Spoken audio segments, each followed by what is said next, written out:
Check, check.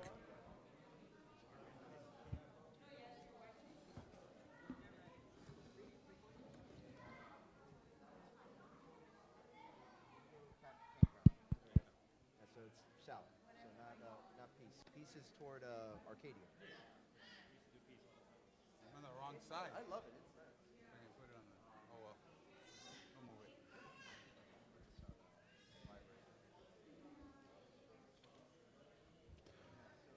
You ready? yeah. I'm gonna send it to you on Amazon. Okay, perfect. Yeah, please do. It's perfect. You put 3 spritz. You just cork it. Regular cork too. Bro, it stays fresh. Or who is? So I'm gonna check. You ready? She has to check something real quick.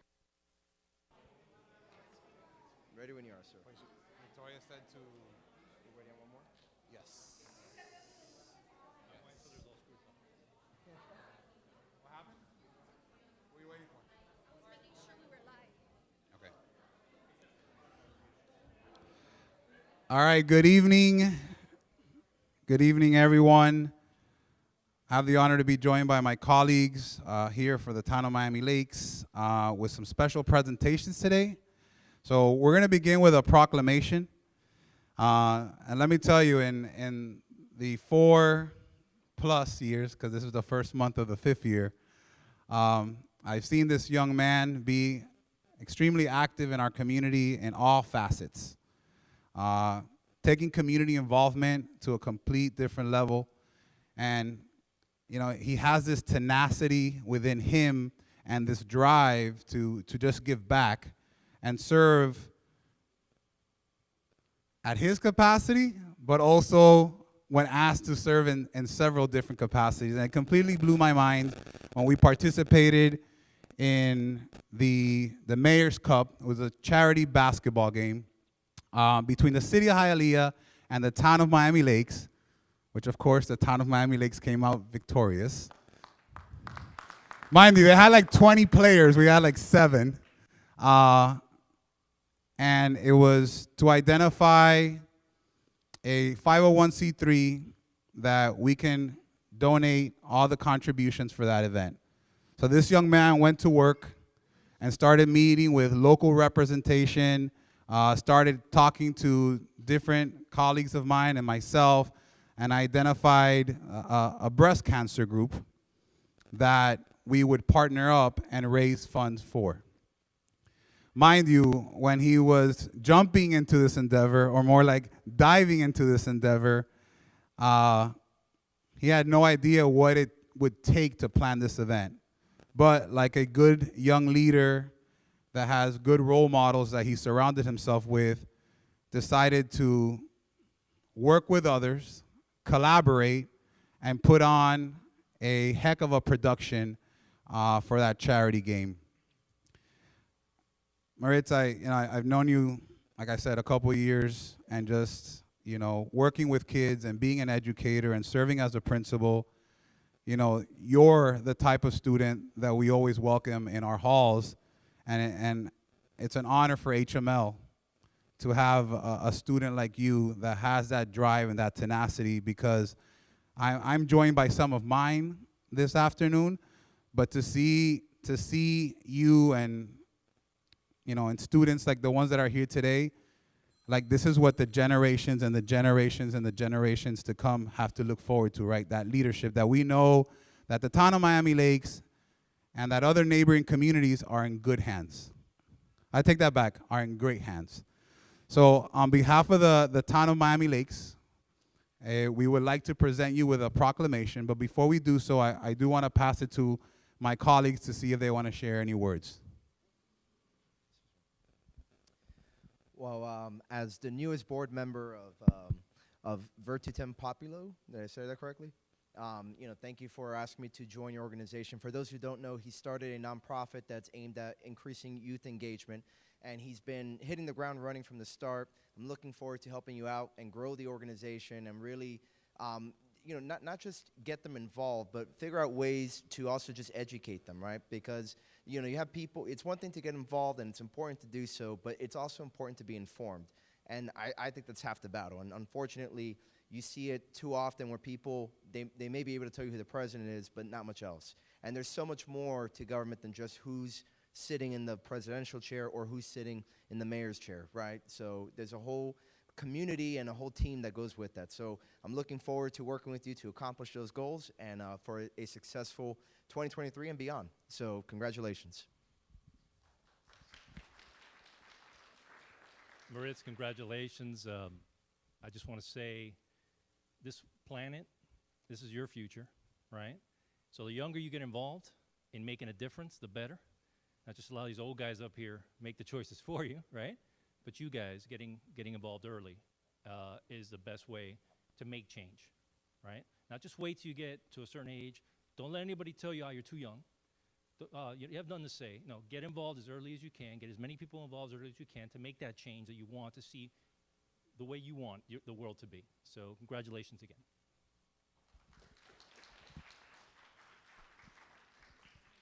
Maurice, I think, my colleagues really expressed the sentiment that we all feel on the council, and from the mayor to the vice mayor to everybody. But I'm going to tell you how you've already changed Town Hall, right? How you've already created a difference, whether you realize it or not. Whether you realize it or not, you're already engaging more young people to come to City Hall, right, in Town Hall. That was evident by the first project you brought us forward. And you're going to continue to build that because you're our leader. And leaders have people that follow them. And you've already created that. And we're going to continue to see not just you, but your work for years and generations to come. And I think that's the beautiful thing about this proclamation that we're giving you today. You're going to see the fruits of your leadership tomorrow, day after, and many, many years down the road. So I congratulate you not just for who you are today, but for really inspiring a lot of leadership, a lot of future leaders coming in behind you. So thank you. Thank you, Councilman Collazo and Dieguez and Garcia.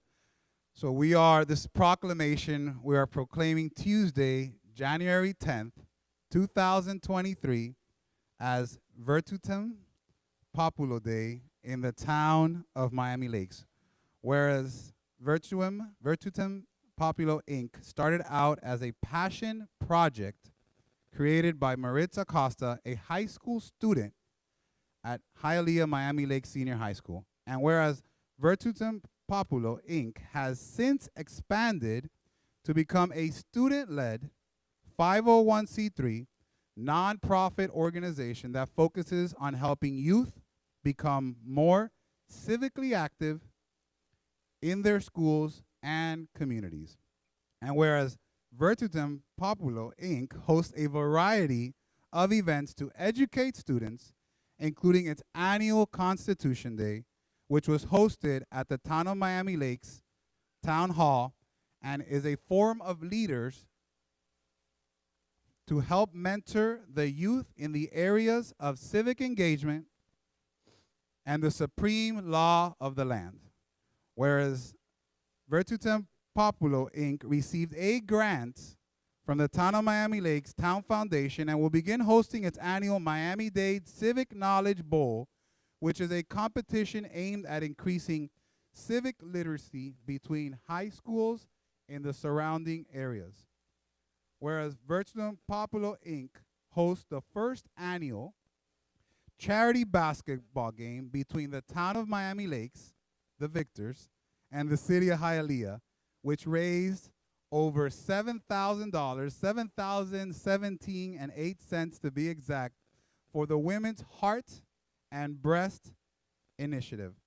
Now therefore, on behalf of the Mayor Manny Sid, by the virtue of the authority vested in him as the Mayor of the Town of Miami Lakes, and on behalf of the Town Council and the 33,000 Miami Lakers, we do hereby proclaim Tuesday, January 10th, 2023 as Virtutem Populo Day. Maritz, you may please come up.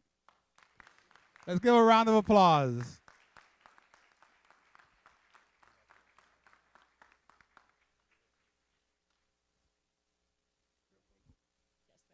Thank you so much, Vice Mayor and council members.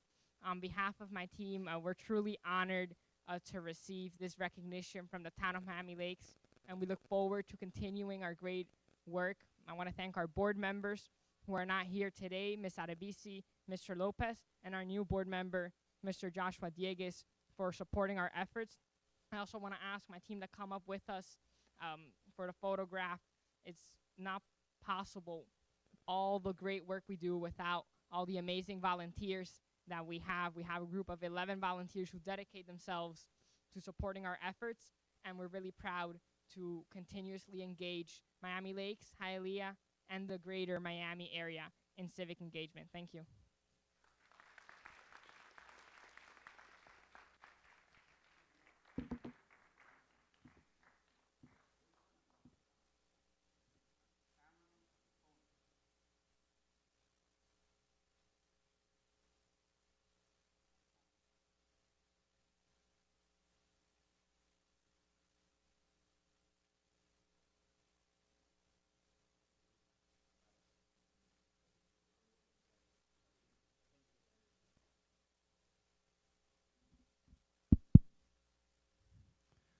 And just to kind of spin off on what Maritz spearheaded with the charity game, one of the first things he calls me and he's like, "Hey Alvarez," or he said Councilman Alvarez at that time, and he's like, "The mayor wants to live stream this event." I'm like, "Okay, what equipment do we have?" He said, "None." Does the mayor at the town hall have any cameras? No, we don't have anything. He wants to live stream this. He wants to be able to show this to everyone. And quickly, I run to a very special and dear group of students, leaders like you guys in my campus. We run a Mass Communications Academy program. And I said, the mayor wants this. We don't have any equipment. We've never done this, so we don't know how to do this, right? We focus more on editing and TV production. And the first thing my academy director tells me is, we're in. So we dive into an unknown, something we haven't experienced yet. And let me tell you how beautiful it is to see those minds start working together and trying to figure out how to put this together to be aligned to the vision of this charity game. So needless to say, it was endless hours of work and a lot of brainstorming, problem solving, critical thinking to figure out how to do this. But behind all these great students, there's always a great teacher, right? So I am extremely humbled and proud to be the principal of the students and the teachers and staff that really helped live stream this event, purchase the equipment necessary to make it happen, and really at the end, it goes back to what the original root of it was, which is for really a great cause. And that's kind of why as educators, that's why we educate. Why do we educate? Because at the end of the day, it's all about the kids. And every decision that we make is for kids, to help kids, and just like this initiative was driven to help with the Heart and Breast Cancer Initiative. So I want to recognize some students that are here today for all their hard work and all their hard efforts and being at Bucky Dent early and being at Bucky Dent late and setting everything up for the stream. And really, it makes me proud to be your principal and see your work and your drive, and really at the end of the day, the outcome was a beautiful one because we raised over $7,000 for the Heart and Breast Cancer Initiative. So with that being said, I'd like to call up Rosalind Diaz first. Congratulations. Thank you. Emily Castillo. Emily.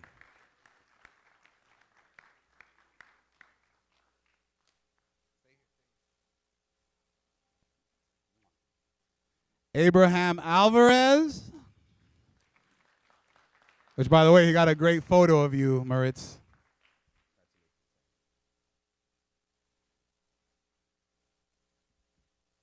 Stay right here. There you go. It worried me. I started sweating there for a minute. I was like, there's one person sitting still. and Andres Rodriguez. And let me tell you, this young man has the capacity to be one of the very few students, if he chose to graduate with a bachelor's degree at the same time with a high school diploma. There's a lot to say about that.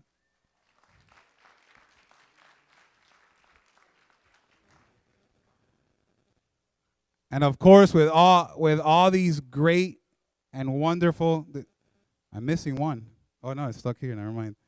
And with all these great students, you know, there's also great teachers.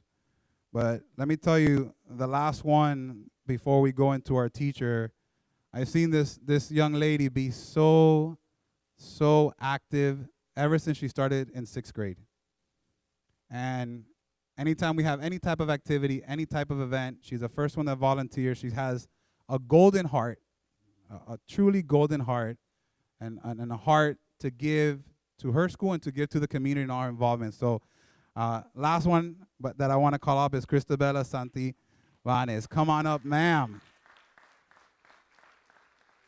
Congratulations.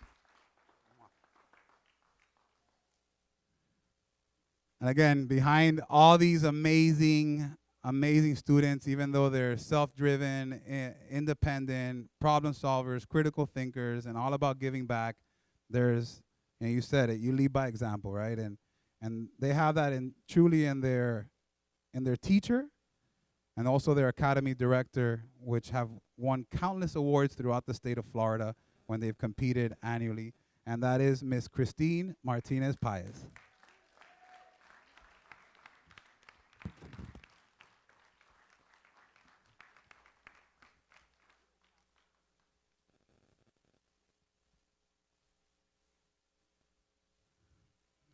And obviously you see that it takes a village, and it's a complete group effort. And all these students are part of our Mass Communications Academy. And I'm so proud of you guys. So proud. So on behalf of the mayor and the council and myself, we want to also give this special certificate of recognition to our Mass Communication Academy for all that you have done and all that you will continue to do. So congratulations.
Mike. Check. All right. We're going to wrap up the special presentations with a very special group of kids. Where are the Padres at here? Where are the Padres at?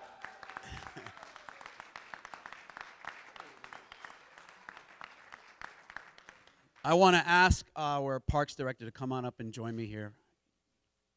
Yeah, you come on up.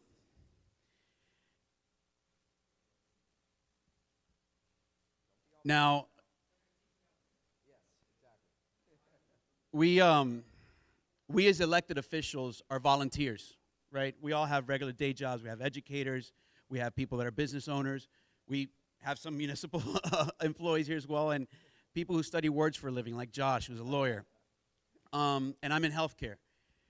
And we volunteer, right? This is not our day job. We do this because we love our community and we run for office and we get elected. But we also do other volunteer jobs. And I was blessed for many, many years to be participating in the Optimist Club. And I know we've talked a lot about Optimist Park, some positive, some negative, but I found it to be probably one of the best opportunities I've ever had as a father to coach my two little boys, Lucas and Cody. So I've been doing that for a couple years, and I've asked the park director, because I'm probably on calls with him every other week, and not my capacity as an elected, but sometimes as somebody from the community as a coach. And I proudly volunteer as a coach. But this year I had the opportunity to coach a very special team, and a team that from what I've heard, I have not heard anybody else tell me otherwise, but a team that was able to go in a recreational league undefeated. So if you don't know about baseball, these are leagues that are run to be even, right? To be drafted. And these kids showed me something that we can all learn from in life. And it's something that's very basic, right? It's the reason why we're all here standing today.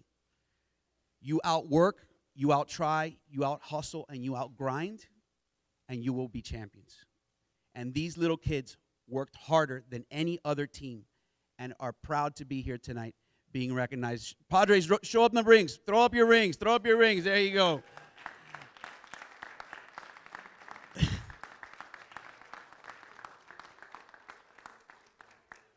So I'm going to ask them to come on up one by one. The mayor, these are recognitions, certificates by the office of the mayor, and it says, in recognition of your championship win and undefeated season with the 8U Padres, Mayor Manny Sid, raise your hand, Mayor, some might not know you. The town of Miami Lakes is proud to recognize your hard work during the fall season. And each of these certificates are personalized, so they'll actually say the position that the player got. So I'm gonna start in numerical order. Number one, I really don't know this kid. I didn't have a lot of interaction with him, but he was our second baseman, Lucas Collazo, number one. Come on up.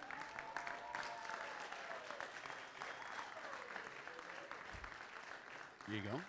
Stand over there next to Mayor. There you go. Shake your hands. Now, you'll notice the back of the jersey say sponsored by someone. He's the actual team owner, so Josh was one of the individuals that sponsored the team. So thank you, Josh. The next two players, every season there's a player that will last forever with you, and this particular player will last with me for the rest of my lifetime for a very special reason that's only the Padres will know. But I'm going to ask Ryan Garcia, number 2, to come on up.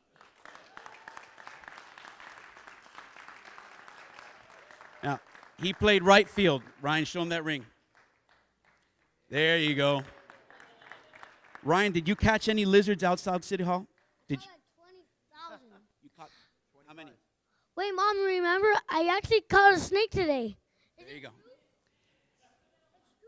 He's more interested in snakes and lizards than baseball, but come on.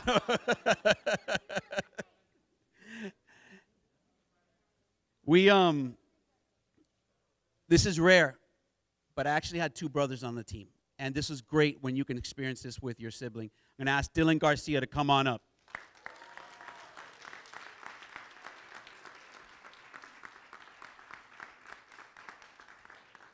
Now, if you can imagine controlling 2 siblings in the dugout, that was the fun part that I had this season. Go over there and say hi to everybody.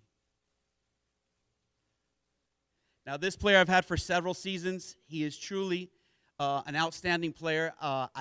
Literally, his father showed me a video of how he started a couple years ago, a couple seasons ago, to where he's at now. I'm very proud of him. Rafael Medina, come on up.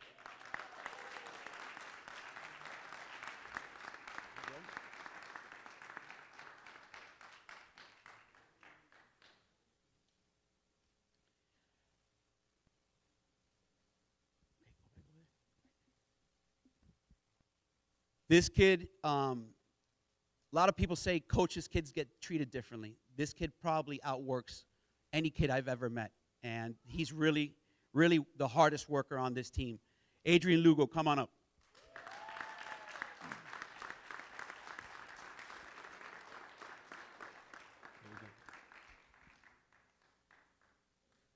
You might see some dirty uniforms because, yes, they were practicing earlier. Some of them were practicing. Again, another kid that I've had for a couple seasons. Great Miami Lakes family, always there to help whenever we need them. Couldn't have asked for a better opportunity to coach. I actually have his little brother on a different team that I coach. So Marcelo Buitrago, come on up.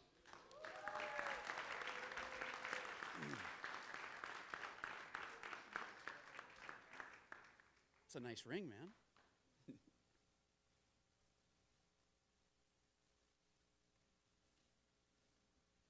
I do not see this player, and I believe he may be at practice. Really somebody that's another player that's never going to, you never forget any of the players, but you hold on to special memories, and I have a lot with this one. Kevin Pinor, is he here? Did Kevin? No, stayed at practice. Very good. Did the right move. And another player I've had for a couple seasons, I can't talk, another great Miami Lakes family. Had an opportunity to share a lot of time with his dad, and he lives right across the street from me. Jaden Hernandez, come on up.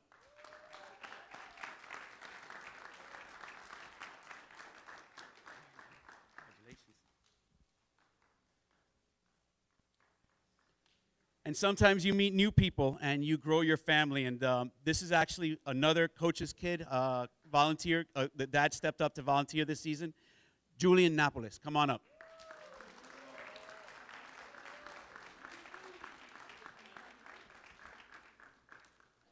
Juju, I know you get embarrassed very easily, but what was your nickname on the team? Juju. That's right, Juju. There you go.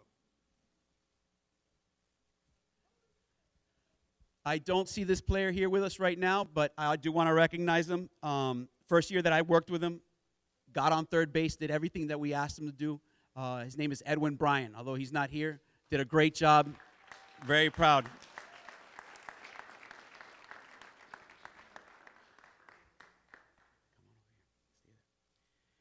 You know, we talked about different hats that we wear.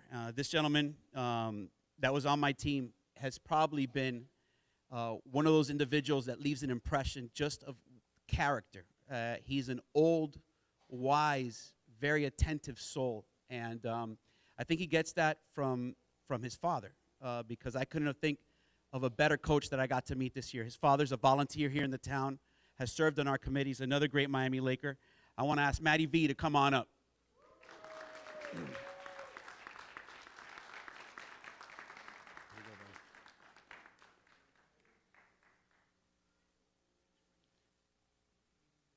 Now, I've had the opportunity again to have siblings. I usually try to keep siblings together, and this is another sibling group, not on the same team. I've had his little brother, but this was his first year that I've coached his older brother, and I couldn't have been happier coaching the big boy because he actually hit some bombs for us this year.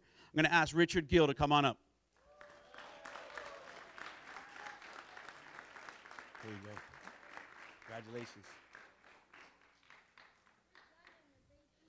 Well, they say sometimes you leave the best for last, and I don't know if that's true or not, but he was literally the last number and the last person on our team, but he's become one of our most valuable players. We call him our own little baby Babe Ruth, but come on up, Brandon Lopez. There you go. Yes, and he is only 8 years old.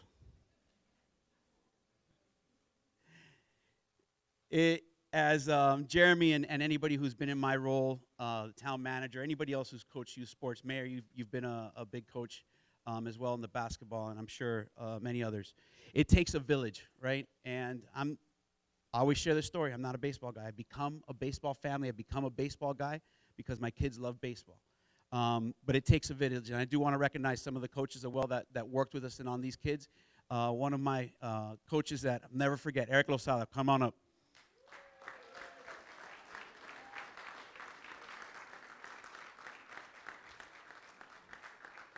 I actually say he only has a few words in his vocabulary. They include, "You got it, coach." That's all. Whatever we would ask you, do it, man. Appreciate you.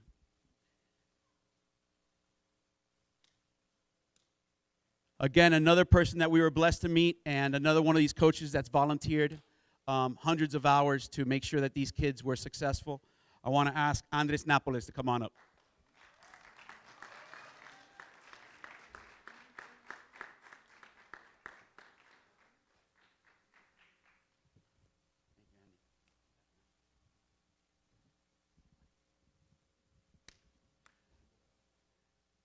I already mentioned his name, but again, one of these guys that you just never forget. It's the character. It's the way he's helped, and his presence is really grounding.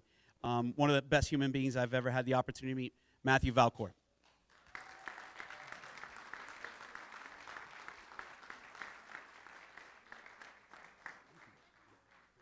Yeah, you got it.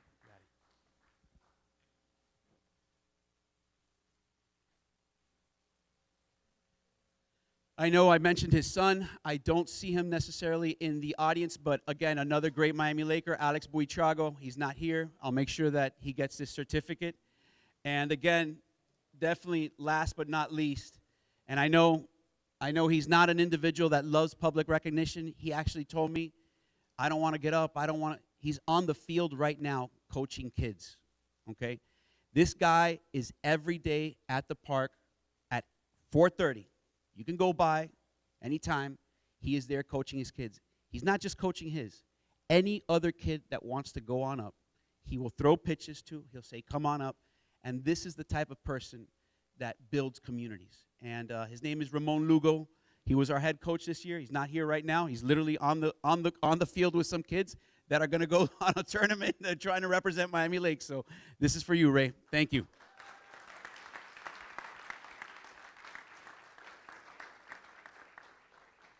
And while they don't get certificates, abuelas, abuelos, moms, and dads that are out there, you are the reason that these kids are successful as well. Thank you so much.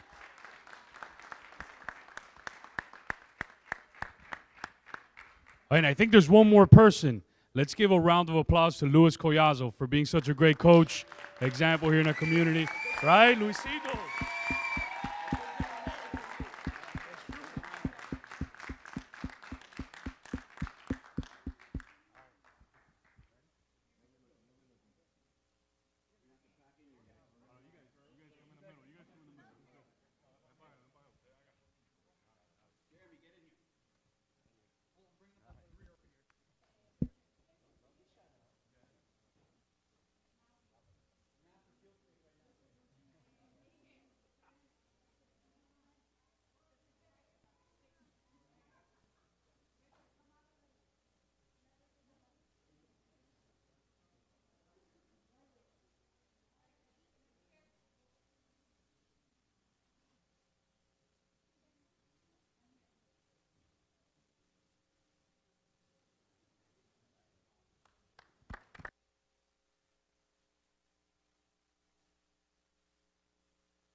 Who are we? What are we? There you go. All right, Jais.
Let's call this meeting to order.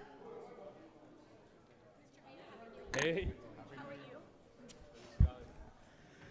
Councilmember Garcia, Present. Councilmember Collazo, Present. Councilmember Diegues, Here. Councilmember Ruano, Councilmember Fernandez,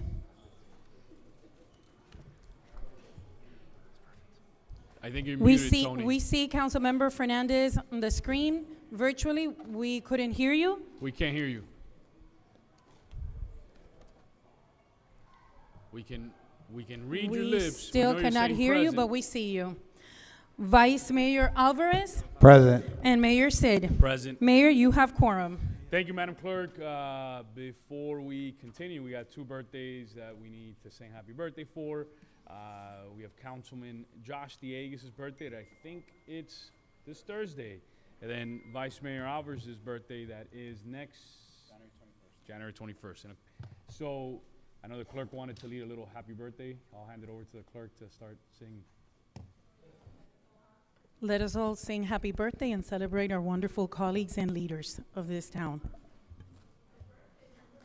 Oh, and we Happy add the Let's clerk lead. too, and our clerk too. Thank you. So Thank we you gotta for the sing for birthday you. wishes. That is true. Thanks. Thank you, Miss Reynolds. You too. 1, 2, 3. Happy Happy birthday to you.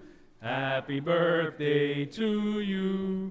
Happy birthday, dear Gina, Josh, Carlos. And roll. Happy birthday to you.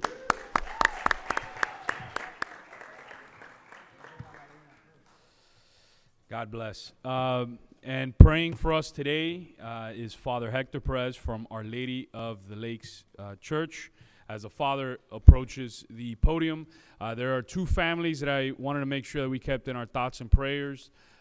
Dorothy Cook, great Miami Lakes resident, Councilwoman Dorothy Cook, passed away recently. She was an incredibly honorable woman, incredibly classy, incredibly gracious, and she passed away recently. Part of our original charter commission, served on this dais, and loved this community beyond words. So I know there's going to be a celebration of her life in February 25th, that we will be attending. And additionally, keep the Gomez family in our thoughts and prayers. The Gomez family are great Miami Lakes residents, great folks of faith. One of their sons is a father as well, Father Gomez. Mark and his wife recently had a baby. The baby was premature, is in the NICU still, and I know his wife also. They all just need our prayers at this moment. Everything's going well, but just keep both of those families, which are great human beings, the Cook family and the Gomez family, in our thoughts and prayers. Welcome, Father. Yes, thank you.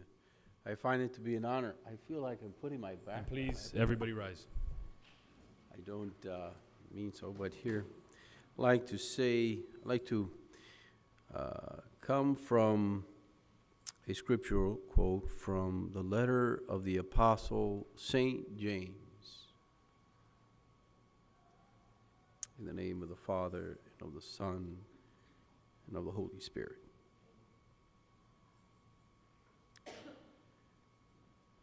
Heavenly Father, you have spoken through St. James, the apostle, and you have given him your word, in which we now listen. If any of you is lacking in wisdom, ask God, who gives to all easily and unconditionally.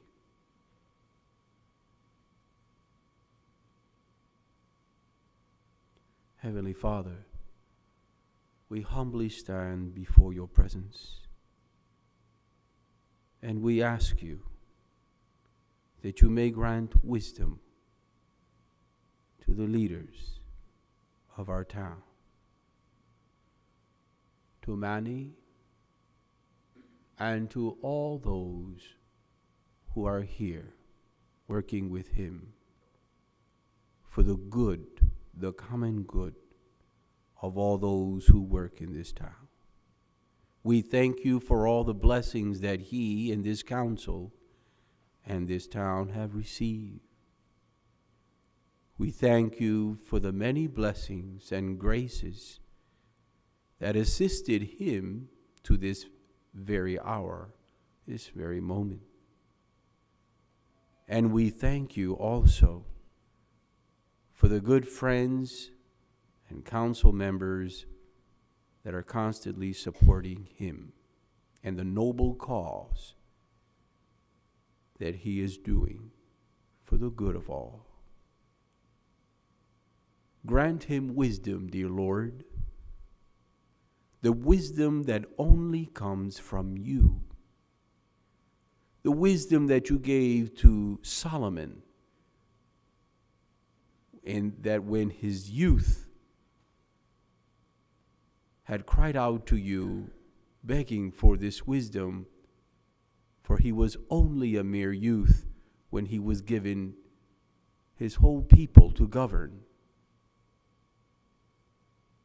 And so therefore I ask that you continue to enlighten and to give wisdom and prudence and understanding to our mayor and those in this council meeting,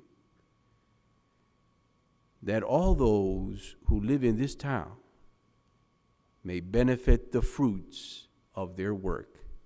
And I ask all this through Christ our Lord.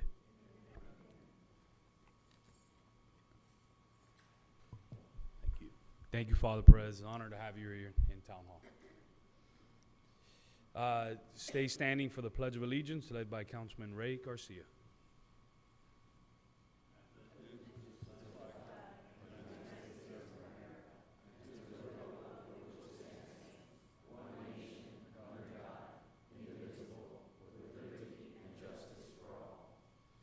You may be seated.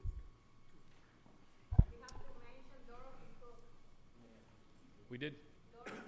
I did. Yes, we mentioned Dorothy and her family a little bit ago. Perfect. It was mentioned by Miriam Campos about Dorothy. I know she was a great friend, and we talked about her a couple minutes ago. And Dorothy is going to be greatly missed, and February 25th will be the celebration of her life at Our Lady of the Lakes Catholic Church, and I will definitely be there, and I encourage everyone in our community to be there. We'll share that information as it gets closer to that date, but we definitely will miss Dorothy dearly. We don't have the Better You Minute today. Ariel's going to be bringing it back next month. So moving on to the order of business, deferrals, additions, deletions, deferrals, additions, deletions. The only one that I have, I'm going to pull item 10B. I'm pulling item 10B from consent. Any other deferrals, additions, deletions? I have a item that I'd like to add to the agenda. It was proposed here in the chamber by one of the individuals that's here in the chambers now and is going to speak on it, but it's to create a model UN program in conjunction with the town. It'll be fully sponsored, and wanted to add that as item 14R. 14R. Was it 14R? I don't know, I went through the A, B, C, D. I thought we were rounding up the letters again, A, B, A, but no, we're just at R. 14R has 14R. been. Has there, Madam Clerk, has there ever been an R? Has there ever been an R? No. No, I think in my 11 years here, I think this is the longest new business items, I think. Happy New Year. 14R. I also will be pulling item 14O to after public comments. I know that family is here tonight, so I want to make sure that they have an opportunity to speak. That's 14O is going to be presented by a local student who is here in the audience tonight. All right, so we have 10B pulled from consent, 14R, Model United Nations, added by Councilman Luis Collazo, and then I'm moving up 14O for discussion after public comments. That family will be talking about this right after that. Anything else, Council? I'll move the agenda as amended. Second. All those in favor? Aye. Aye. Any opposed? Seeing none, the motion passes. Mr. Mayor, just as a housekeeping matter, I'm also going to move to waive rules 6.9 and 7.2 of the special rules of order that applies to now 4 different items: F, L, the new 14O, and Q. Yeah, Q and R, sorry. Q, I don't know where I got the O from. Yes. So that is my motion. I'll second. All those in favor? Aye. Aye. Any opposed? Seeing none, the motion passes. We're moving on. If everyone's okay, I'm going to take something out of order real quick. I'm just going to do the committee appointments real fast, if everybody's okay with that. Brandon Diaz to the Miami-Dade County Sheriff Ordinance Review Ad Hoc Committee by Councilmember Marilyn Ruano. Roberto Sosa to the Neighborhood Service District, Royal Oaks, Vice Mayor Carlos O. Alvarez. Z. Aleman to the Cultural Affairs Committee by Councilmember Ray Garcia. Tariq Halad to the Miami-Dade County Sheriff Review Ad Hoc Committee by Councilmember Josh Diegues. Clyde Flieger to the Miami-Dade County, I just want to make sure I said it correctly to honor folks' last name. Miami-Dade County Sheriff Ordinance Ad Hoc Committee by Vice Mayor Carlos O. Alvarez. Alberto Sosa to the Miami-Dade County Sheriff Ordinance Review Ad Hoc Committee by Councilmember Ray Garcia. Maria Perdomo to the Elderly Affairs Committee by Marilyn Ruano. Any motions on the table? I'll I'll move to second. approve. There's a motion and a second. All those in favor? Aye. Aye. Any opposed? Seeing none, the motion passes. Any of those folks that we named here tonight, if you can please stand up. Any of the names that we just pointed to the committee, if you can please stand up. Give these folks a round of applause.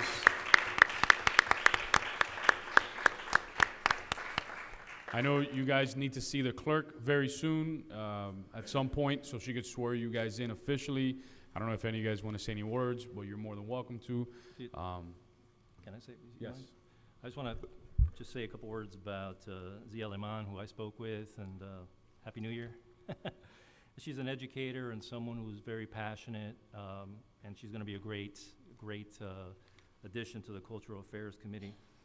And I also want to recognize Captain Alberto Seda. He's the captain at Miami Gardens, is that correct? If you could stand up again. I want to thank you for your service. Over 30 years of service to his community, and he's going to be a great addition to this committee. Thank you so much, sir. Thank you. Thank you very much, sir. We're moving on to public comments, Madam Clerk. Good evening. All comments or questions from the attending public shall be directed to the mayor in a courteous tone, and to ensure the orderly conduct and efficiency of this meeting, public comments shall be limited to 3 minutes maximum per person. Welcome. Just please approach the podium, state your name and address for the record.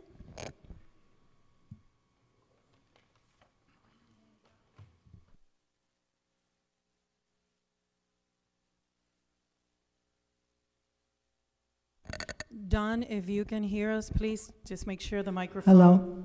Okay, Wow. we heard you, Ms. Intron. It's on. It is on. Okay. Good evening, council, and Happy New Year. Nice to see everyone on the first meeting of the year. I'm not sure I understood if things from item 14 on your agenda cannot be discussed or can be. I'm just going to quickly say, as far as O is concerned, I would hope they would never change one iota of the seal, leave it as it is. Also for item E, that's a no-brainer. The blasting levels have to be reduced because it's crazy what goes on with them out in the western part of this town. But my main reason for being here is to speak on behalf of item 14J. Honoring Mirtha Mendez will be the most meaningful and honorable thing that the council can do. Mirtha's knowledge and dedication in keeping the council operating according to our charter is unparalleled. She is like a one-woman oversight committee. That black notebook of hers, she knows this town's operations inside out, and her input is invaluable. I just wish the town would realize how lucky we are to have a person like her here.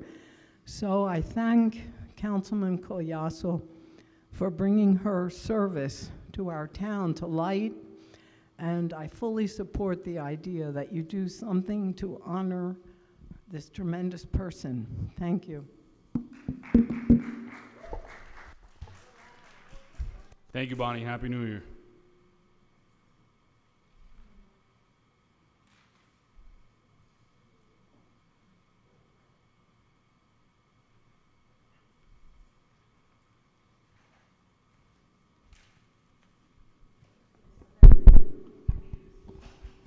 Good evening, Mr. Mayor, council members.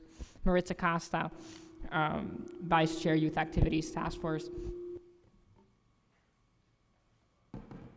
I just want to take a moment to thank the mayor and the town council for the proclamation that was awarded to my team and my organization. And on the topic of that, I just want to report to the mayor and the council on the use of a grant awarded by the Miami Lakes Town Foundation.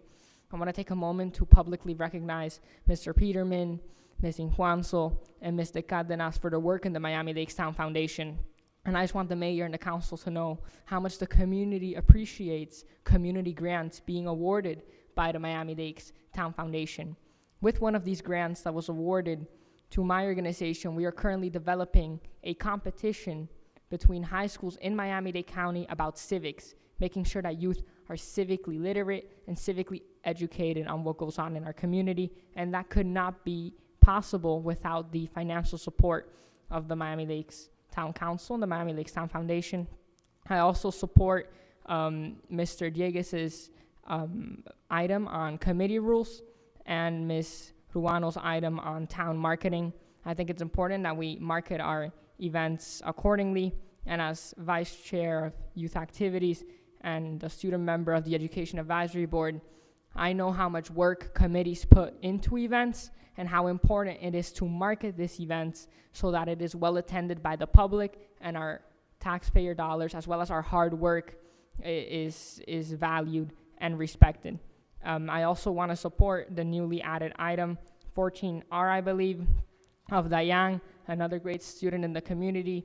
I can speak from experience that Model UN is a program that really enhances overall civic knowledge, and it would be great for the town to be able to host something of similar. I also want to thank Mayor Manny Cid for his continued support of civic engagement in our community and for all the mayor does. Thank you so much. Thanks, Maritz. Happy New Year.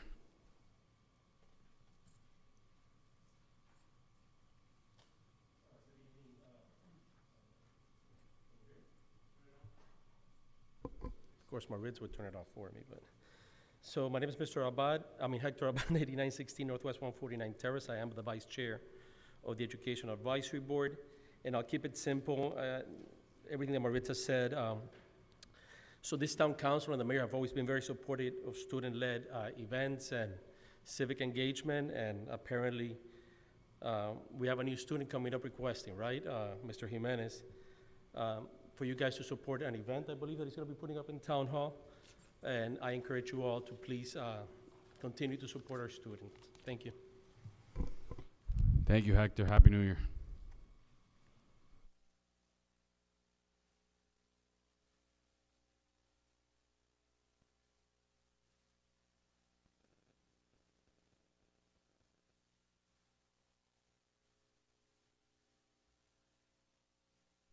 Good evening, Council, Madam Clerk, Mr. Mayor.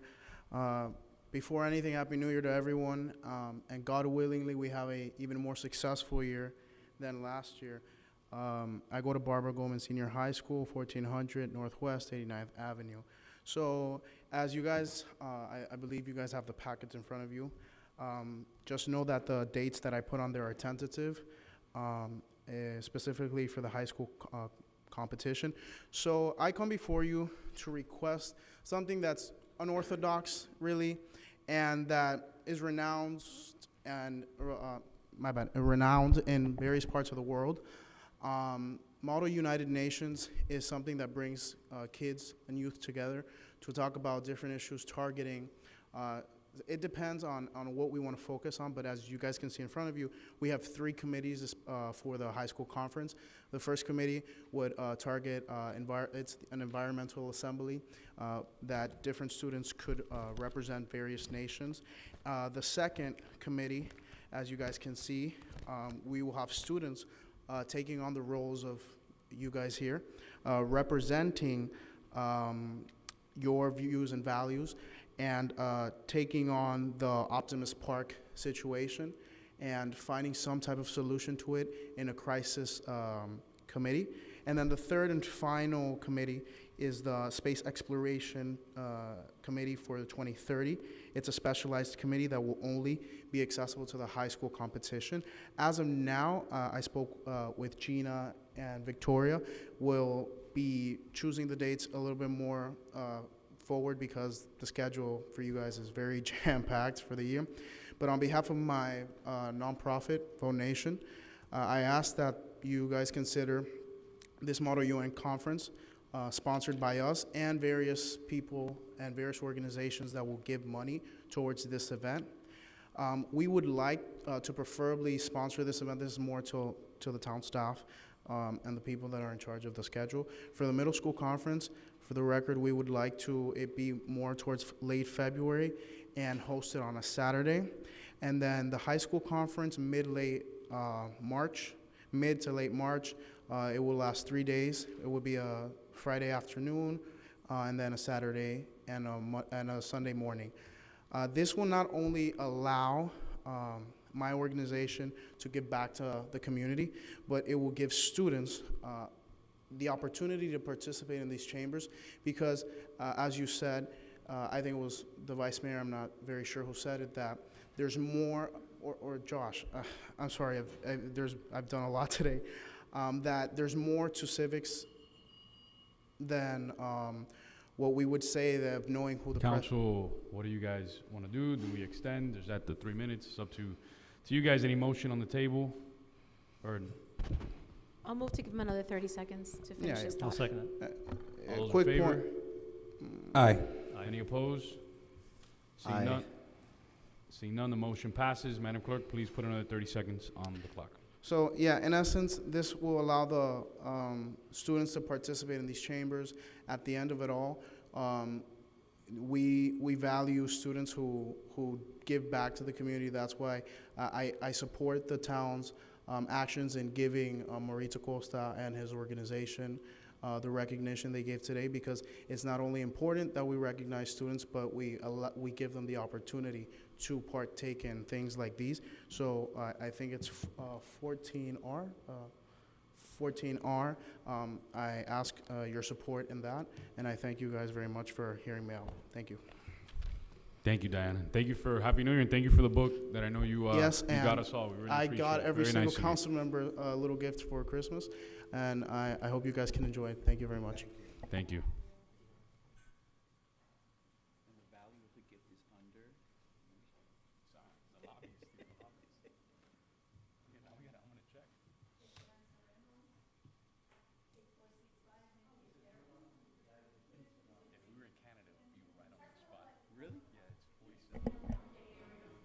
So he pressed the button when he left? Okay, again, Esperanza Reynolds, 8465 Mendiez Terrace. Happy New Year and happy birthday, Gina. We're in full support of recognizing Mirtha Mendez, our oracle, an example of intelligence, dedication, and courage. Mirtha is admired and appreciated. She has attended more meetings than any mayor or council. Who else keeps a book to provide budget details? Actually, sometimes I see her on the video, she's faster than town staff. We support limiting blasting levels, and thanks to Mike Essen, Miguel Martinez will be on his show, which is free from censure or manipulation of content.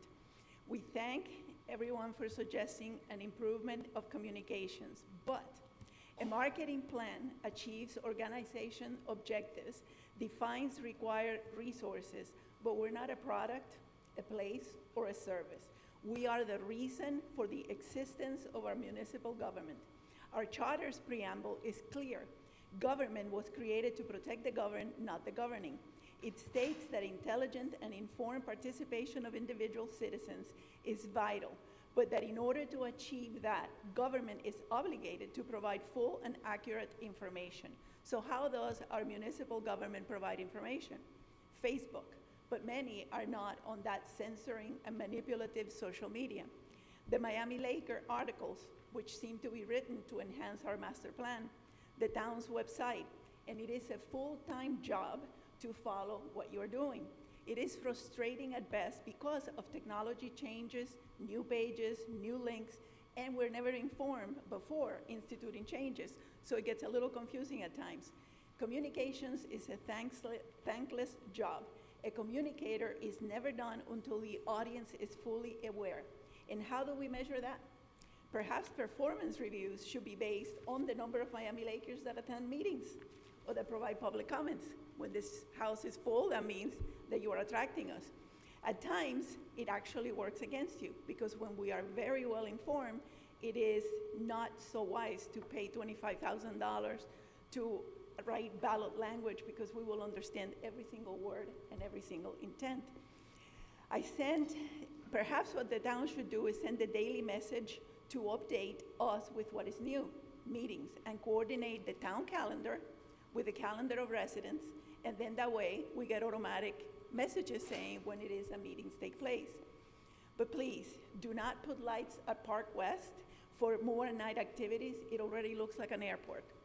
Do not tamper with the town seal. I have never, in my 50 years of visiting or living in the town of Miami Lakes, seen a manatee.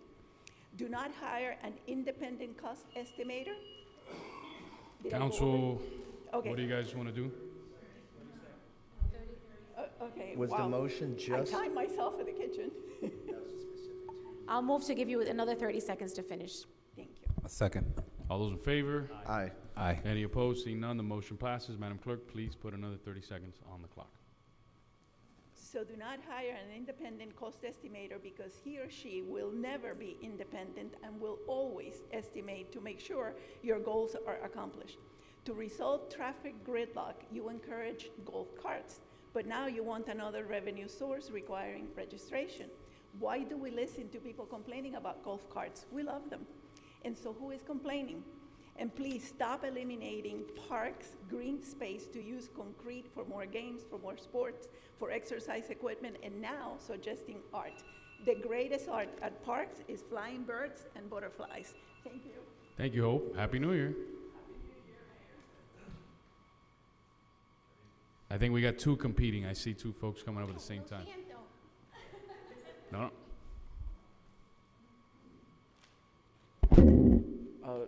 Good evening, Council. I'm here. My name is Dominic. My address is 15753 Northwest 81st Court, Miami Lakes. I'm here on behalf of all of Silvercrest South. My family has been living there since 2002, and we have already spent over $1,000 in repairs to our home because of the blastings. I don't want pictures, but we have cracks in our walls. We have problems with our plumbing, and also security. There's a very big security problem in my neighborhood. The security, they just let the people in. They just say something, and my neighbor, all 4 of his cars were shot by paintballs in one night with the drive-by, and we're all concerned about our safety and the cost of repairing our homes from the blastings, and they all just wanted me to come and say that those are very big problems in our community, and that we want to get fixed. Thank you very much. Is the police major here? Maybe he can talk to him outside, and I think there's a member of the blasting committee in the audience, I believe, and they can give you some information on what they're doing. Maybe you could join Thank you. their efforts. But I know the police major that went to look for him to have a chat with you and give you some feedback, see how they can work with you. So, Thank you. no, thank you very much. Mayor, point of personal privilege. Thank you. I know it's not customary to make comments after public comments, and I know I'm breaking what You want me to bring decorum. it back up? No, Dominic, thank you. Thank you for taking the opportunity to come forward, and thank you for being a great example to other kids in this community. Yeah. Thank you very much.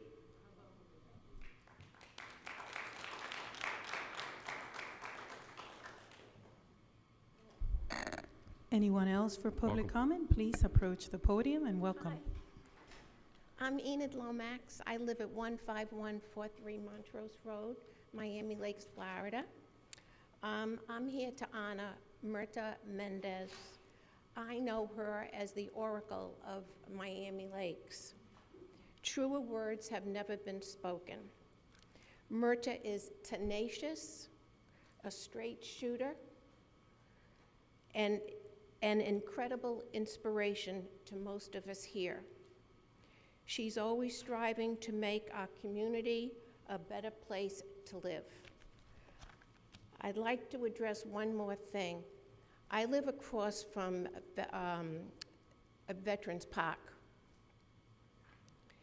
And when I read that y'all wanted to put more lights in for the Tot Park or whatever, the place looks like an airplane landing at night. I don't really see the need for it. I'd like to understand it more because I love children and I love to see them there playing. The second thing I would like to ask is, when you rent out the pavilions or when you have movies in the park, would you please not put the sound up to blast? Even though I have impact windows that comes right through the lake, we can all hear it. So I'm asking if you could please, when you rent it out or when you have the movies, that you keep that in mind. Thank you all very much. Thank you, Enid. Happy New Year.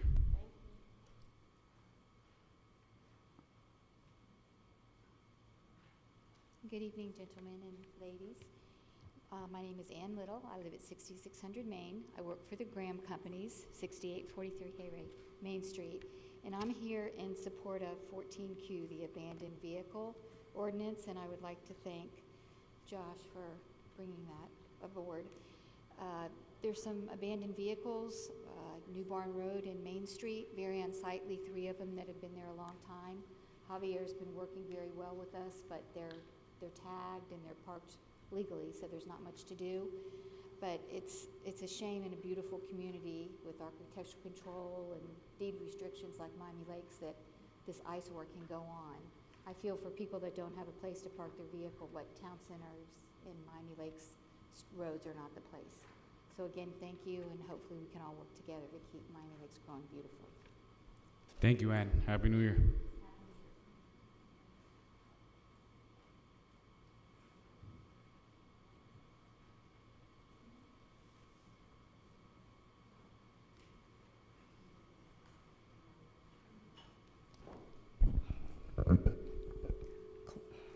Okay, there's a lot of feedback here. Maybe here. Claudia Luces, 8220 Menteith Terrace. Happy New Year to everyone. Good evening. Looking at item 14K, that is supporting our grant department to keep our taxes low. Just have a couple of questions regarding this item. Not really understanding everything that is written here. Just want to make sure that we're not moving towards creating bigger government. Bigger government doesn't necessarily work for us. I see the fiscal impact here. It says no additional impact staff time. I'm hoping that you guys can kind of clarify that because don't really understand what it means. It does say here that, assistance is needing in administrating paperwork and red tape. I understand grants are important, but we're a small municipality and we have to have a lean budget because if not, it's an increase in taxes. We have other wonderful ideas. We have to start to pick and choose what we're going to fund. So looking forward to more information on that.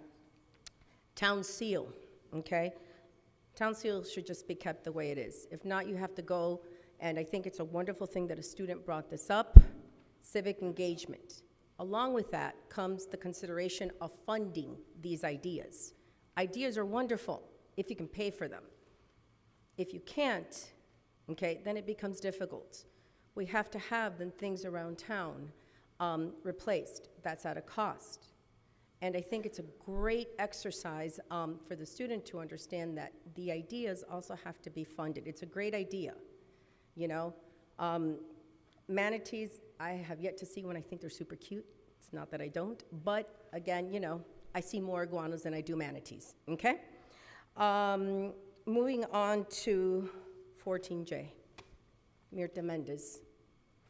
Several people have come up here and spoken about Ms. Mendez, and I still remember the day that I walked into the Royal Oak Center, and there was Mirta, never spoken before, and Mirta was the one who was guiding me along the way. She has been servicing this community for 22 years. She's never had a special interest, not a business, no networking, nothing more than a sincere care to make sure that this town remains what it has always been. She has devoted a number, countless hours. Many of you have called upon her to seek counsel. Mirta Mendez is someone that is genuine, loves this town, never profited from it, just has given her heart and soul to this. And I think that it would be an incredible gesture from this town. I have 30 seconds, right? Council, is there another motion? Oh, I'll move to extend 30 seconds. Second. All those in favor? Aye. Aye. Any Thank you. opposed? Seeing none, the motion passes. Thank you. 30 seconds. I think it would be an incredible gesture to rename this podium, the Mirta Mendez Podium, because she is the one who has held all of us and taught all of us what good governance is, herself never holding a council seat. So I do hope that all of you really consider naming this for her. She deserves it.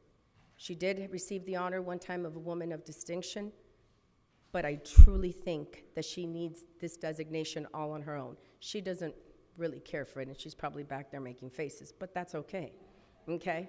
I know, so it's okay, I can picture it. I can picture it happening, but really, she deserves everything that everyone has said up here about her, and we should all be very grateful that we have that, and I pray we always have a Mirta Mendez to look over our town. Thank you, Mirta. Thank you, Claudia. Happy New Year.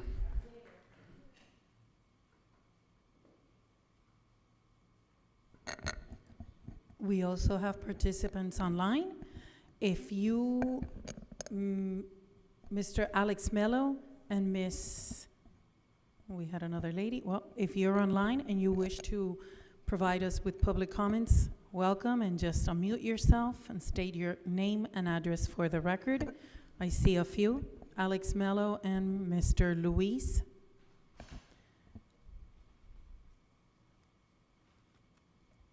Okay. If not, we're going to proceed with a pre-recorded public comment. Don, can you play it in the meantime? Thank you.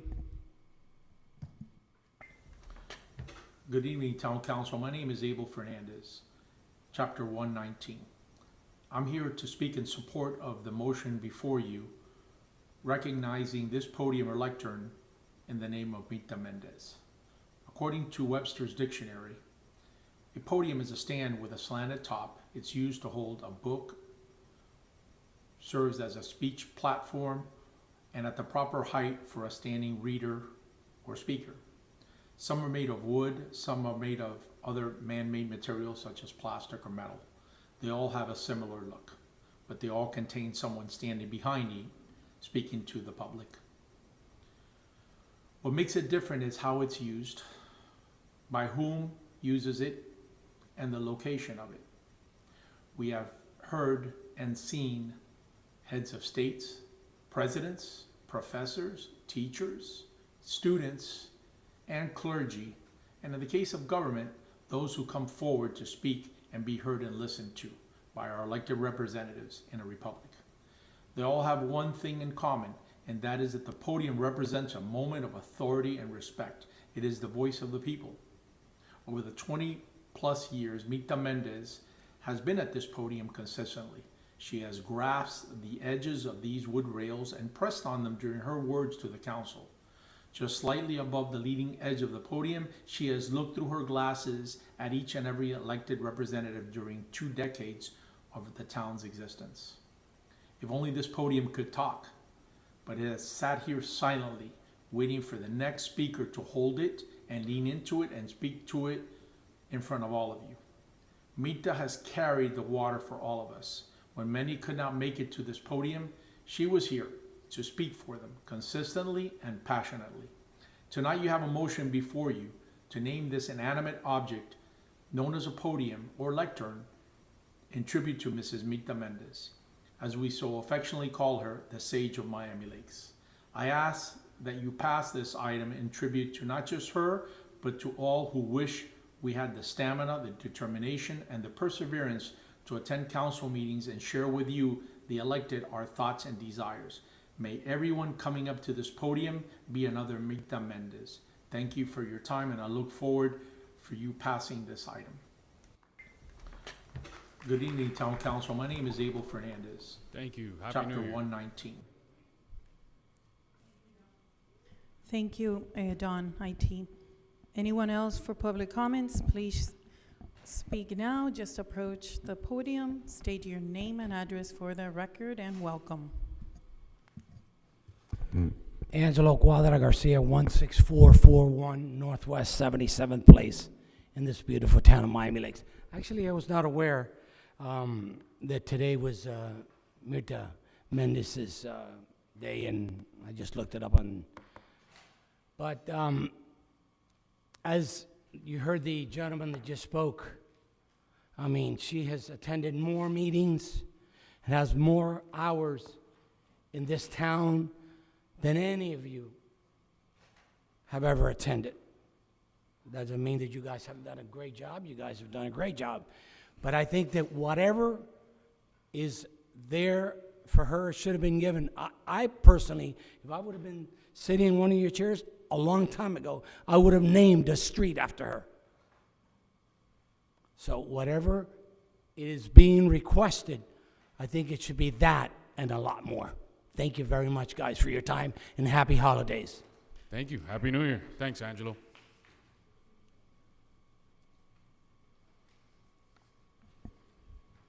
Mayor, no more public comments. And again, the participants online, if you wish to speak, speak now. Unmute yourselves and just let us know.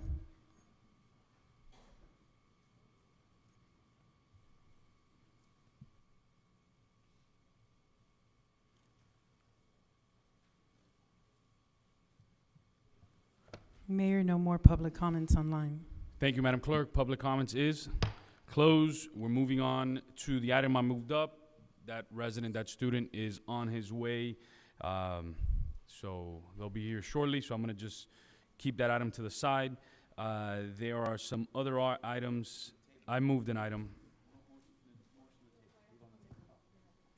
If you want me to do it. I'll move it to table it until a time certain, until that student arrives. Second. All those in favor? Aye. Aye. Any opposed? Seeing none, the motion passes.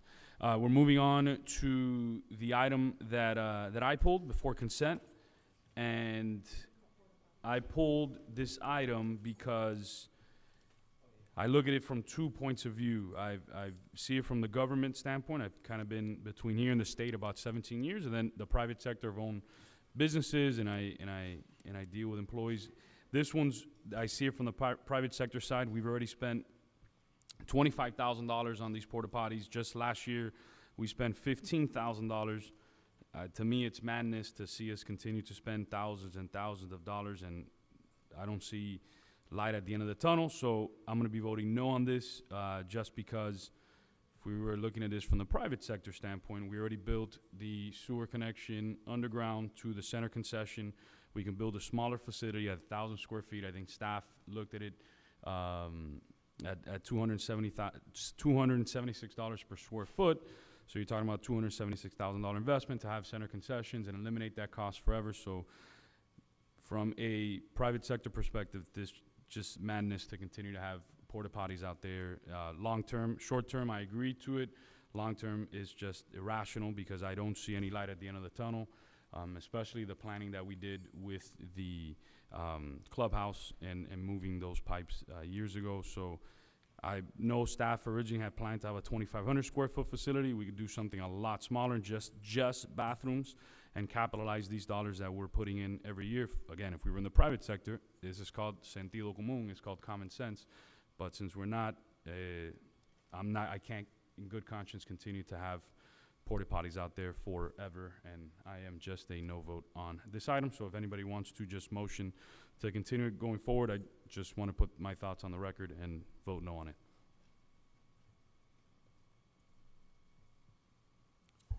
So, you guys are more than welcome to move it. Or I'm actually going to move the item and interested in starting a discussion about maybe looking at a more permanent solution in the locations where the porta potties are currently at. Second. So with regard to the porta potties, while I realize most of you are not coaches on that field, the reality is that kids go to the bathroom, and a lot of times the kids can't hold it. Absent of those porta potties being there, I think we have a health issue because kids are going to urinate, and they're going to urinate in the trees. And that's what they're doing when that's what they were doing without those porta potties. So while I understand the sentido común argument, and maybe we want to have a debate on whether we should install or maybe redesign Optimus Park to have porta potties, more permanent solutions installed there where the porta potties are currently at. Now, I don't know if that's where you're going, Mayor, maybe you're going in a different direction, but I can't see ourselves really not having them there, because then we're just, I think, creating a public health issue with kids urinating on the trees. No, I'm okay. Like I always said, short term, but long term, this is a major issue, right? So, and we can do it. Collectively, we already know the voters already said no to that price tag, but we know that staff has already worked in different ways. What we have there planned right now at the 2,500 square foot facility is not needed. We can do just bathrooms, a lot smaller, a lot more affordable, and it will save us a lot of money going forward, because I think that discussion has to happen sooner or later. So I wanted to take that opportunity that this contract's coming up, because it's just, to me, it's just mad. Right, I mean, we spent $25,000 already just on these this does not count the previous ones, right? And then last year alone, another $15,600, and we've already spent just the beginning of this year a couple $1,000 bucks, and we're only little bit into the year. So I just wanted to put that, but I do agree. I appreciate you pushing the issue to get us started on a debate on what to do with Optimus Park. But if we do not move this forward tonight, we have no porta potties, and we're creating a public health issue. So I appreciate what you are doing to push forward the Optimus Park debate. That's clear, and I understand, and maybe that there's another item here where we can get into the weeds on that, which is relocating a field. But if we do not approve this tonight, we have no porta potties, and kids are going to be urinating on the trees. So I just want to be clear. What you are suggesting is to not support this program that we have right now as a stopgap and allow the kids to urinate on the trees?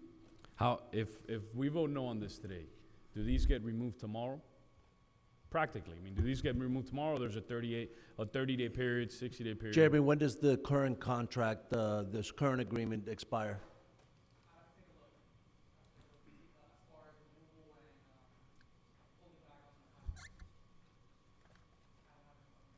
Councilwoman Ron. Thank you, Mr. Mayor. And I wanted to pull this item for an entirely different reason, but I wholeheartedly agree with your thought process. And this was the problem with installing the porta potties to begin with, or transitioning to the trailer porta potties, which were a little bit better than what we had before. It's a never-ending process, right? So it becomes something temporary, a stopgap measure that never goes away. The reason why I wanted to pull this was because the conditions of the porta potties are not good. I receive phone calls all the time about the, I guess, just dirty conditions. I don't have another word to. So I was thinking of looking into perhaps a different company or something else that we can do. What did we have there? And if I may ask Director Bajdon to join us at the podium, because I have a couple of questions for you. And Lorenzo, in the meantime, if you could pull up that contract just on that. Oh, you have it? Okay. We've reached the threshold of the 25. The original authorization, we've reached the threshold of 25. So it would be a matter of days before the porta potties, if this is not extended for another 25,000, it would be a matter of days before the porta potties would have to be removed. Thank you so much. So my question originally, I know the mayor pulled this item, I had it on my agenda to pull as well. Before we had these trailer-style porta potties, which were supposed to be cleaner and better, what did we do before that? We had rentable individual porta potties, something you see in construction sites. And it Okay. was at one point through AES, the same vendor. And before we had that? And before that, it was another independent porta potty, just a different company. I think it was Portal John. I don't remember the name of the company right now. So we've never had just one bathroom facility. And I'm trying to remember because my son played baseball there 15 years ago. I'm trying to remember. I don't recall using porta potties. No, I didn't use trees either. For as long as I've been, we've had the individual porta potties. But even back in my time, I think we had one porta potty in one area and one in the other. Now, before when we had just individuals, we had two in the section of the Pintos and then one other one further. So just the individual traditional porta potties. Construction, Because usually we see construction yards. Before we built the facility that we have there, the only restrooms were the ones at the marina? No, there were restrooms in the original clubhouse as well. There were, Yeah. so those were the restrooms, probably those are the restrooms that I remember using. Most likely. So the $25,000 contract, which was supposed to make things better, I'm not sure that the users are experiencing that better, cleaner facility. That was the reason why it was gonna be a bigger facility that was more costly. I agree with the mayor, we need to find a more permanent solution. 2 or 3 years into this and we will have paid for the building. So although we haven't moved forward with the complete reconfiguration or redevelopment of the park, we do need to figure out a way to find another source of restrooms that is not this porta potty source. I wholeheartedly agree with the mayor on this. Thank you. Councilwoman Rano, just to give you an end user perspective, because I do have a different perspective on, and I agree with both of you. They are not, they're a stopgap. The initial porta potties, I was frightened sometimes in the condition that they were in.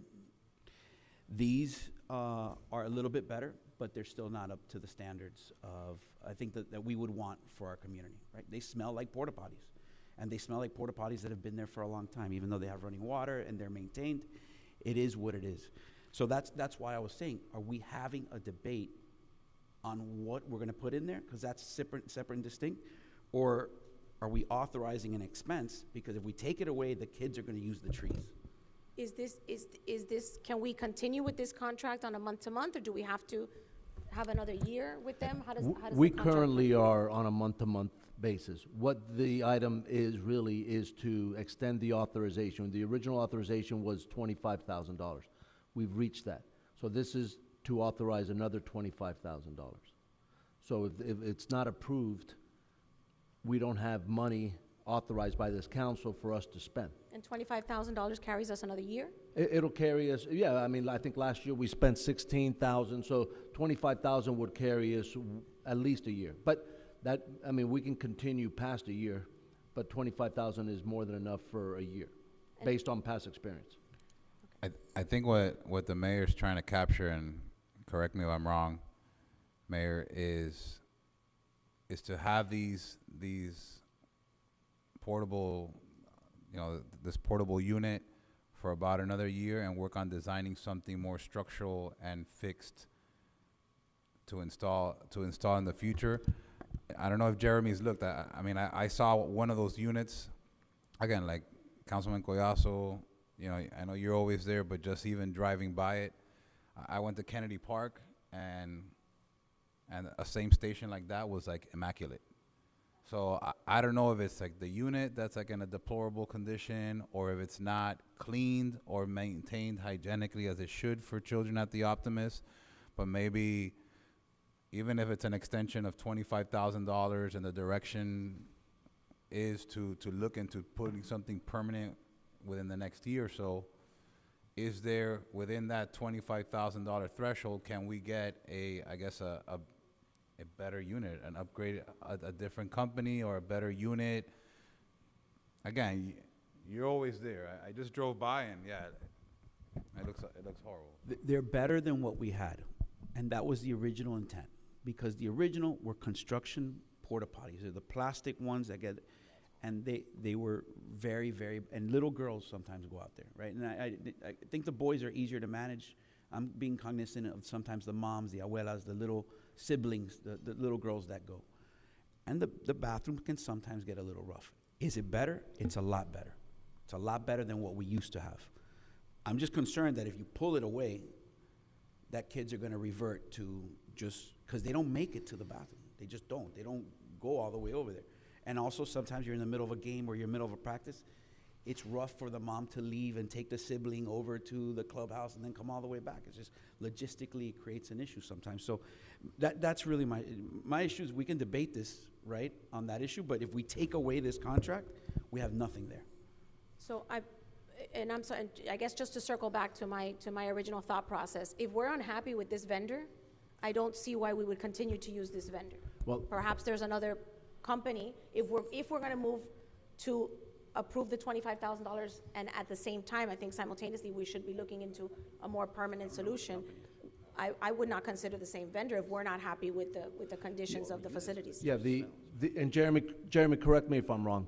The actual company that provides the porta potties, they come Monday, Wednesdays, and Fridays to do the pump out of the tank, to do certain things that they have to do periodically. Our staff, our park staff, our janitorial staff is the one that goes in there, and on a daily basis, they go in there and they clean. But obviously, they clean at the beginning, right, in the late afternoon, before any activities and programs start. And if it's a porta potty, so if you wait 2 hours or 3 hours, it may not be the same as it was when it was first cleaned. Can you increase the volume of how many, you're saying Monday, Wednesday, Friday, can you increase the volume, how many times it gets pumped out? Like, if we want to do it Monday, Tuesday, Wednesday, Thursday, Friday, can you, because Councilman Coelho says they smell. So maybe what I'm saying is just maybe 3 days is not enough to pump it out. Maybe with the volume of kids that are there playing, we have to increase the volume. It's like kind of like garbage pickup based on the load of. To that, some of the things we looked at and we kind of started re-inspecting not too long ago, the cleanliness. And the cleanliness is something that we can really gain on, and we can look at increasing the frequencies in which between janitorial and park staff we do cleaning. The pump outs, so far we haven't incurred an issue with the need to pump out. So the Monday, Wednesday, Friday schedule for the company is working well. What we're internally looking at is how we can supplement the amount of checks we're doing within our staff already. So rather than just the janitorial morning opening and closing, we're looking at ways to supplement and adding more, changing of the toilet paper and checking in spot cleaning in between games and trying to leverage that time in between the first set of 6 o'clock games before the 8 o'clock games. And we're looking at ways to increase the cleanliness of it. We did do an inspection, and they are much better than what we've had before. And I was there just this week as well. But we are looking at ways to the point is, how can we increase the cleanliness and the condition of it with what we have? So not necessarily to pump, not increase the volume of pumping them out, but increasing the level of cleanliness and height. Just the frequency that we visit them. Got it. Through the mayor. Councilman Garcia. I see agree. Councilman Fernandez put his hand I'm sorry, up go as ahead. well. Go ahead, Councilman. Okay, thank you. Someone who's coached there as well, Abuelita's not going to walk 300 yards to go to the bathroom. Okay, my mom had to do it a couple times, and pobrecita. We need those bathrooms there, but we're sitting here talking about an issue that kind of points out that we need to resolve this permanently. So I see what the mayor, why he did what he pulled from consent, because we definitely need to continue to focus on that Plan B for permanent bathroom facilities. Since this is a month-to-month, is there any way kind of to keep us pushing to get a permanent solution? Instead of approving the entire $25,000, maybe we approve, 3-month, 4-month basis, quarterly basis, to just keep us on our toes to make sure that that Plan B plan is continuing to move forward, and that we're consciously thinking, okay, we cannot have porta potties for another year and a half. It's just, not a solution. Is that something we can think about? Yeah, I think that several of the council members have initiated discussions about Plan B. Some of you are working together, some of you have initiated these discussions independently, but ultimately, I think that we're all collectively, at some point, working towards a Plan B that this council will have to consider and hopefully adopt. I'm sorry to interrupt, but I think if every 3 or 4 months we have to come up here and talk about porta potties, it'll kind of inspire us to get the ball rolling and continue to move the ball. I don't know if my colleagues agree, but it's just a reminder. I'll just make a motion to add on to this item an amendment that staff has to come back to us in February with a plan to have permanent bathroom facilities. Forget about the concession area, that was 2,500 square feet, that was really expensive, but permanent bathroom facilities that for the staff to come back to us. I'll second that. Yeah, and what we can do in addition is every month when we do our MLOP update, which is a monthly recurring report, we'll report on the progress of the porta potties and, you know, Mayor, what you said to bring back by to February for a permanent bathroom solution. Okay. Not a 2,500 square foot concession, but a smaller footprint, 500, 800 square feet bathroom facility. No problem. What I would ask Exactly. is that we do it to March at least, because You're right. The one and Councilman Ronald's right. The ones at Mary Collins are a good example of just a smaller bathroom facility. The February meeting was moved because it was going to hit on Valentine's Day. So we only have a 3-week turnaround. So it's going to be more difficult to have something substantial and accurate for you. So if you permit that we do it by March, I think will be a better result, and we'll be able to give you more accurate information. I know you could do it in February, but we'll give you to March. But I know February's not too hard. That's fine. Just on this, all those in favor? Aye. Any I opposed? actually Seeing wanted none? to add an amendment to that motion before we voted on, which discussed the location. Is it at the current location where the porta potties are at, or at an alternate location? Just have staff come back to us in general, without any location in Okay. general, right? Have that discussion going forward. Okay. But give us options on bathroom facilities. You said the word that brought a tear to my eye. Thank you. I see it. I see it. Councilman Fernandez. Can you guys hear me now? Yes, loud and clear, actually. Oh, excellent, excellent.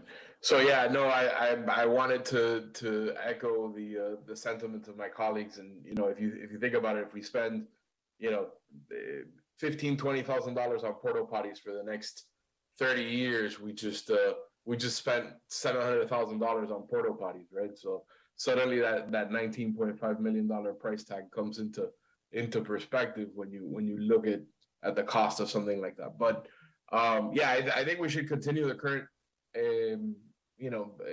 porta potties until we have the permanent solution. The other thing that I was going to offer up, if the current condition is that the porta potties are cleaned at the beginning of the day, and then with heavy use they become soiled so fast that you can't clean them, something staff might want to look into is more capacity, so a bigger porta potty with more units, and then that way the amount of users that are served are distributed over more stalls, and so each stall will get less dirty over a course of time. So that might be something you might want to look into as well, just in the interim, and definitely in support of working toward a permanent solution. Thank you.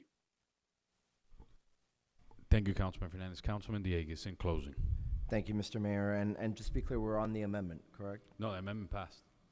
Okay, then I don't remember voting on it, so. No, in the discussion after it had passed, I was going to propose an amendment on locations, but. Okay, well, Yes, Gina, the please. motion passed, and then Councilman. Please reflect me as a no on the amendment. And I was just going to put my reason for the opposition on the record, although I'll be voting for the full item. But I just think that we're piecemealing this, and we're in the middle of trying to figure out what we're going to finally do with the park. I think if we're going to say now we're only going to do a 500 square foot bathroom and we're going to figure out a place to put on the park, we're changing the design. And again, I just think we're just all over the place. Because I don't think it's practical, that is why I was a no on the amendment. Not because I don't want permanent facilities, just to be clear. And that was the only reason why I wanted to speak, just to put that on the record. Thank you, Councilman Dieguez. All those in favor?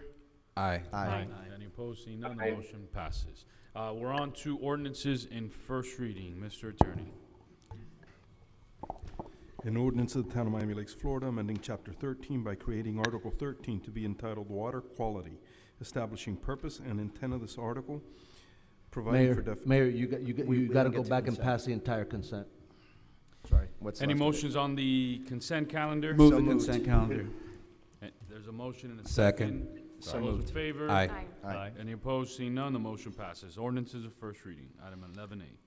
An ordinance of the Town of Miami Lakes, Florida, amending Chapter 13 by creating Article 13 to be entitled Water Quality, establishing purpose and intent of the article, providing for definitions, sediment and control requirements for certain developers, standards for sediment and erosion control, permit issuance conditions, administrative procedures, enforcement of sediment and erosion control requirements, provision of illicit discharge, reporting of illicit discharges, providing for enforcement and penalties, and providing for an application fee to be established for the sediment and erosion control plan, providing for incorporation of recitals, providing for repealer, providing for severability, providing for inclusion in the town code, and providing for an effective date.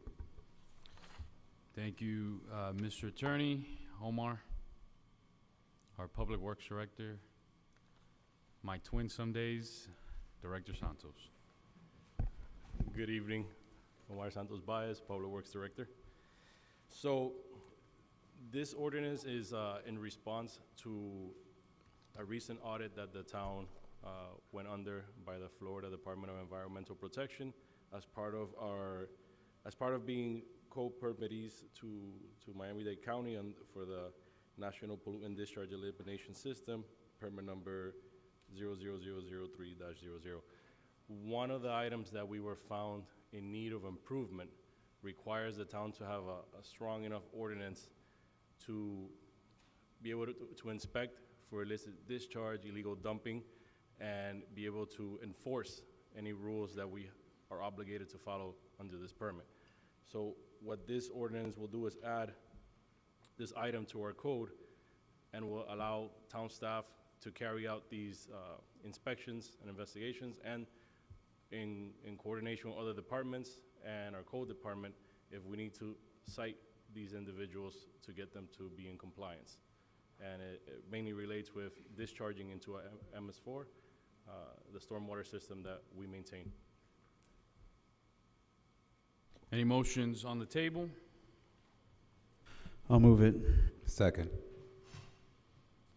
Madam Clerk, any questions of Director Santos? Any questions of Director Santos? One of the reasons I'm in favor of this is because this came up after the audit with the state DEP. I know the feds got involved. If this were a standalone ordinance, I would have thought maybe it's a little bit of bureaucracy getting injected into this, but obviously is a requirement of an audit, so I am okay with it.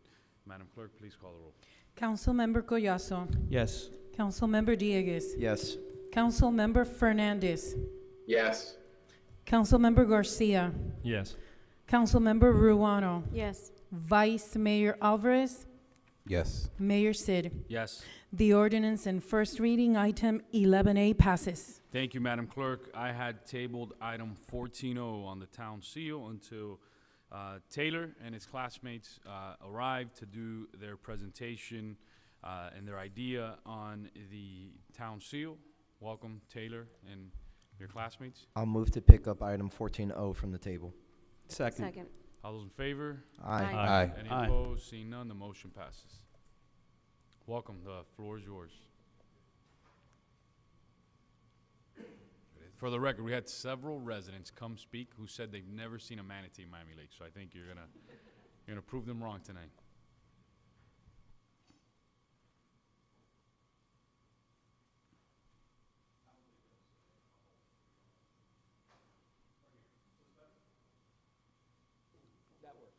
That works.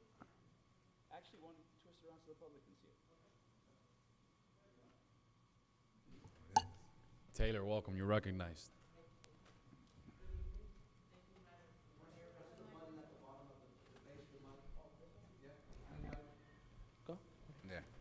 Good evening.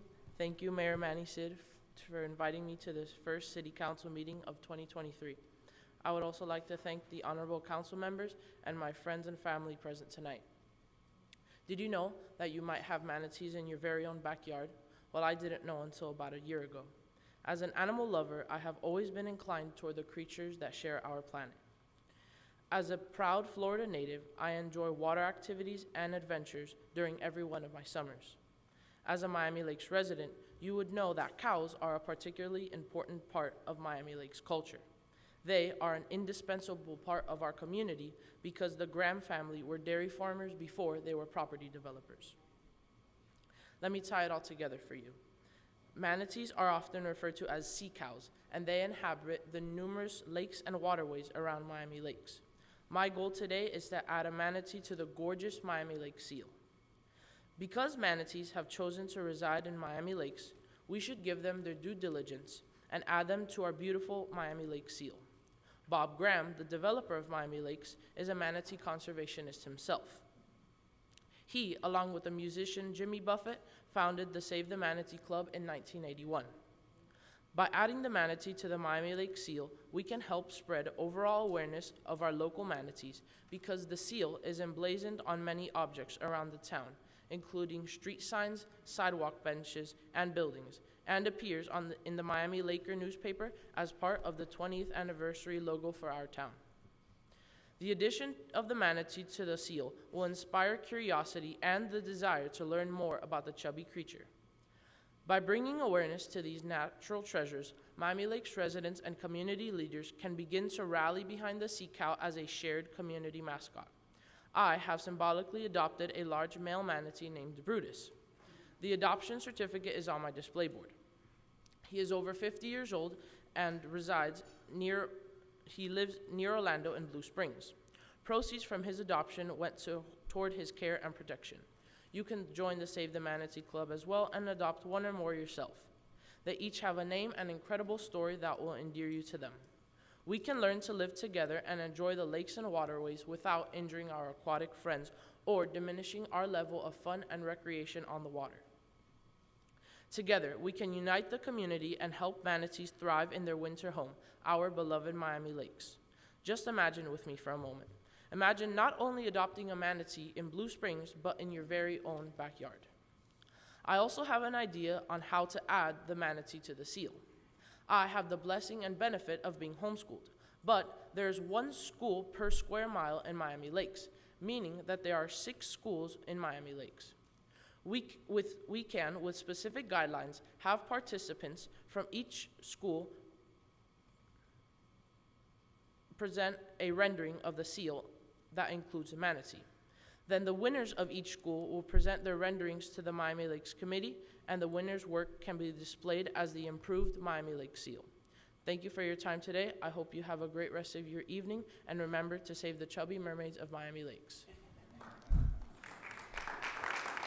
Great job, Taylor. Thank you. So I think that's a great idea to involve our schools.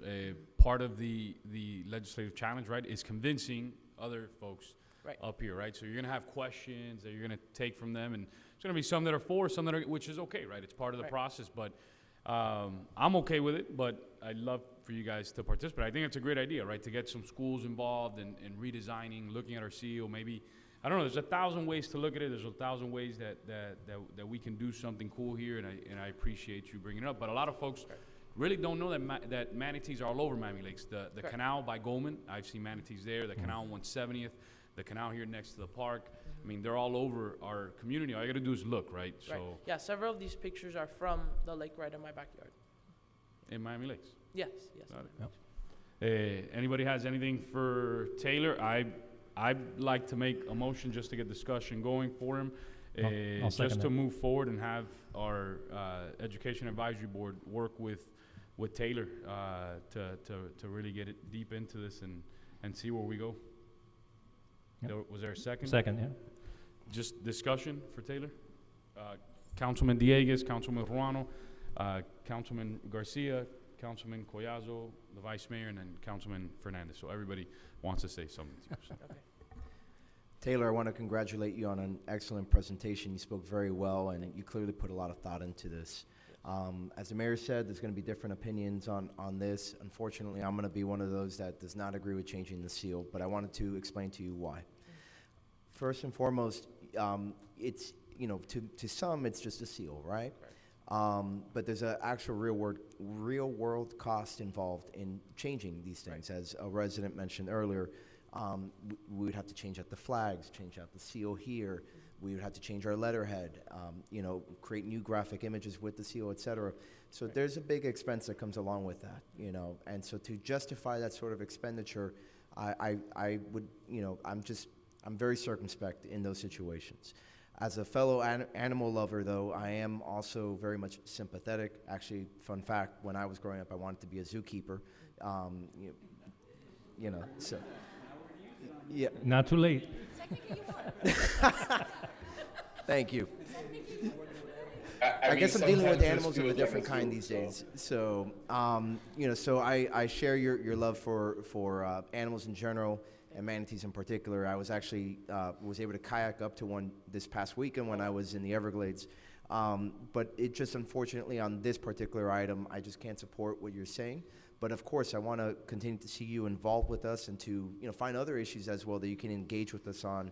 But I think right now, I think our seal is fine where it's at. When you look at it, obviously I think we all know what the cows are representative of. They're not necessarily native, obviously, to the town, but they're representative of the family that started the town. The bird that you see on the seal, Miami Lakes, was a bird sanctuary. So I just would have wanted to have seen something a bit more that's unique to the manatee as far as its connection to Miami Lakes before I would support such a what will be a large expenditure. So unfortunately, I can't be with you on this one, but I hope that you'll continue to stay involved. You have another young gentleman in the back there, Maritza Costa, and another one, Diane over here, who have started to get involved with the town. And as Maritza can tell you, I haven't always voted his way on some of these things, and neither has the council. But it's important to stay involved and to be persistent about your goals, and again, just to find other avenues of engagement. Thank you again for putting this together. Thank you. Good luck to you and Bruno, and again, thank you for your time. Thank you. Thank you, Councilman Dieguez, Councilman Ruano, then Councilman Garcia, Councilman Collazo, the Vice Mayor, Councilman Fernandez. Thank you, Mr. Mayor and Taylor. Very impressive presentation. We always love to see children come and get involved in the civic process.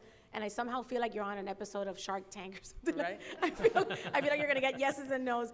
For me, if you don't already know me, I am a fiscal conservative and I am a hawk of the town budget. And anything that spends unnecessary tax dollars to me is just not something that I have an appetite for. However, I think that involving the residents and maybe having some sort of awareness campaign or something that we can support in a different way. I have seen the manatees in Miami Lakes. I know that they're in the canals, and oftentimes residents will send us photos of them. They are like chubby, delicate, wonderful creatures. I am an animal lover, and I will support you in any way that I can to do, through the Education Advisory Board or through maybe Cultural Affairs or any other committee that wants to support, perhaps an awareness event in the town so that residents can take a look at the waterways and Right. perhaps see these animals that they haven't been able to see before. Thank you so much, Taylor. Thank you. Councilman Garcia. Thank you, Taylor. Where would you put it if you had your choice? Oh, so I was thinking near the sailboat. All right. Yeah. Cool. Listen, I love the idea of first of all, manatees. I mean, they're a benchmark of how healthy our waterways are, right? Correct. If they're able to survive and thrive, then our waters are clean. Right. So I'm 100% for that.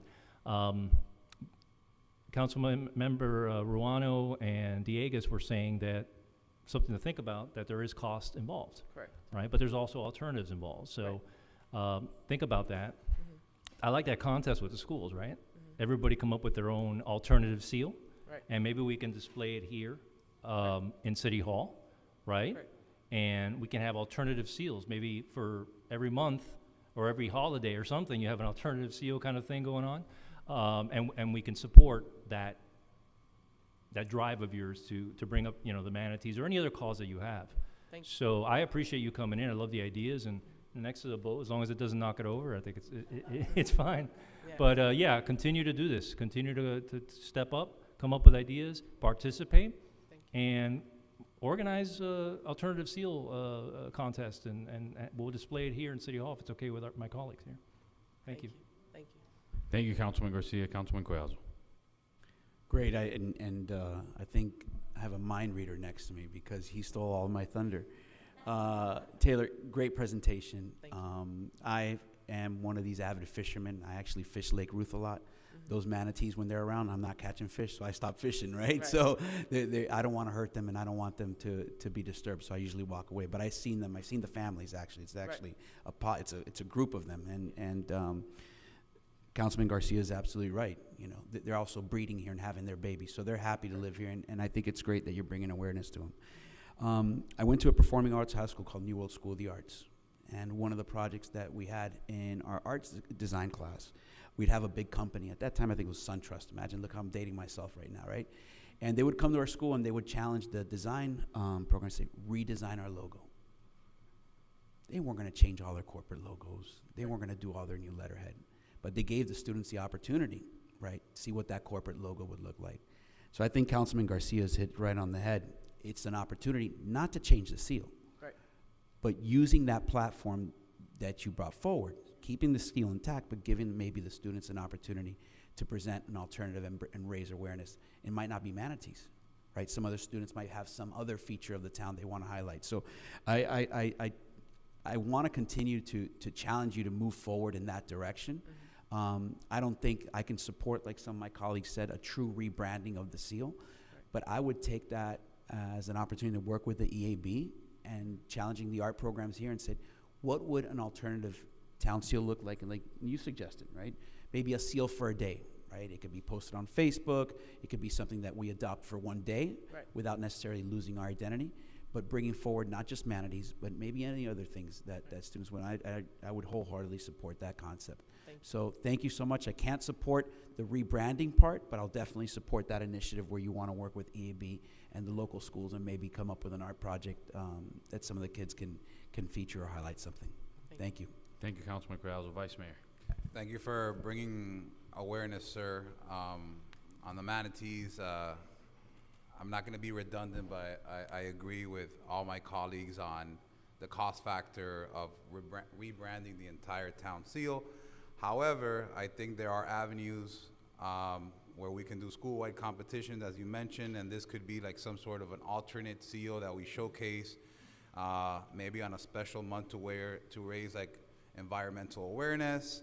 You know, if it's something that sticks, if you recall, for the 20-year anniversary, we did an alternate logo for that year. So 25 was right around the corner. So maybe we can incorporate that element to it. So I definitely will be in support of seeing an alternate logo without having to, you know, tamper in with the historical value of the original seal and the cost of the rebranding. But I encourage you to continue to move forward.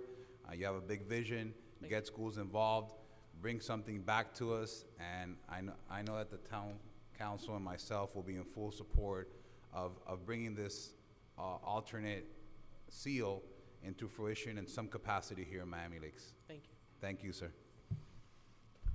Thank you, Vice Mayor. Councilman Fernandez. Excellent. I think you know, not to repeat what my colleagues have said, but I think we're all pretty much on the same page on this one. But I did want to take the opportunity to thank you for coming and doing what's important, right? Which is raising awareness on the issue and bringing it out and fleshing it out. And I want to thank you for your civic engagement. And definitely this, you know, to encourage you to come back and keep doing very, very good work. We're very proud of you. Thank you. Yes, so I just want to withdraw my motion and just place another motion on the table. Just have Taylor to approve Taylor working with the EAB on an alternate seal competition with our local schools. I'll second that. Second, yeah. Will. Seconded by everybody.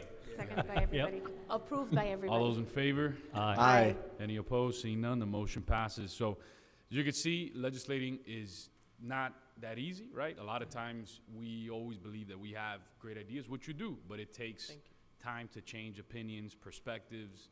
Believe you me, I've had to deal with it for a long time. But you have a great group of people on the EAB that are going to work with you, and who knows what's going to come out of that process. So don't be discouraged that you didn't get the main thing you wanted, Right. which was the change of the seal, but who knows what comes out of that competition. Maybe somebody later on sees it, maybe things change, who knows, right? So, but it's part of our process here, so.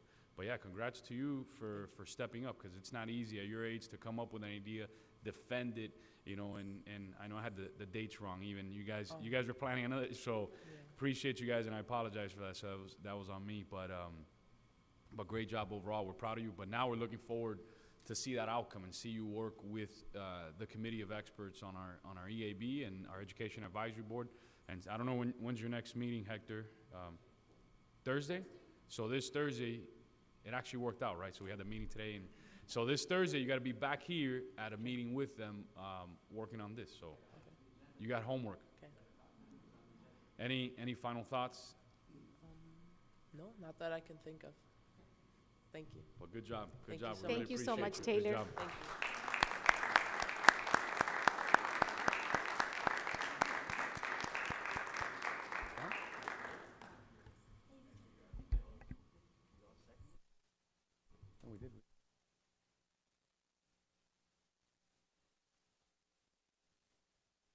We do need to reopen the order of business, because Mita has to go.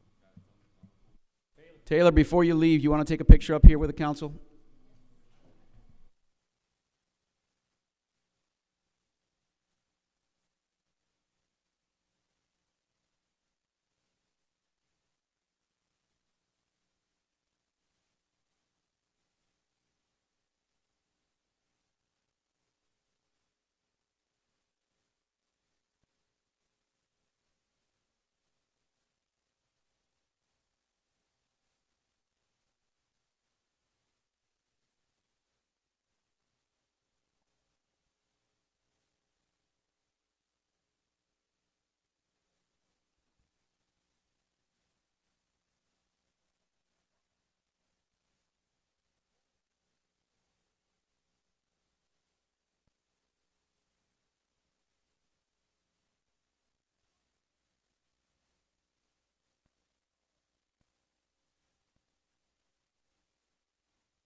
Councilman Collazo?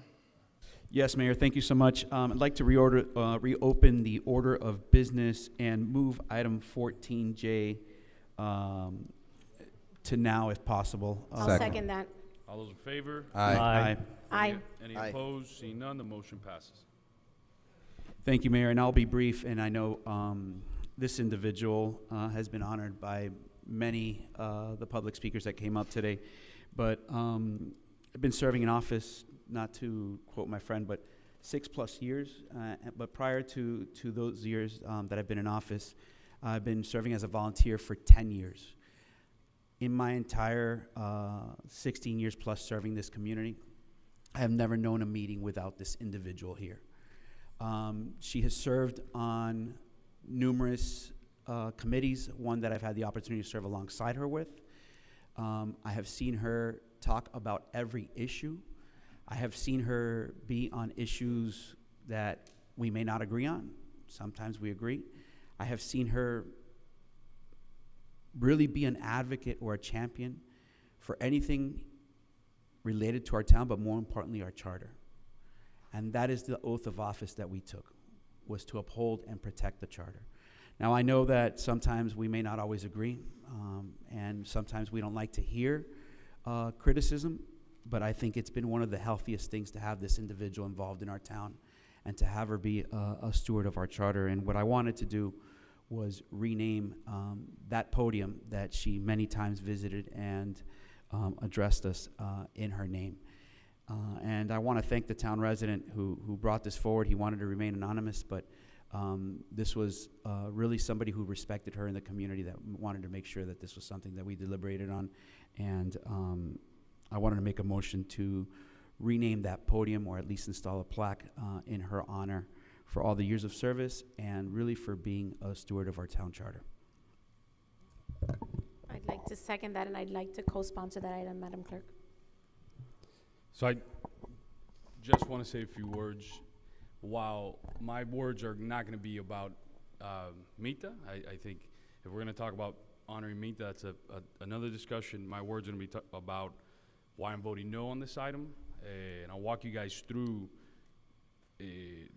I'm okay with naming streets. I'm okay with naming community centers. I'm okay with naming rooms. I'm okay with naming a pickleball court. I'm okay with certain things. But to me, there's certain things that are sacred in our town, and that's the name of Town Hall, and that's this chamber. And I'll walk you guys through why to me that's so important. I was one of the first folks to walk through here when this was getting built. It's the People's Hall, right? We put cameras. One of my first initiatives was put cameras in here so our residents can see everything that's ongoing. And one of the second things that I did was to ensure that the words "In God We Trust" were right in. When everybody walks through these doors, those were the first things they saw before stepping into this chamber. The other thing to me that's very important, and I know at first I even talked about this with a clerk many years ago, was that the names on here were removable because they signified that this chamber and City Hall as a whole didn't belong to any one person, and it belonged to our residents that were here today and our residents that will be here 100 years from now, 200 years from now. So that's why I'll be voting no, because I don't believe in naming this chamber or anything inside of this chamber or our City Hall about one individual. Again, I'm okay with streets. I'm okay with pickleball courts. I'm okay with community centers. We're actually doing, I think later on this month, we're doing a room at a community center for the Civic Association and for the founding mayor of our town. But when it comes to this hall, this chamber, I think the only thing that should be, everything should be removable, all the names. And I think the only thing that should be up is, right when you walk in, is in God We Trust. So to me, this chamber is sacred for it because this is where the people's business happens.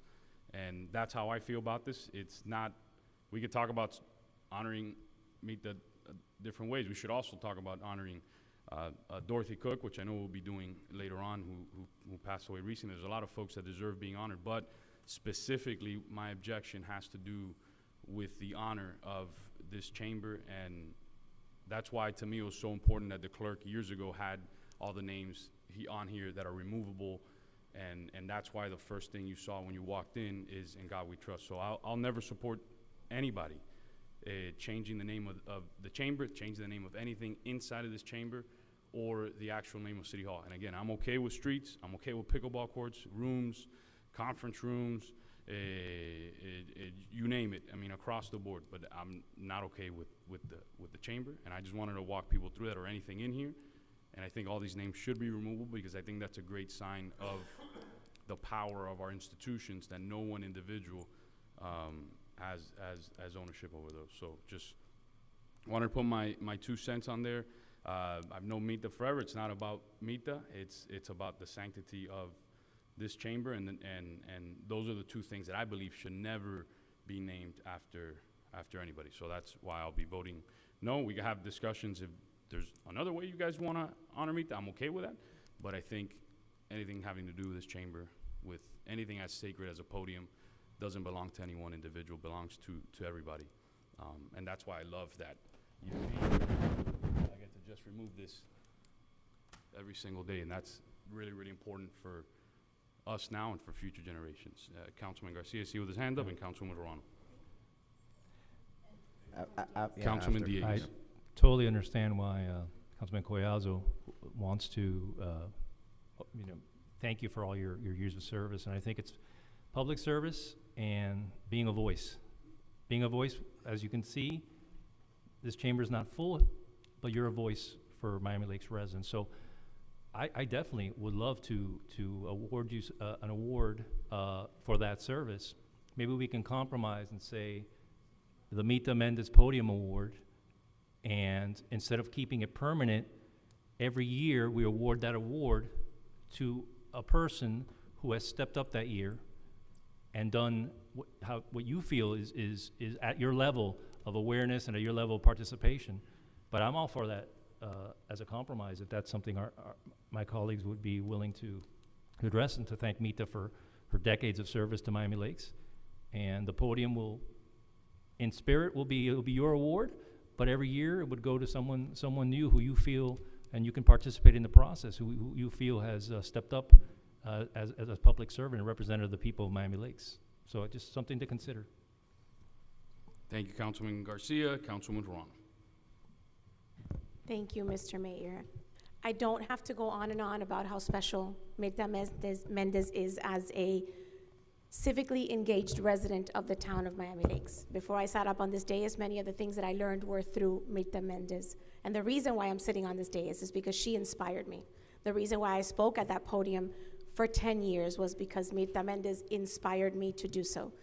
The first time that I ever spoke was in front of Mita Mendez, and it was through her leadership that I realized that I had a voice in this community and that I could speak my mind and that I could request things of my elected officials, because as a taxpayer, that is a right that I have. And to me, there is no greater honor than naming a podium after someone that inspires others to do that work. When we stand at the podium, when we come here every month and we see Mita Mendez, and sometimes she's not feeling well, and sometimes she's got lots of things to do, and sometimes she's only here for 5 minutes, but she says her piece and then she leaves us because it is that important. She makes that a priority. And if the 33,000 residents that live in the town of Miami Lakes made that a priority, this would be the perfect town, because it is only through conversation with our constituency and through public comments that we realize what our constituents need and what our town would like for us to do. We are here to serve them. And because Mita was an inspiration to me, and because I believe that that podium is where everyone should be inspired to open up, to not have fear, to talk to us as they would their neighbor, because ultimately that's what we are. We're neighbors. We were elected to serve our constituency, but we're nothing more than friends and neighbors of everyone that stands at that podium. I would be honored to name that podium after Mita Mendez, because I think that she more than deserves that, and I would love to add the award component to it and give an award every year to someone that is new to the podium and someone that has found their voice. I think that both things are equally wonderful. And Mita, thank you for being my personal inspiration. Thank you for teaching me to do what I do today. I am eternally grateful. Thank you. Thank you, Councilwoman Verano. Councilman Diegues. Before I delve into my main remarks, I wanted to float this idea by you, Mr. Mayor, to see if maybe you'd be amenable to it. How about renaming the community conference room? Would that be something that you would be open to, or would it still fall within the categories of what you do not feel we should be assigning to a particular person? I know we're doing it at Mary Collins Community Center. The challenge with Town Hall for me overall is, you hit on the head, it's the community's conference room. So we're doing it at Mary Collins. We could do it at the youth center. We could do it anywhere else, but those are things that are just really important. I'm okay, again, honoring me, whatever you guys want, but I'm giving you guys the reasons why I just personally believe that there's certain things that are sacred, not for me, but for future generations. And I walked through literally things that I've done along the path to ensure that it stays that way. So I just wanted to float that. Okay. And secondly, because I also was a little ambivalent about the manner in which we were going, or were being asked to approve to give credit to Mita. Mita, I've known her a very long time. I remember in 2006 when I spoke as a high school student at the auditorium there at the middle school. I was there to speak on the charter amendments then being proposed, and that was the first time I ever saw Mita go up. And in her usual fashion, she had that righteous fury that still exists today. And you know, to be honest with you, sometimes I do feel that righteous fury has been misplaced, because sometimes I feel as if the information that was, you know, underlying it was either based on incomplete or incorrect information. But the reason why I've warmed up to the idea of voting yes is because I like the spirit of what she stands for, right? Which is the ability of an average person to redress their government, you know, or to seek from their government a redress of their grievances, right? And Lord knows that she has been very passionate about her grievances and making sure that we're aware of them and that we're doing our part to correct them. And not just her grievances, but grievances in terms of deficiencies in our town government and how we've performed our services or performed our public service.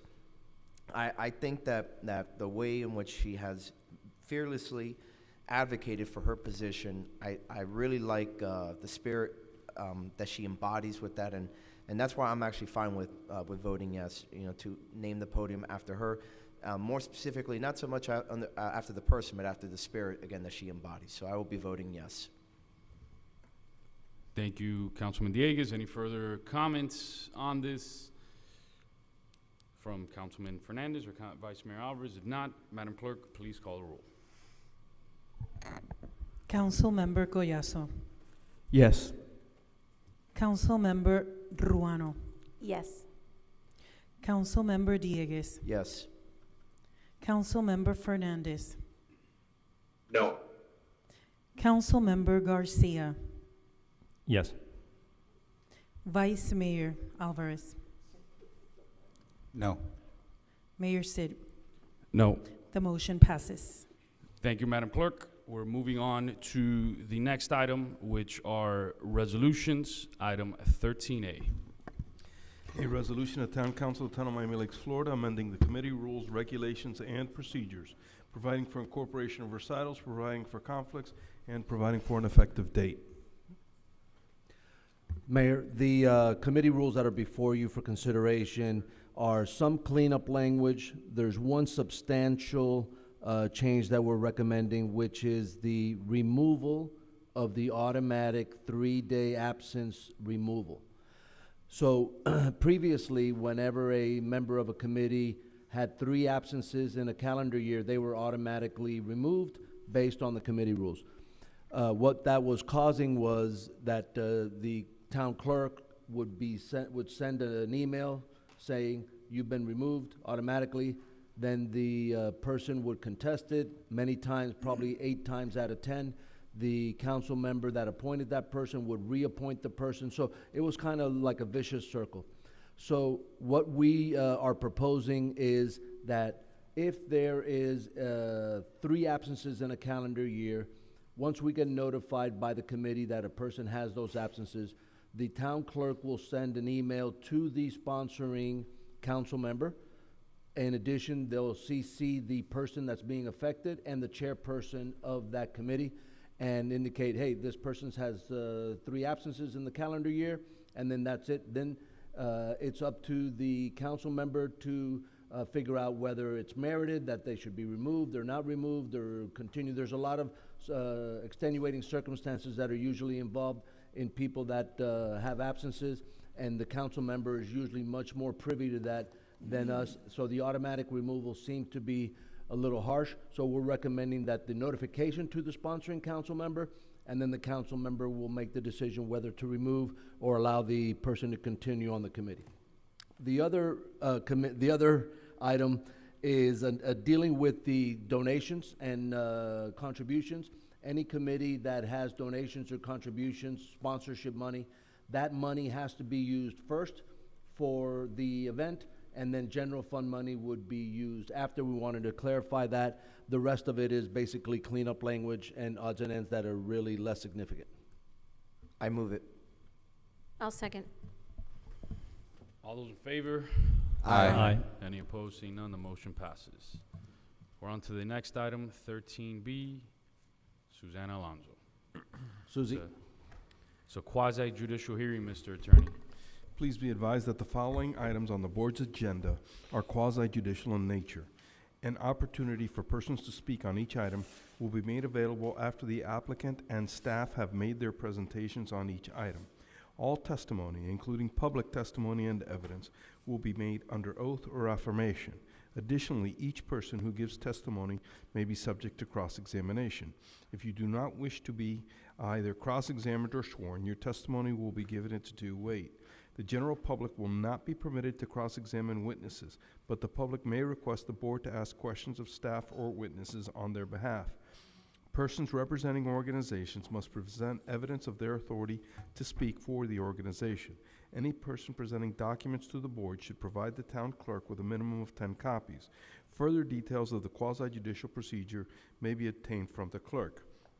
The item that's going to be heard is a resolution of the Town Council of the Town of Miami Lakes, Florida, approving a request in accordance with subsection 13308 F2 of the Land Development Code for a waiver of plat titled TGC Wells for the property located at 15615 Ludlam Road, Miami Lakes, Florida, in the TC zoning district, providing findings, providing for approval, providing for conditions, providing for violation of conditions, providing for appeal, and providing for an effective date.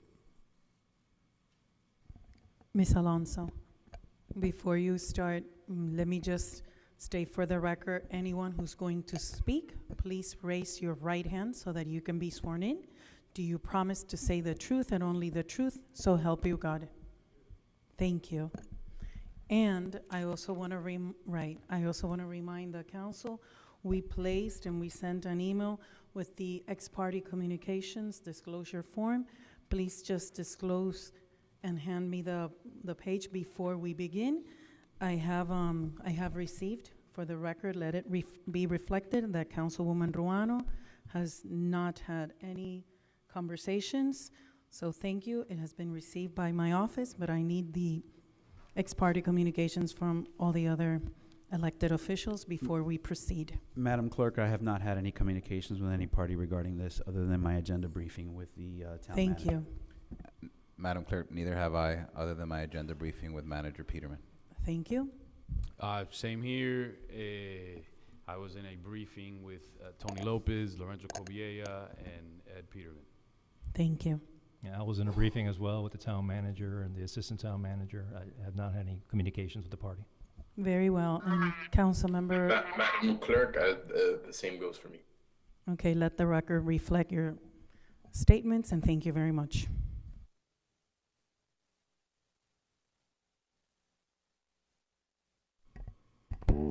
Good evening, Mr. Mayor and council members. We are hearing now a plat for the Wells Fargo property that is a few feet away from us in the corner. You're all familiar with this area. It's very close to us. This is a plat that we have heard in the past. We have heard plats that are talking about moving property lines and rearranging property configurations. This is not one of those. This is a very simple, almost administrative procedure where they're just cleaning up the site for maybe future development. I'm gonna allow the applicant to explain a little bit further what exactly they're doing, but as far as the town is concerned, this is a very simple procedure that is really not changing many things about the site. They're just cleaning up a few easements that have been that were originally in there. There's a sidewalk easement that was put in before the townhouse sidewalks. We subsequently put in an actual sidewalk right next to it, so there's an easement there that is not needed at the time, and this is the only thing that they're doing at this time.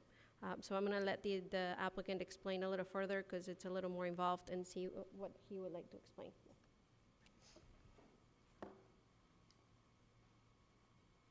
Good evening. Good evening, Mark Johnson, Schwebke Shishkin, 3240 Corporate Way. We're the survey of record for the applicant. As Susanna noted, this is the Wells Fargo site that's just around the corner. The application that we have for you tonight is a proposed tentative plat. There are two easements that encumber the underlying site that we're seeking to modify. since those easements were created by plat, we have to amend them by plat as well. We have to follow the same procedures which they were created to amend them. The existing site improvements will remain. There's no proposed development for the site, so this is not modifying the site in any way at this time. The platted easement on the east side is a platted utility easement. As such, it's a public utility easement, and not only do utility companies that currently occupy the easement enjoy privileges there, but utility companies, franchise utility companies that don't use that easement also enjoy utility rights there as well. So changing the method of that conveyance, taking away from being a platted easement and turning those into separate easements by grant between the applicant and those individual utility companies gives them some flexibility in how to handle those utility occupations going future, gives them the latitude to relocate those utilities at their expense should they choose to. As Susanna noted, also on the north side of the site by Cowpen, there was originally a 5-foot platted easement on the site. The public sidewalk was actually originally sited on the property. If you go by there, it's kind of unusual. There's a 5-foot sidewalk, a gap, and then an 8-foot sidewalk. The 5-foot sidewalk that's on the site is actually substandard. The public sidewalk that's within the right-of-way is 8 feet, and like I said, exceeds the requirements. So this application also seeks to remove that redundant sidewalk easement facility as well. That's all that's here. Like I said, we're happy to answer any questions if you have anything. Council, questions of the applicant? Questions of the applicant? Ready for a motion. Questions of the applicant. Real quick, I need to open it up for public comments. Anyone from the public wishing to speak on this quasi-judicial matter, which is item 13B, TGC Wells Plat, 2002-05-0580. Anyone from the public wishing to speak on this item? Anyone from the public wishing to speak on this item? Seeing none, the public hearing is closed for this quasi-judicial public hearing. Any questions of the applicant? Any discussions from the council? Are there any motions on the table? Yeah, There's a motion to approve the request. Second. No. The motion and second. Madam Clerk, please call the roll on item 13B. Councilmember Collazo. Yes. Councilmember Ruano. Yes. Councilmember Garcia. Yes. Councilmember Fernandez. Yes. Councilmember Dieguez is not here. Vice Mayor Alvarez. Yes, ma'am. Mayor Sid. Yes. The motion passes. Thank you, Madam Clerk. We're moving on. Thank you so much. Very much. We're moving on to the next item, which is item 14A. Councilman Dieguez. Table 14A till Councilman Dieguez returns. Councilman 14B, volleyball courts. Thank you, Mr. Mayor. This item is very simple.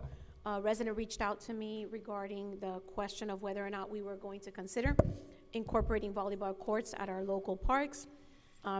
She informed me that there are several local schools that have volleyball teams, as well as some private volleyball teams here in Miami Lakes that they practice in Doral and Miramar in the city of Hialeah because there's no facilities here. So I wanted to gauge your appetite for perhaps including this as part of the future plans of any park redevelopments, including volleyball courts where possible.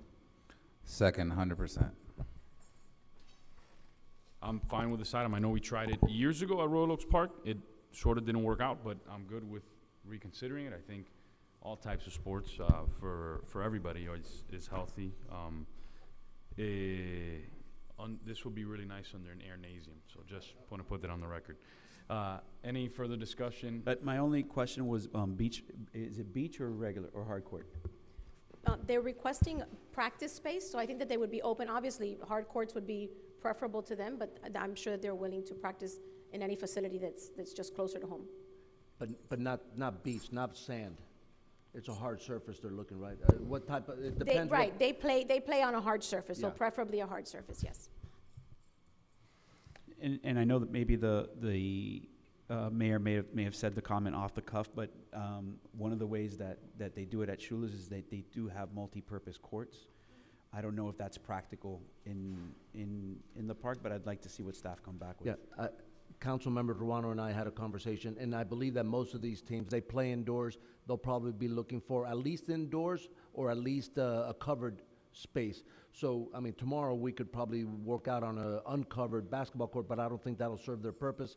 They schedule practices. And I'm sorry to interrupt you, Mr. Manager, but from what I understood, they're just looking for a facility that's closer to home. So even if it's not covered, I don't think that's an issue. Now, the hard surface will definitely be something. I realize now that you asked, I realize that there are some basketball games that are on sand. I don't think that that's what they use, but I'm sure if we can have a multi-purpose, right. I said basketball, I'm sorry, I meant volleyball. Sports is not my forte. So I'm sure that if we could have perhaps a multi-purpose court that we could allow them to use at certain times, and that would maybe mitigate for the time being. Yeah, we'll keep it in mind for the future if this passes, but in the meantime, get us the information for the specific teams, and we'll work to see how we can accommodate them on a short term. If they're willing to practice uncovered outdoors, maybe we can accommodate them on a short-term basis with restriping a already existing court. That would be fantastic. Thank you, Mr. Manager. All those in favor? Aye. Aye. Any Aye. opposed? Seeing none, the motion passes. We're back on to item 14A, Councilman Dieguez. Thank you, Mr. Mayor. And as you can tell from my memorandum, the initial intent was to place license plate readers at the entrance to the Loch Ness community there at Loch Ness Drive and 67th Avenue. After speaking with the manager today at my agenda briefing, they thought it more prudent instead to focus on closing the LPR security net that we've started to establish in the eastern part of Miami Lakes, which would obviously, of course, also do or play its role in securing the Loch Ness community. There's been an uptick in crime there. I remember that was a common theme when I was knocking on doors in that neighborhood in the last election. So I really felt it was important to address it. And it, again, speaking with the manager and the deputy manager, it seems as if the best course of action that will cover the most people, not just those in Loch Ness, would be to go ahead and instead give direction to staff to close the remaining gaps of the LPR net on the east side, which would be 57th Avenue and 154 and 67th Avenue and 138. Is that correct? Obviously, there are some LPRs that are already in place, some LPRs that are in the works that we're working already towards putting them in place, some of them that are still unfunded. So what we'll do as a follow-up to this item, we'll put together a status report, and we'll send it to the entire council, so you see exactly what are the locations that are part of the net, which ones are already in place, which ones are in the works, and give you an idea of a timeline, and then give you an idea of which ones are still unfunded. And you've already, as a council, made a decision that any new public safety impact fees go towards that, and that's exactly where they'll be to close up the unfunded ones. Exactly. So the substance of my motion therefore will be as follows. It would be that I'm moving to direct the manager and staff to go ahead and bring back a report at the February council meeting with the status of the LPR net implementation, as well as to identify how much in police impact fees we are expecting to generate and the estimated cost of closing the gap of that part of the net on the eastern side of Miami Lakes. That is the motion. I'll second. All those in favor? Aye. Aye. Aye. Any opposed? Seeing none, the motion passes. I wanted to bring this up. I had staff and parents in the area bring this to my attention. The area between Barbara Goldman and Bob Graham POC during standard time. Mayor, sorry, I wanted to add something to that. I know we already made a motion, but I wanted to give additional direction to staff before we move on to that item, if I may. On the LPR net? Yes. Okay, go ahead.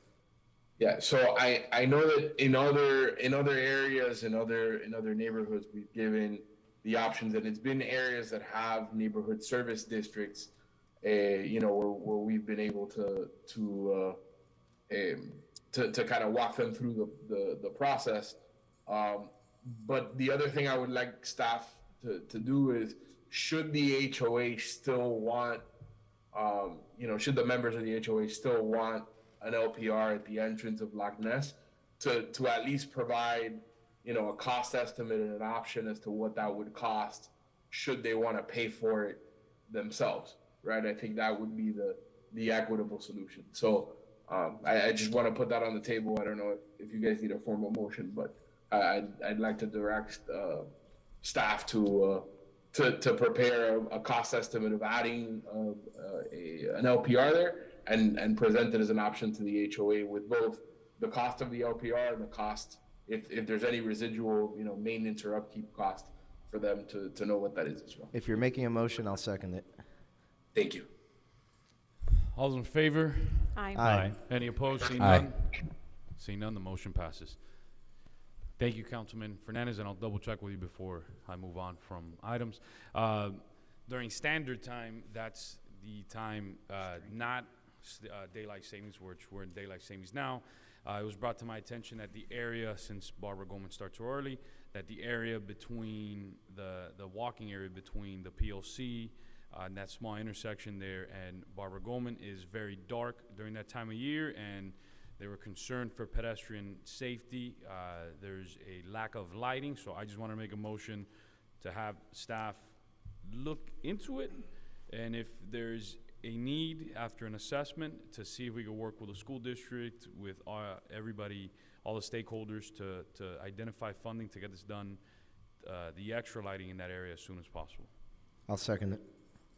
Discussion, Councilwoman Ruano. Mr. Mayor, I'd like to add to that, to have staff look into trimming of the trees. Sometimes the areas get really dark because the canopy covers the street lighting. I agree. I'm good with that. Any further discussion on this? Council, seeing none. All those in favor? Aye. Any opposed? Seeing none, the motion passes. We're on to item 14D. Councilman Collazo.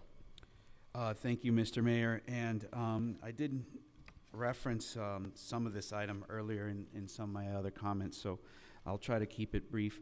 For those of you who are not familiar with what Pinto B Field is the field that is directly on the corner of 67th Avenue and Miami Lakeway North.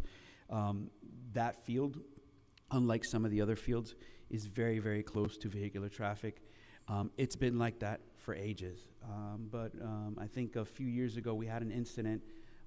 Several residents came forward, asked us to consider some safety improvements to that field, and I believe that what we discussed was, well, let's see what we can do when we redevelop Optimus Park.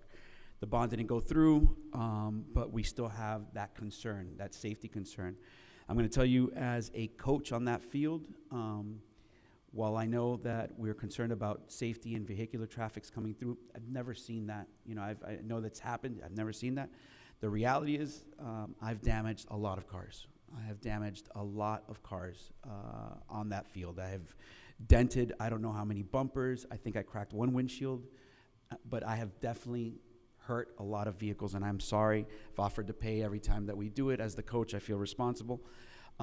So as talking to the Optimus staff and some of the stakeholders at the park, there was a flurry of ideas, everything from relocating the field, pushing it back, with talking with Jeremy, talking with the town manager and Tony Lopez, adding additional netting or buffering.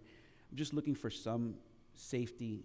It doesn't necessarily have to be what I outlined with, which is a realignment of the field, but something where we can address some of those safety concerns. One is the property concern. It happens a lot.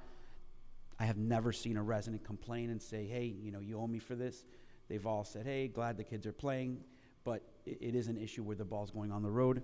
And, you know, I remember being here when the residents did come forward saying that there was a car accident that almost pushed through the grate, and some kids' lives were put at risk. So I wanted to make sure that we address that somehow, and that was my motion, to have staff come back with recommendations how we can improve the safety of that Pinto field.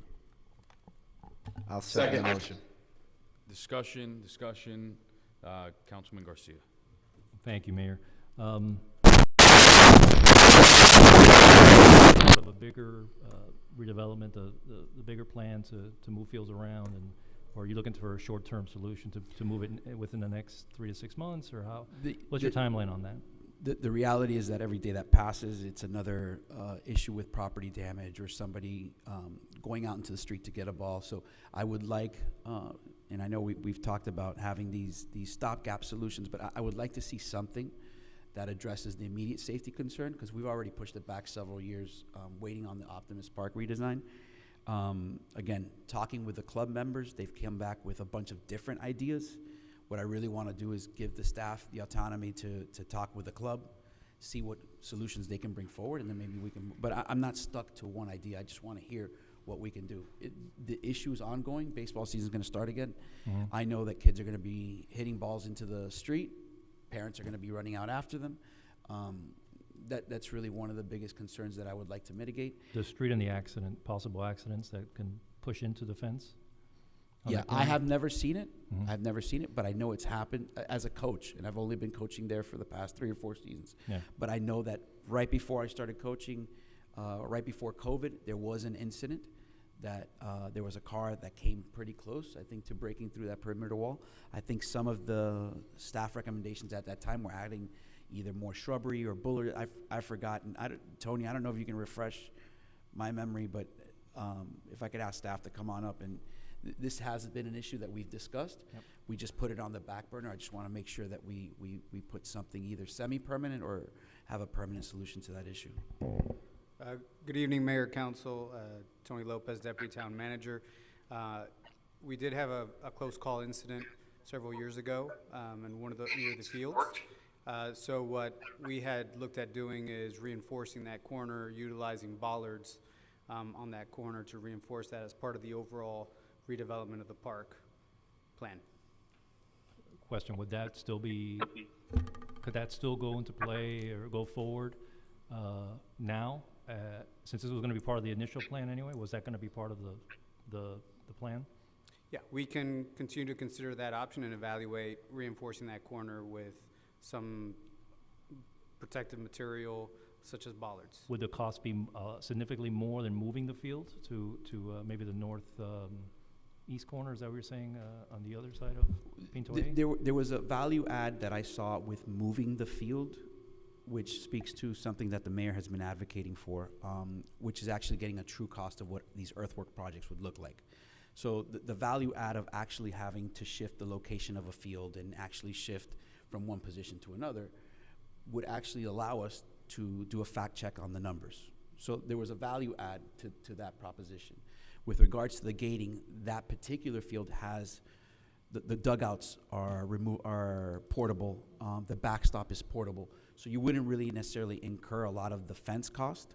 All you'd be doing is adding clay and basically designing an infield. So that's why there was a value add with regards to moving. At the end of the day, I'm not using that as an issue to push one agenda over another. I'm not trying to do that. I'm really just trying to address the safety concern, which is really the ball's being hit into the street, because that happens with much more frequency. And I've heard from the Tony that maybe we could add additional netting.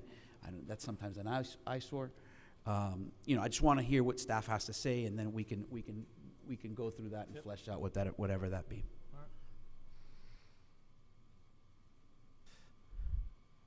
Thank you. I know there's a motion and a second. Any further discussion on Councilwoman Ruano? Thank you, Mr. Mayor. Councilmember Collazo, is there any leaning towards the club itself, perhaps working with the town to fund some of these changes? Yeah, actually, in my discussion, they were very eager. So go back a couple meetings ago, Councilman Rodriguez and myself had 2 complimentary items. One that would lower the cost of Optimus Park if the bond were to move forward, and one that would reallocate some excess funds to Optimus Park. When I just started discussing this with some of the club members, they were like, man, we have a laundry list of things that would help improve this park immediately if we had access to that money. So I told them, I would mention it to Jeremy, I would mention it to, it's coming up now here in discussion because you asked that and we don't violate sunshine, but yes, they do have a list of items that they feel could immediately be done to improve the park.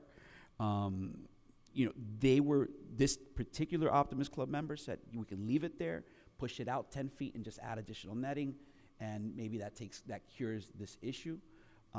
Other members of the park had a different plan, right? To kind of move the field and kind of have it be like a first phase, so to speak. In my manager's briefing, what came up was certain poles along that park are going to remain in place, right? So all of those poles that are along that side, that church side, we talked about maybe even looking at that to start doing the FPL program immediately. Since those poles are not going to be removed, there's not going to be any, that would be a good pilot as well. Does this program work? So again, there's a lot of things, a lot of moving parts to that issue. I just want to make sure that we're trying to address, just like we tried to address the porta potties today, that we're addressing that immediate safety concern of that field. So I'm not married to anything. I want to just get the ball rolling and start hearing what what we can do. Right, and the reason why I ask is because in our Sunshine meeting, I was very surprised to hear that the Optimist Club wanted to wait for a full redevelopment and didn't have any immediate concerns, safety concerns and whatnot. I specifically asked if they didn't want to provide a safer play environment, and their answer was no. So that surprised me. I know that we were all there. That surprised me. I do think that there are immediate safety concerns that we can address, and that's along the lines of why I presented that question. I didn't speak to the club. I went individually to member, and that's why I got a varying response. If we have them kind of meet and coalesce, you might get maybe a similar answer. Again, I'm looking at this from an end user perspective. I have a very unique, position in the sense that I'm one of the people that's actually on that field almost every weekday. And that field in particular, I think it was Councilman Rodriguez at the time that brought this issue forward. And you really don't really appreciate it until you're out there. And really, it's mostly foul balls going into the street that are damaging cars and then causing the parents to run out into the street to fetch a ball. And then as the deputy town manager illustrated, there was one safety concern that we all agreed maybe we should reinforce that corner. So I'm open to whatever, and it's definitely something we can do. Thank you. Councilman McCoy, I'll be supporting the item. We've talked about the language we've used here is piecemeal, and I think we have to look at the optimist. I don't. First and foremost, I don't like that word. I think we have to look at possibly. We tried to do the whole thing. I think this may be something that we as a body may have to look at doing in phases and chunking it, and maybe the Pinto Field and some sort of structural restroom is the first phase, and this is a long-term plan, but none of us, we're gonna continue spinning our wheels here and not come to anything. I'm gonna go against what we've all said about the piecemeal, and I think we should look at this in phases and prioritize, and if the Pinto Field is a priority, then we should strongly look at that as a phase one of a possible 4 to 5 to possible 6 phase project. Because we always said no, but now, you know what, I'm going to go against the buck, and I'm going to say, you know what, and I'm not going to use piecemeal, I'm going to use phasing this Optimist Park, because we're going to sit here for another year and discuss this, and that, and nothing get done. So I'll be supporting your item, and let the manager do his work with his staff and bring back an option for us on what a possible phase like this may look like, what it may cost. We do have carryover money, and at that point, we can decide where our priorities are. And if a priority is to start phase one and it incorporates the Pinto Field, then so be it. Pa'lante, and we move forward. Councilman Dieguez. Thank you, and I want to piggyback off of the Vice Mayor's point, which is I'm not opposed to phasing improvements into the park, but where I am going to draw a distinction between my vote in favor of this item versus my vote against the mayor's amendment on the bathroom structure is that I feel as if that what Councilmember Collazo is talking about right now is something more to address an immediate safety concern, right? And it's actively causing damage to vehicles and whatnot. So I'm going to vote in favor of it on that basis. But I think what I would like to see is for us to agree on a plan for the park, and then yes, if we have to phase it in as opposed to taking it one bite, like which was basically what the bond was last year. If we have to take a phased approach, I'm fine with that. But I just think that we need to figure out what we want the permanent layout of that park to be before we start approving permanent structures, which is why I voted no on the amendment. So I just wanted to clarify that for the record. I'll be voting yes. Thank you. Any further discussion? Seeing none. All those in favor? Aye. Aye. Hold on. Hold up. Councilman Fernandez, sorry about That's that. what you get for not being here. No, Councilman Vice Mayor Alvarez, I agree with you philosophically 100%, and not to steal my own thunder, but at the February meeting, I'm gonna be bringing forward my proposed Plan B proposal, right? and hopefully, and it does involve, you know, phasing it and building it out in steps. So hopefully that'll be a jumping off point to you know, stimulate the conversation further and get to a point where we can move forward. I don't have an issue supporting this as long as it's, you know, it's a reasonable expense that isn't, you know, it's either a reasonable expense that is not a permanent structure, or is a permanent structure that aligns with the existing master plan, right? So one or the other. If it's something that would survive, you know, a renovation, then I'm okay with doing it now. If it's something that, you know, is temporary and therefore relatively inexpensive, I'm fine with that too. Obviously, you know, the safety of our kids is you know, one of my number one priorities. So I'll be in support of the item. Thank you. Thank you. All those in favor? Aye. Aye. Aye. Any opposed? Seeing none, the motion passes. And again, I just want to bring up one last, and it's germane to this item. The staff identified 4 structures that no matter whether we phase or whether we don't, I do want to give the staff, and I brought it up in discussion, the autonomy to kind of move forward with looking at that FPL lighting program at that north end of the park. And I think that was discussed in the discussion. If that can kind of come back, that'll be helpful as well, and it might help ameliorate some of the things that we discussed, and it might be something you could use beneficially to your plan, Councilman, in the February meeting. I will second that. Thank you. All those in favor? Aye. Any opposed? Seeing none, the motion passes. We're moving on to the next item, item 14E. Councilman Garcia. Thank you, Mayor. It's the upcoming legislative sessions coming up, and we are once again, residents have spoken loudly through town halls and through complaints of how blasting is really hurting us. I think I would love to see the town, as we did last year, all co-sponsor a resolution. I mean, I'll put everybody's name on this just to show the solidarity we have with the residents, with our blasting advisory board, and with our local representatives who, and of course, the lobbyists that are going to go up to lobby for to find relief for the residents.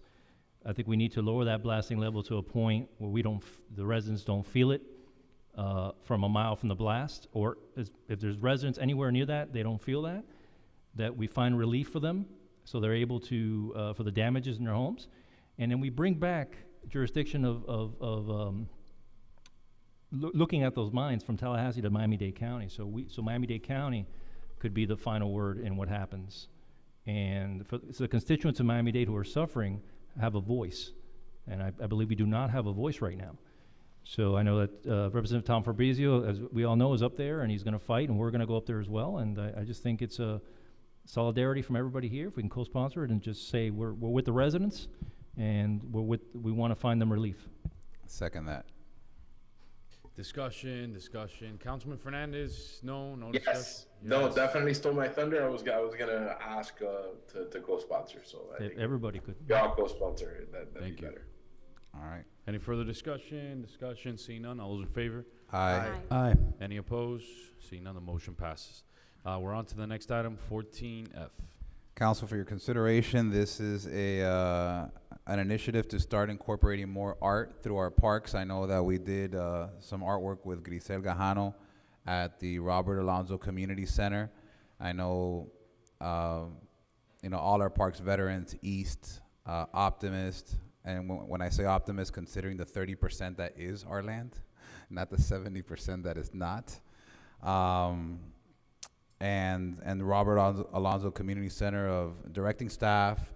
I know Claricel has worked before with doing some structural, like cows and stuff like that, but I don't want to get too much into specifics. I'd rather you guys, kind of roll up your sleeves and kind of look into it and start incorporating at least one art element to our parks, and preferably to start with Veterans and then moving to East, and then kind of seeing how that can grow throughout the years. I'll second the motion.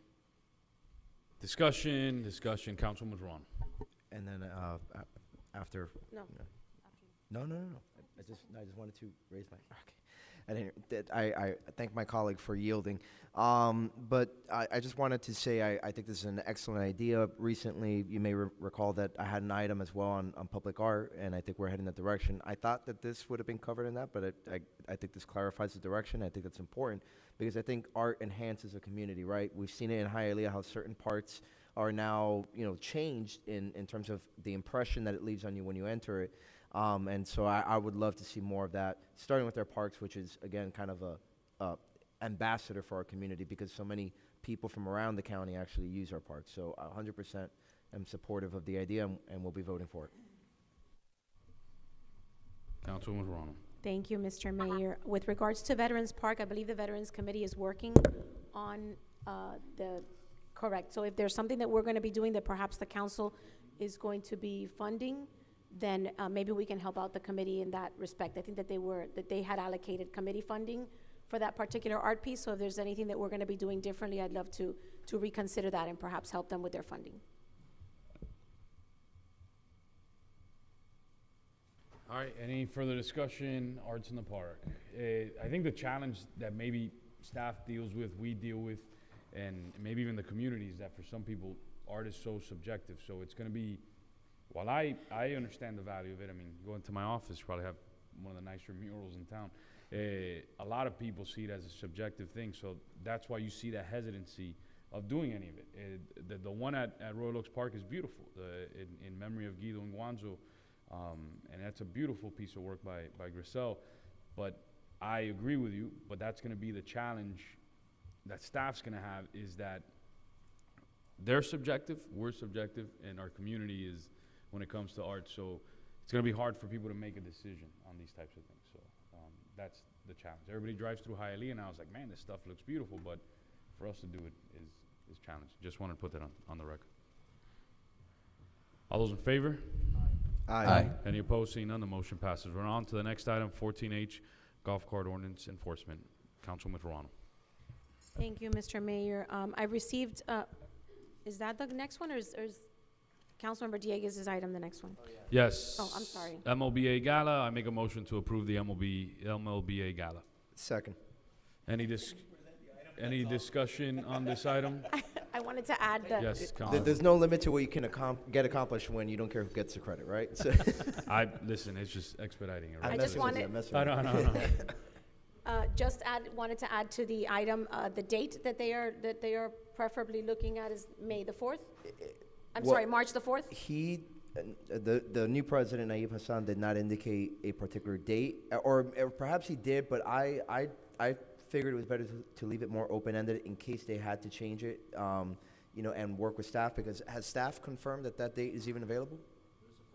Yeah, so that's why I think it's better. And I'm sorry, I just had I happened to have a conversation with Trinette, and she told me that was a date that they were looking at. I told her that we were going to be discussing it tonight, and that I would give you guys the date so that you can look into. I think just giving them authorization open-ended. They know they want to do it in March because he's got that big case up in DC right now. So I know they want to do it in March. This year I'm taking a step back from the board, so I'm not involved in their discussions, but I did promise that I would present this, so I was not aware of that, but I just think leaving it open-ended is a better way to go. It gives them more flexibility just in case that date is taken by another event. That way they don't have to come back to us in February and all that. Absolutely. Yeah. Thank you. Mayor, yeah, I did have. Councilman Collazo. Thank you. This is one of these items that I know you brought in the past. It's one of these items that I have a feeling we're going to be able to support on an ongoing basis. I think the type of work the Bar Association does for this community is something that I think aligns with the work that we want to be associated with. There's I remember there being certain events that we just authorize ongoing. Can that be one of them? Like if they chose to kind of do it that way, you don't have to bring it back every year. And you are correct, because we do that with the shoe drive. We do that with the hurricane relief. Claricel, remind me, what other, it's like 4 events that the council, Mayor's Gala, hurricane back to school, I think it was. We have, like, years ago, this was like 6 years ago. And the it kind of council removes did the issue of approve. having to come back and then maybe that be an encumbrance on, you know. I think I'm not opposed to that. I just the reason why they're doing it in March, this particular time for the installation gala, is because he's the incoming president, so he's kind of the main event, and he's again got this trial going on with up in D.C. So normally it would be taking place in January. So I don't know. I mean, I guess as an ongoing authorization, that they just can use chambers as long as they coordinate with staff. Okay. So I'll make that an amendment to the main motion then, that they have ongoing authorization to have their installation gala here, subject to, coordination and approval by And I'll staff. second the amendment. Yeah, I wouldn't even be as specific as installation gala. I would just let them have one event. Should it be their installation gala or a different event in Chambers once a year? Sure, okay, because, they do have from time to time, especially when it's election season, judicial forums, for the judges to mingle with attorneys that are in town and whatnot. And that was one of the first events we've actually done here at Town Hall as an organization. So, yeah, I'm open to that change. I'll incorporate that into the motion. I'll second the motion. All those in favor? Aye. Aye. Any Aye. opposed? Seeing none, the motion passes. All right, we're on to Thank you, Mr. Mayor. the next item. The Item golf 14. cart ordinance enforcement. So it's been brought to my attention by several Miami Lakes residents that there is golf cart nuisance in the community is probably the best way that I can put it. And I know that many of us are on social media. I have brought some recent posts that have been on social media. One of them says, live in Royal Oaks, ? Do you know where your teenagers and golf cart are at 12 a.m.? So there's a bunch of complaints about, several things, golf carts without tags on the road, golf carts on sidewalks, golf carts with multiple children riding that seem to be underaged. I don't know how many of those complaints actually, make it to Town Hall or make it to the police department, but I do recall when we created the ordinance that it stipulates, how it is that you are allowed to drive your golf cart. You can't just carte blanche drive your golf cart anywhere or in any fashion. So there was a couple of things that I wanted. First, I wanted to discuss how the enforcement is being done with regards to the golf cart ordinance and ask how many golf carts have been registered, how is, the police department moving forward with that, and I'm not sure if that's information that's readily available. Thank you, Major.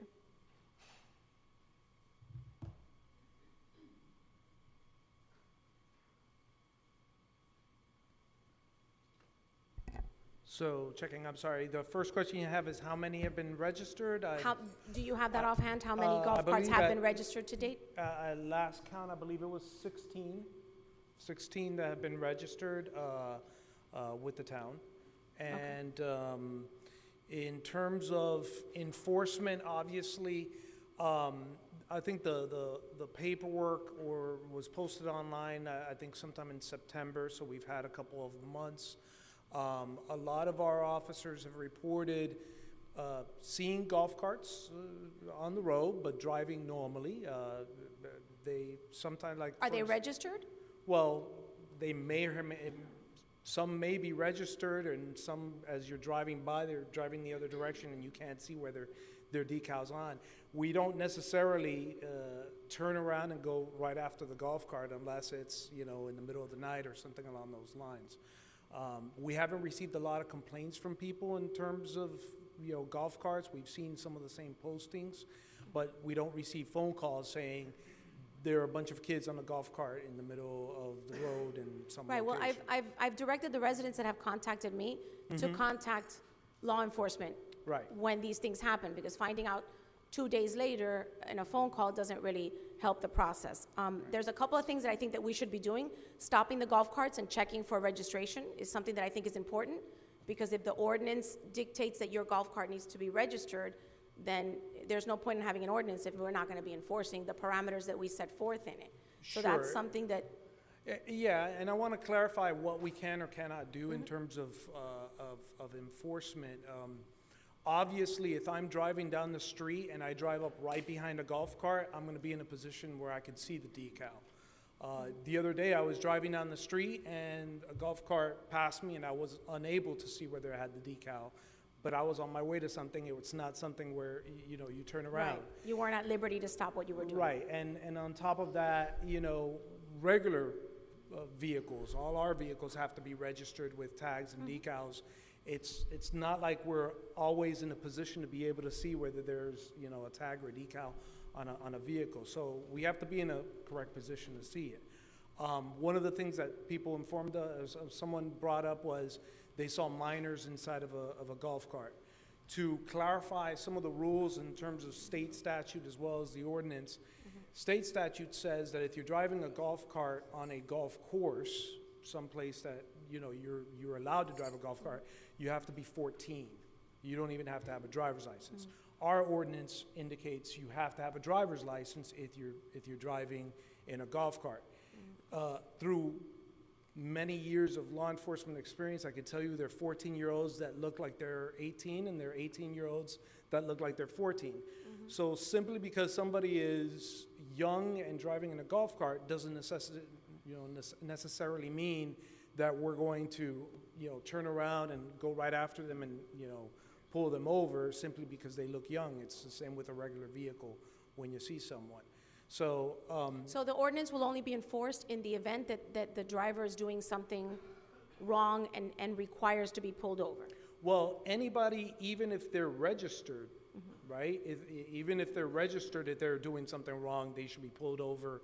If they're driving recklessly in a golf cart. What I'm trying to figure out, and this is the question from the community, is we created an ordinance and we went through a very lengthy process to come up with the parameters that made it, I guess, livable, right, with the ordinance and with golf carts in the community. Now, if you're not supposed to have a golf cart on a sidewalk and the golf cart's on the sidewalk, but nobody's doing anything about it, then the ordinance is pointless, and everything in it is pointless. If you have a 12-year-old driving a golf cart with 3 friends, but nobody's ever going to stop them, then it's pointless. So that's... And I want to make sure that I'm communicating correctly. I'm not saying that we're never going to stop and pull over a golf cart. If my guys see a golf cart and happen to be in a position where they see that there's not a registration sticker on it, then they're in a position in order to effect a legal and allowable traffic stop because there's no registration. No registration or no tag. It doesn't need to have a street tag. No. We're just talking about that small blue sticker that is supposed to be our registration. Yes, yes. Okay. So that, it's one of those things that kind of hinders us from making We should have made bigger stickers. You know, we want to make sure that... You need PC to pull them over, no? That's correct. We need probable cause to pull them over. We can't, you know, make assumptions based on, you know, some of the other things. So, Yeah, Major, So correct I me hope if- that you understand the community's frustration, because these are rules that we, and I share that frustration, because these are rules that we very tediously put in place for them to be utilized, not to need proper reason to stop someone to figure out whether they're adhering to the ordinance or not. Yeah, but I suspect that if your officer sees somebody driving on the sidewalk, that is probable cause to stop the vehicle. Sure. If somebody looks like they're 12 years old, obviously in the officer's opinion, they have cause to stop the golf cart. And when those things happen, I suspect that they will get stopped. Now, my comment to the council member was, obviously, like every infraction, we can't have an officer on every corner at every minute of every day, right? So it's a matter of them going about their patrols and going about their normal business, and then when they encounter these, or they get referred through a 911 call or through the non-emergency number if somebody calls in. But like you said, it's 100% accurate that 2 days later, there's not much that can happen, So when there were no golf carts allowed in the community, that was an easy thing to identify. No golf carts are no golf carts. When we open ourselves up to allowing certain golf carts in certain ways, then the community sometimes misinterprets that as, now I can drive my golf cart. Because not everyone is understanding of the rules, the regulations, the ordinance, and what's set forth in it. So I understand your limitations. To the council, I guess this was just a way to have a discussion with regards to, in the future, when we create new ordinances, we really have to consider whether or not they're going to be implemented or they can be policed. Because this one from the get-go, I knew was gonna be a problem, and it turns out that it is a problem, and we just don't have the manpower to implement or monitor the ordinance and the rules that we set forth in it. So I just wish that there was a better solution, because, you know, the residents that are being their lives are being disrupted by this in the middle of the night even, you know, they should have some recourse.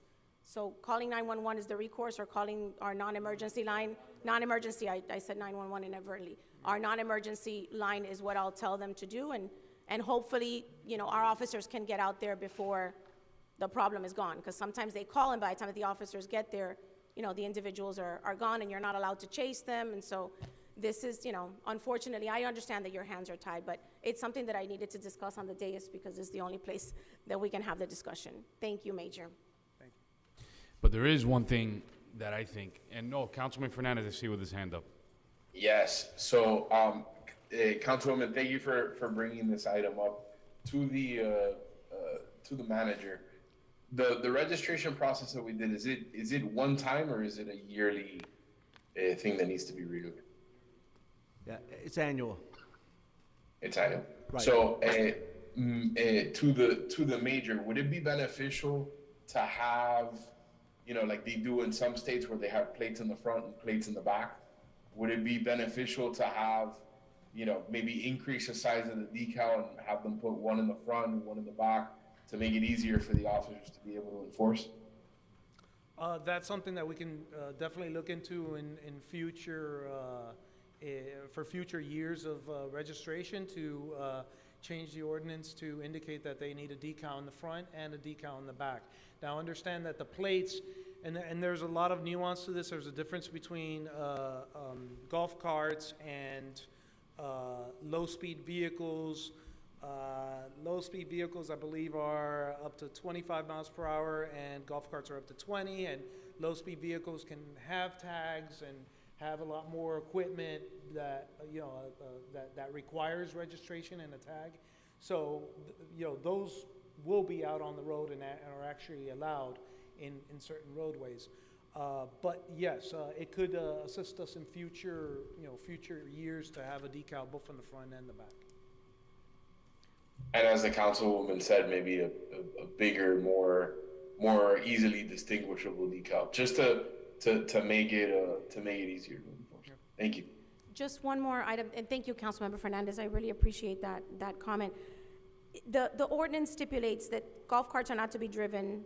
They can only be driven between sunrise and sunset. That's correct. So if there's a golf cart at night that you identify, is that a reason to stop them? Absolutely.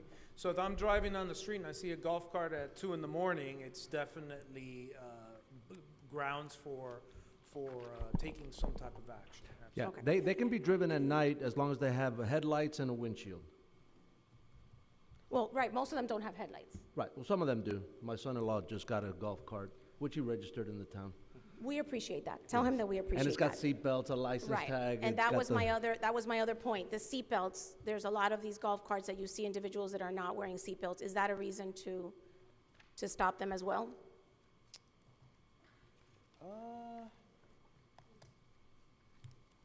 Let me check. It's part of the inspection is having. Right, but if they're not wearing a seatbelt, if they're on the street and they're not wearing the seatbelt, is that a reason to stop them? I know you need probable, During hours. I'm actually drawing a blank on that. I don't recall seeing where they have, it has to have seatbelts, but. it has to have them, but you don't have to wear them. Correct. It does, I don't think that I'm You're trying to. kidding, right? No, I'm trying to bring it up. Yeah, I'm looking at it. I will be bringing a new business item to revamp this ordinance. I will second that. After putting Yeah. it into practice, it's not as effective. It must be equipped with safety belts. Right. Doesn't. For the purpose of wearing them. You would think. You would think. I have to wear my seatbelt in my car, right? You can stop me in my car for not wearing my seatbelt? That's correct. It doesn't say anything about the having to wear the seatbelt. I know. That is Well- understood, and to me, that is understood. Not in a court of law. No worries. But Thank you. that may be something, well, We'll obviously- revisit this next month. Yeah. I appreciate it. Yeah, Thank you. it may be something that we need to consider adding. Thank you. Thank you, Major. Thank you, Councilwoman Ronald. We're moving on to the next item, is my item. I brought this up. I know we had made a motion to add this as part of the discussions going forward with the Optimist Club. I've worked it out with staff on a possible pilot program. So the idea would be to inject an independent cost estimator in a pilot program fashion during the next process for the procurement of the next phase of our stormwater master plan, the stormwater bond. In between where there's a cost estimation and before it goes out to bid. And the idea behind it is if the cost estimator, it would net us sufficient dollars of savings that we would hopefully add projects to our stormwater master plan. So my motion is gonna be for staff to start, the manager to start utilizing an independent cost estimator in a pilot program fashion during the next stormwater procurement process. And for them to, after that entire process goes in place, for them to come back and report to us. But the long-term idea behind this is to find sufficient savings with an independent cost estimator of all these projects, not just stormwater, but across the board, where we can get to a point where we're safe enough that it'll add more capital projects moving forward. Like the stormwater alone, I really believe we can find enough savings within the next 33 projects to possibly add a 34th. So my motion is to direct staff in a pilot program fashion in the next procurement phase of the next bond project to inject an independent cost estimator within that process, and I've spoken I'll to second the that. staff about this. I'll second. Discussion? Councilman Yeah, Collazo. I'll chime something in. Councilman Fernandez? Yes, and thank Councilman you. Collazo. The saying in business is, it takes money to make money. In this case, and I think the same goes for the next item on the agenda. Sometimes it takes money to save money, right?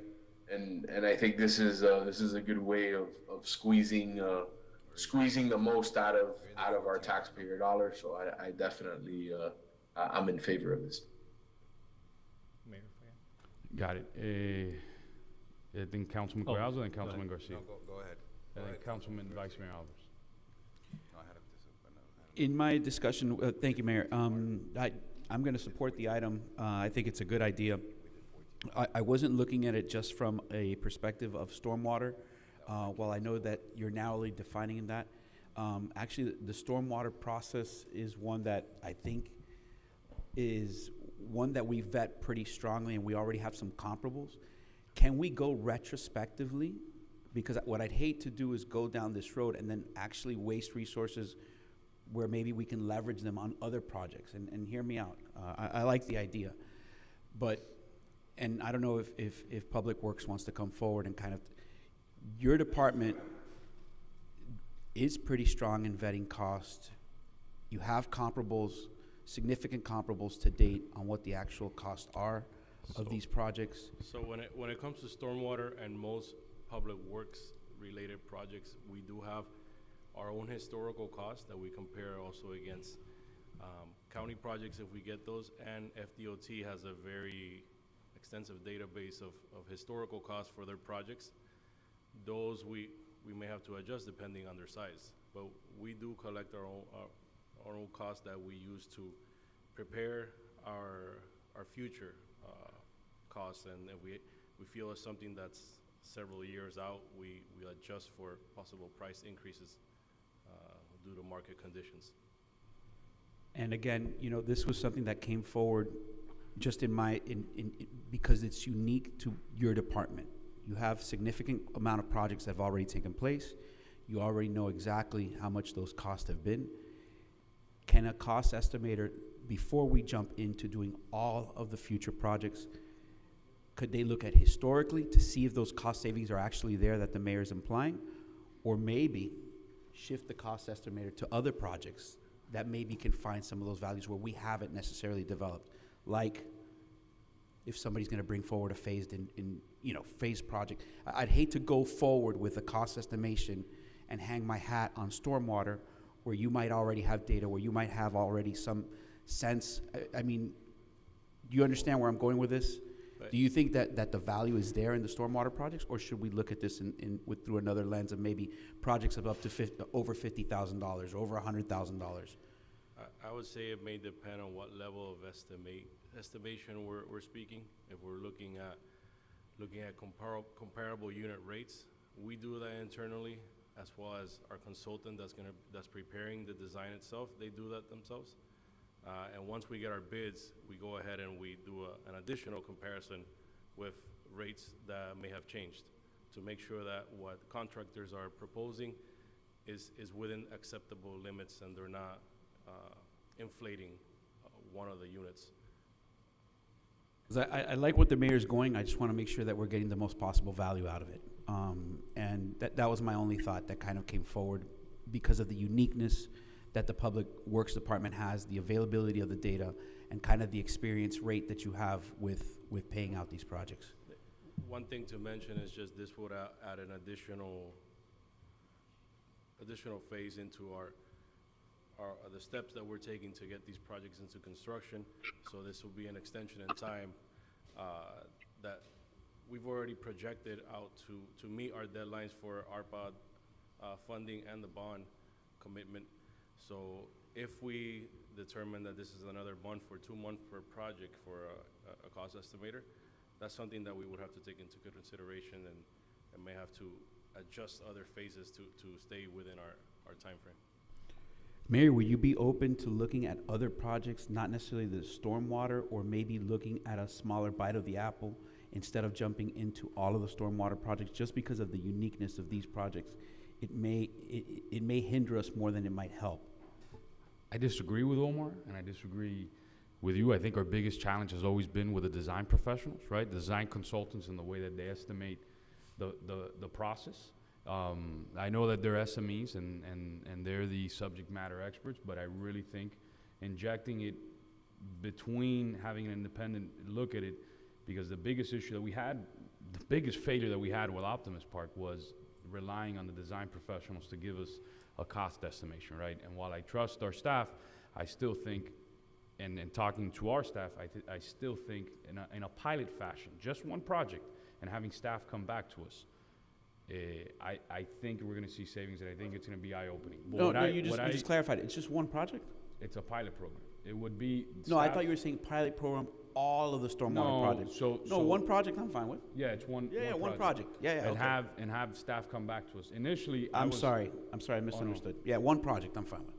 Yeah, so that would be, and staff, our manager will run it, go through the process, and then come back, report to us. I know initially, one of the ones that I believe is very inflated, and I would like this process to happen, is 59th Avenue. 59th Avenue, that cost jumps all around, and the design professionals, while they mean well, they're not perfect cost estimators. A lot of them are a little lazy because they have a lot of work, and they just put 30-40% on top of that, and they send it to our staff, and a lot of times it's hard. You take those things at face value. And I know you guys inject your perspective in there, but I also think throughout that process, it's a healthy exercise, and I still believe, really believe, that with that cost estimation on an independent side, we'll see a net savings. Maybe it won't be as much as I think, but it'll be a net savings overall. But it's not going through the entire stormwater plan. It would be just one project on a pilot. I think it's a no-brainer, and I misunderstood. I thought you were proposing doing all of the projects, and that's why I was like, whoa. No. That I agree with you. No way. No. I'm fine with one project. Just for clarification, the introduction of this independent estimator would be prior to bidding or after bidding? Because prior, I think I talked to staff. It would be prior the cost estimation, which you guys get from your design professionals, and prior to the bid process. But that I'll leave that up to the manager and to work it out with you guys. Doesn't mean that we're dictating that, but I think having that injected in there will be Yeah, and obviously, and I think I mentioned it to all of you, The ultimate estimate is the final bid price, right? When you bid it out, that's really what the market commands for that work on that project. So we'll work it out. We'll identify a project. We'll identify an entity that can do the independent cost estimate, and then we'll go from there. For example, something that's completely out of control is the way sometimes that it gets procured, our procurement ordinance. Maybe that cost estimator comes back, it's like, hey, you guys are adding $100,000 to this cost because you're requiring this contractor to have an on-site foreman that has 20 years of government experience. Well, there's nobody that has that, and they're really not there, and there's not a lot of folks that double check that, right? And that's not in your control, but a lot of times there's injected bureaucracy in this, and maybe it's a good way to pinpoint it. And again, it's nobody's fault. We passed that ordinance many, many years ago, and we have to abide by it, but I think it's a healthy exercise. Councilman Fernandez, I saw him with his hand up several times. Yes, I wanted to add something in. So 100% on the pilot program, but really, I mean, if there's any project that we've ever had disagreement about the price on, and the biggest moving target is MLOP, right? So I think really the biggest use of the independent cost estimator is let's have them go through MLOP and try to see, you know, if those numbers hold water, if they don't, and I think that might be a worthwhile estimate, right? Because we already have the estimates from the design professionals, and you know we've seen that there's room for improvement. You know, we saw it with the fencing contract and whatever. I would like to see an independent cost estimator go through MLOP and you know, line item by line item and vet it. Got it. All right. Any further discussion on this? Seeing none. All those in favor? Aye. Any opposed? Aye. Seeing none. The motion passes. We're moving on to the next item, which is item 14K. Councilman Garcia.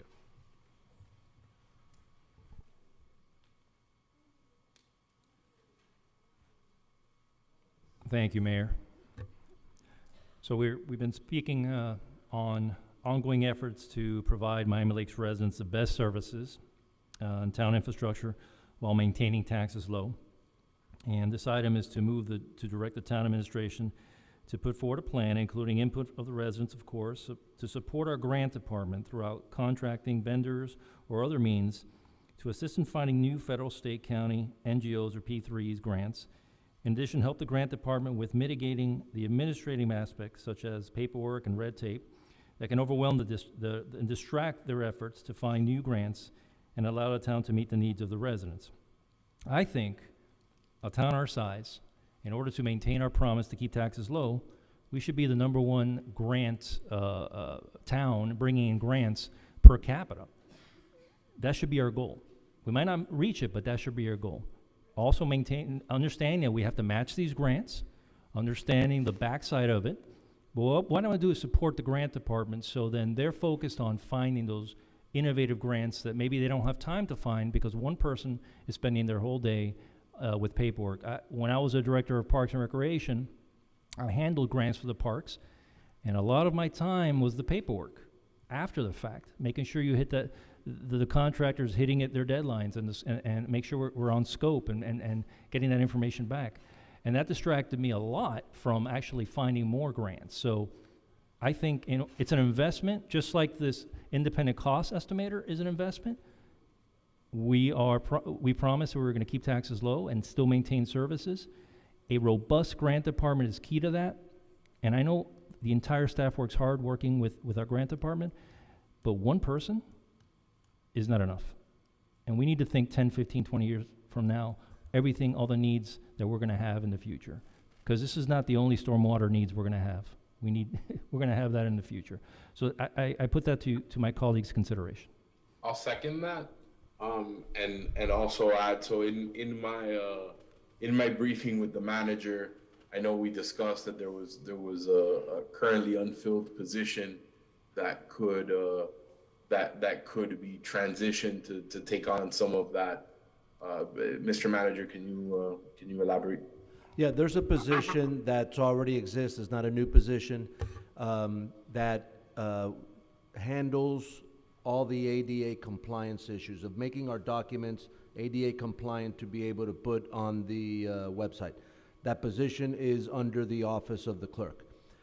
We've had internal meetings between Renee, Gina, Tony, myself, and we've determined that that position's duties can be redefined and repurposed to provide the support that the clerk's office needs, but then also dedicate a significant portion of that person's schedule to assisting Renee with the perfunctory duties, right? The reporting, all the administrative things that are just repetitive, and making sure that we're in compliance with the grants. That will, I think, meet the objective that you're defining, which is allow Renee to continue to search for new grants, prepare grant applications, which they're extremely tedious, and the better the grant application is, the better your chances are of getting awarded. So I think that our plan that we have in the works meets the objective that you're looking for. So I think that we're on the same page. I'm going to differ with you a little bit, Mr. Manager. I honestly believe, and I'm all for keeping government nimble, but this is something that actually brings in dollars that we need to keep us, where we need to be. It allows a town our size to punch a little bit above its weight. So I would be willing to, if not add a part-timer, if needed, contracting, whatever other ways we can find that we don't have to deal with the benefits of a full-timer or anything like that. But definitely an extra part-timer to deal with that, and have her just focus on the important. Listen, yeah, absolutely. I don't want to look a gift horse in the mouth, because we'll, if that's what you're proposing, is to have a dedicated part-time position dedicated to exclusively assisting in the grants area. But the logistical steps of making that happen would be for this council. It'll probably have to be funded in absolutely. the budget amendment, and we're Sure. gonna. Well, if you could bring it back and discuss it with the grants department and see what they're, if she feels I'm perfectly fine, I honestly think she would never ask for something and put herself out there that way. So I will do it. I'm going to do it for her. But I think the ROI will pay for itself. I mean, just another part-timer just to do that. I think it's just going to pay for itself in the first grant that comes in. Yeah, listen, recently, we had an intern that was an extremely sharp guy. Yeah. He was just finishing up school. He was here on a part-time basis, dramatically assisted Renee in the compilation of some grant applications, handled a lot of the administrative things like the reporting and so forth, and it proved to Renee that her time was better spent. She was more effective and efficient. Perfect. Yeah. Because of that second person. So what we'll do, we'll present it in the budget amendment as what the potential cost would be. And if that'll be something that'll be read twice, similar to the budget process. And if the council elects to approve that, then it'll be an ongoing position that will carry over into following fiscal years. Thank you. Thank you. I'll thank my colleagues for the consideration. All right, so I just want to put, did you make a motion on that end or no? Was there a motion? Or you put a motion and there was a second, correct? All right, we haven't voted on it yet.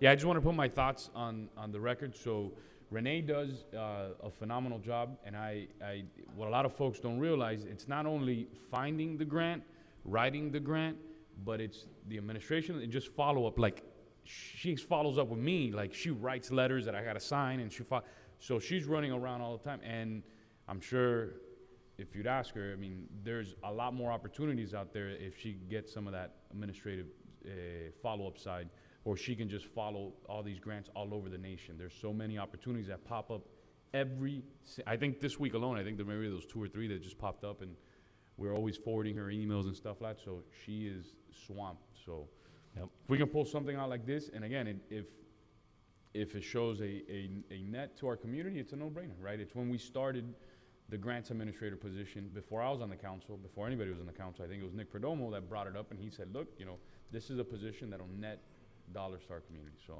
I agree with that. I'm good with it. If we can find a way to alleviate that for Renee, which will make everybody that much more productive and allow her to go out there and find more and more grants. I think it's awesome. It's a no-brainer, so I'm fine with it. Any further discussion?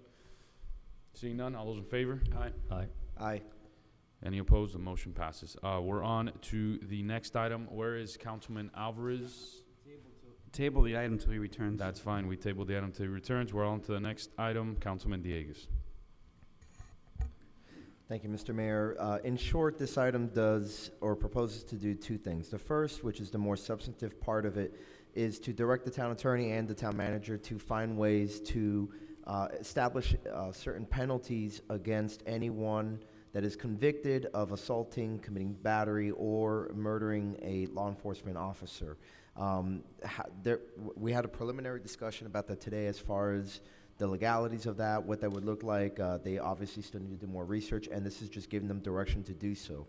And again, this is in the spirit of Law Enforcement Appreciation Day, which was just celebrated yesterday. So I think that would send a clear signal that we stand with our law enforcement community, and I think it would be something unique. Because I'm not aware of any other municipality that has done something like this, but I think it would be something unique that we can do. And to enhance the statutory penalties that already exist. Secondly, the item simply directs the manager to light up Town Hall in blue this January and every January moving forward to show outward support for our law enforcement officers. So that is the motion that I would like to make. I'll second. Discussion, seeing none. All those in I favor? have something really yes. quick. So one of the things that I spoke about with the You gotta show up to town these attorney, meetings. I'm just kidding. during my briefing. Can you guys hear me? Yeah. Yeah.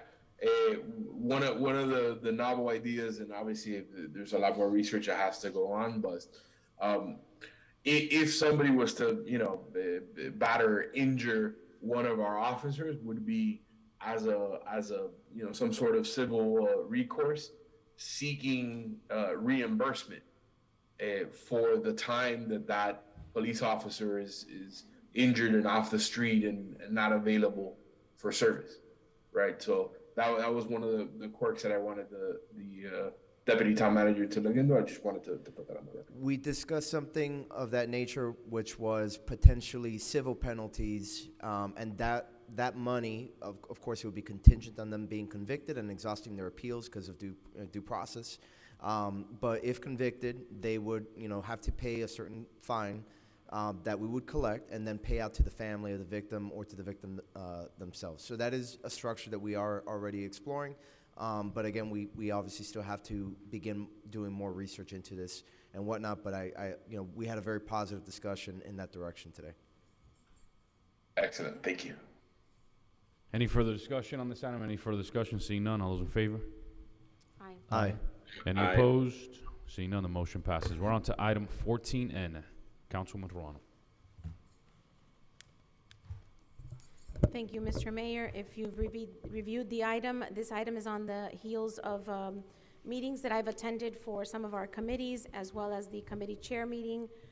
In conversation with some committee chairs, there seems to be a disconnect between our marketing plan and the residents in the community, and I'm not exactly sure what it is. I know that our communications department uses several means of communication, emails, social media platforms, the Miami Laker.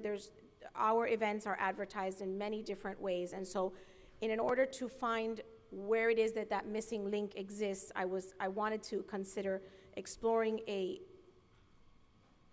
workshop or some sort of meeting between the communications department and our chief innovation officer, who is always wonderful at kind of guiding us in the right direction when we want to find the missing link in some of the things that we do here in Town Hall. Another component of this item is to identify some of the events that have kind of phased out of the community, that there really isn't a desire in the community to, sometimes we have an event and there's no participation because the residents just aren't really excited about it. And so in that case, it's not really a communication gap, it's just that there's no appetite for that kind of event to continue to go on. So I'd also like to, in this workshop or in this meeting, identify some of those events that we are spending taxpayer dollars on, but aren't being heavily participated in, and maybe we should move in a different direction. I will second for discussion. So one of the things that I wanted to bring up, if you remember about 2 or 3 months ago, and I think we both attended the same committee meeting where that came up as an issue, and I brought it up briefly during that council meeting.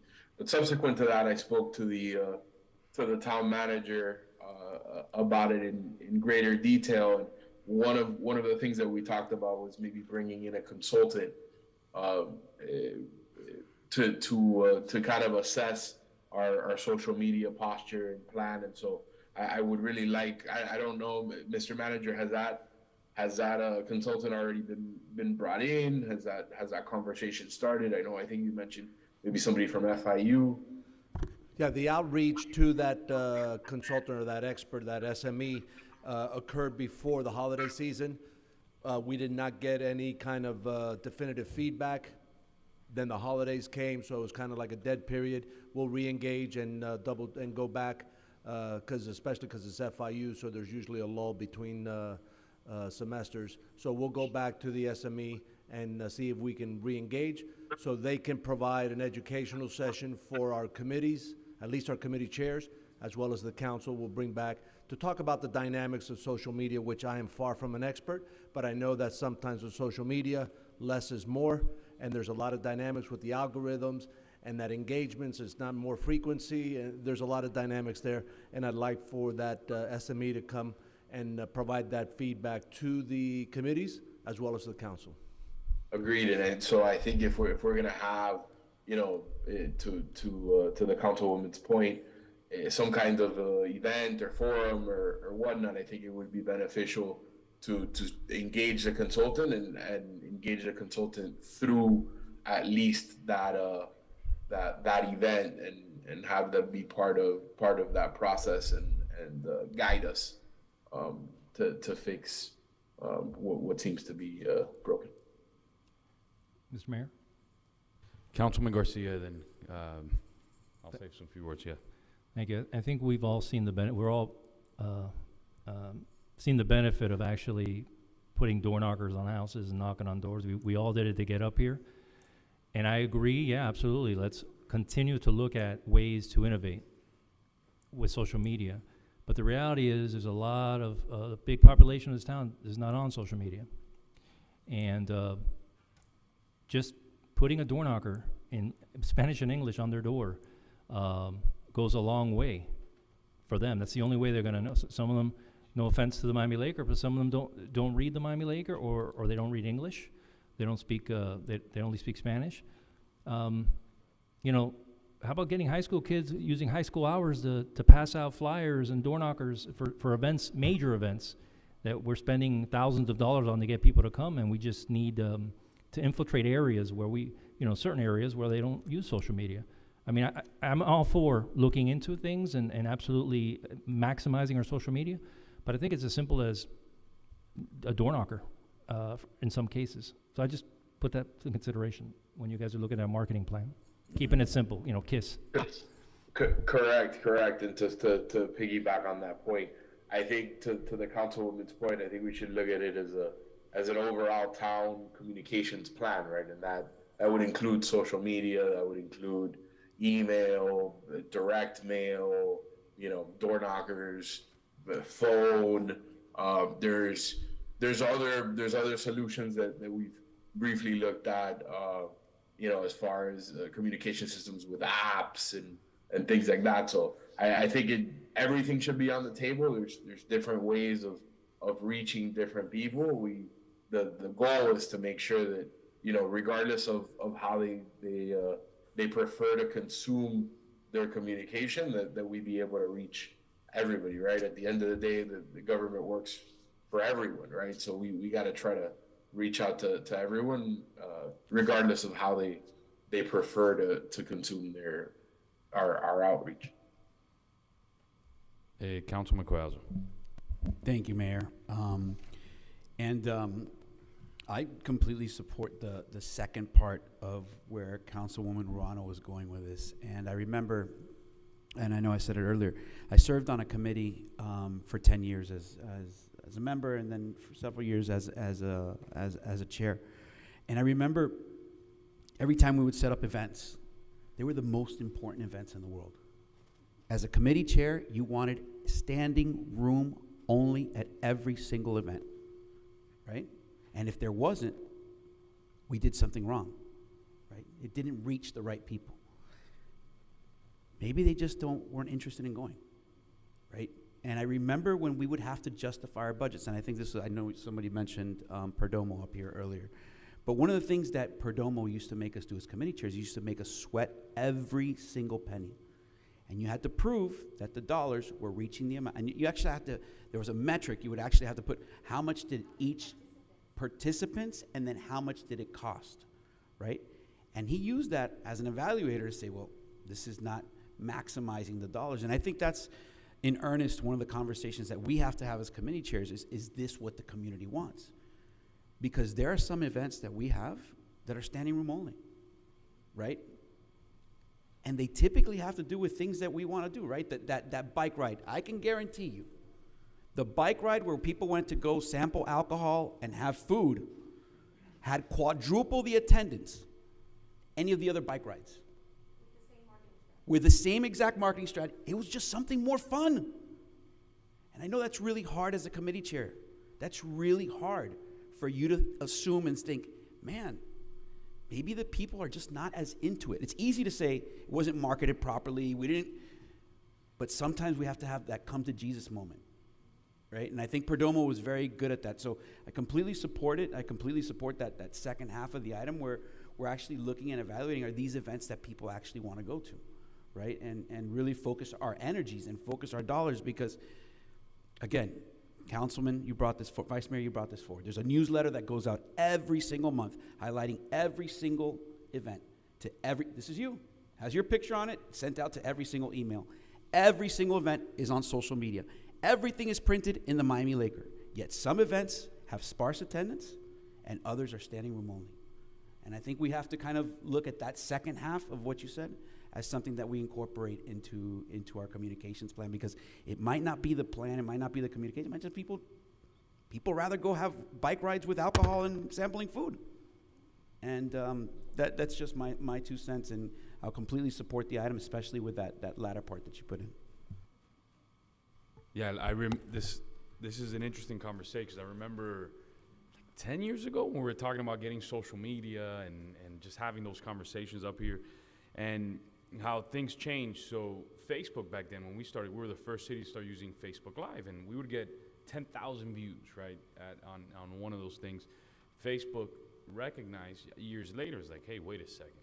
We're giving a city free, on the algorithm, free reach all to the residents, so you have to start paying for this. And then the consumers, they start changing as well. So for example, I'm going to give you an example.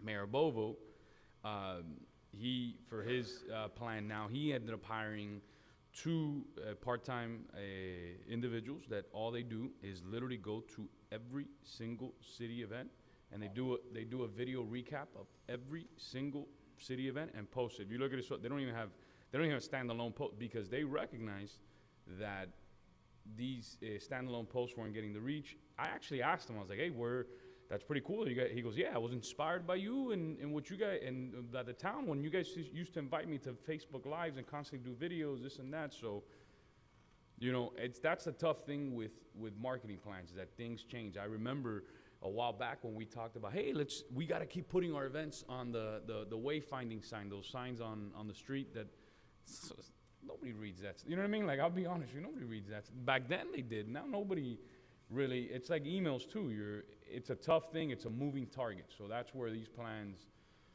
kind of become stale relatively quickly, because social media changes so much. Like, we don't have, and I know we're not going to get one, but we don't have a TikTok. And you know how many people are on TikTok that communicate all the time? We're not going to get one, but I think that's the challenge with these media plans, that it's a moving target all the time. I will tell you, what Mayor Bovo's doing right now with that aspect is really interesting, yeah, and you see it all the time. I mean, it's the video content, like really. If you look at the stuff when our staff follows us to a groundbreaking, the interaction those posts get are allowed. So I just want to put my 2 cents because these things are great. We're going to pass it, but it's a moving, social media marketing is a moving target every day. So just wanted to add that 2 cents in there. But I'm fine with it. All right, any further discussion on this? There was a motion and a second, or no? Second. Yeah, I think I seconded it before. Okay, Yeah. third. Yes, Councilmember Fernandez seconded. All those in favor? Aye. Aye. Any opposed? Seeing none, the motion passes. We're on to the next item, which is item 14P. Mr. Mayor, actually, I move that we pick up from the table item 14I, or L, is it L? L, sorry, the lighting in the playground, which I think we passed up to give the Vice Mayor a chance to come back. So, my goal is not to have Veterans Park look like an airport landing strip. This is just a continuation of what we did at Royal Oaks Park and incorporate lighting under the playground. I know we have not estimated, but we have cost of what that was at Royal Oaks, and I know that the manager's going to come before us around March with a carryover, and it's just something that may be for our consideration. So I'm just asking the council to let him look at pricing, and maybe this becomes one of the priority items that if we feel as a body should make it, it is, and if it doesn't, then it doesn't. So I'll move it.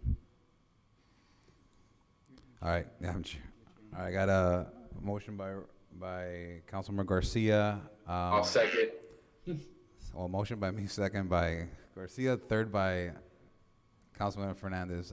Discussion? Yes, ma'am. Thank you, Mr. Vice Mayor. In my discussions with the manager during my briefing, I'm all in favor of this, particularly when we are not in daylight savings time, so it gets dark very, very early. There's still children that want to use the playground and don't have that opportunity. I would like to add to this a component of looking into the time that the park is open, because supposedly the parks are supposed to close when the sun sets. People continue to use the park. I know that at Veterans Park, there's a lighted walkway that stays on until very, very late. So in this same conversation, I'd like to consider either changing the park hours to allow for perhaps an hour and a half or more in the evening, so that the playground is lit and the park is open, because technically, and even though I know that it's not going to be enforced, but I hate to send mixed signals to individuals, so I'd like to extend the park hours as well if we proceed with the lighting of the playground. Yeah, I think we can incorporate something like that to, if we're gonna spend, if we decide to spend that, those funds on lighting, we want the residents at least to use a little bit longer. So yeah, we should incorporate park hours. I think it's a great idea. Vice Mayor. Yes, sir. If I may. So I have 2 points, and Councilwoman, I couldn't agree with you more. It kind of reminds me of the discussion that we had about the dog waste containers at the park. And so do we put them, even though dogs are not allowed in the park, and giving residents mixed signals and whatnot. So I completely understand your point about, if we light it, then we give them the illusion that it's open, or and whatnot. So I agree with you 100%. The other thing that I wanted to chime in, as a former chair of the Youth Activities Task Force, what I can tell you is every time we have events at that park at night, the safety, because when we have an event be it a movie at the park or any nighttime event that we have, Halloween or whatever, young kids use that playground, right? And it was always a safety concern of ours that the playground was dark. Even when we do the light towers and things like that, the shade canopy kind of doesn't allow for the light to go under the playground space. So I think even if we decide that we don't want to open the playground, past a certain point in the night, or we do it only for daylight savings, I would want to consider you know, maybe some kind of light that can be switched on and off. And so,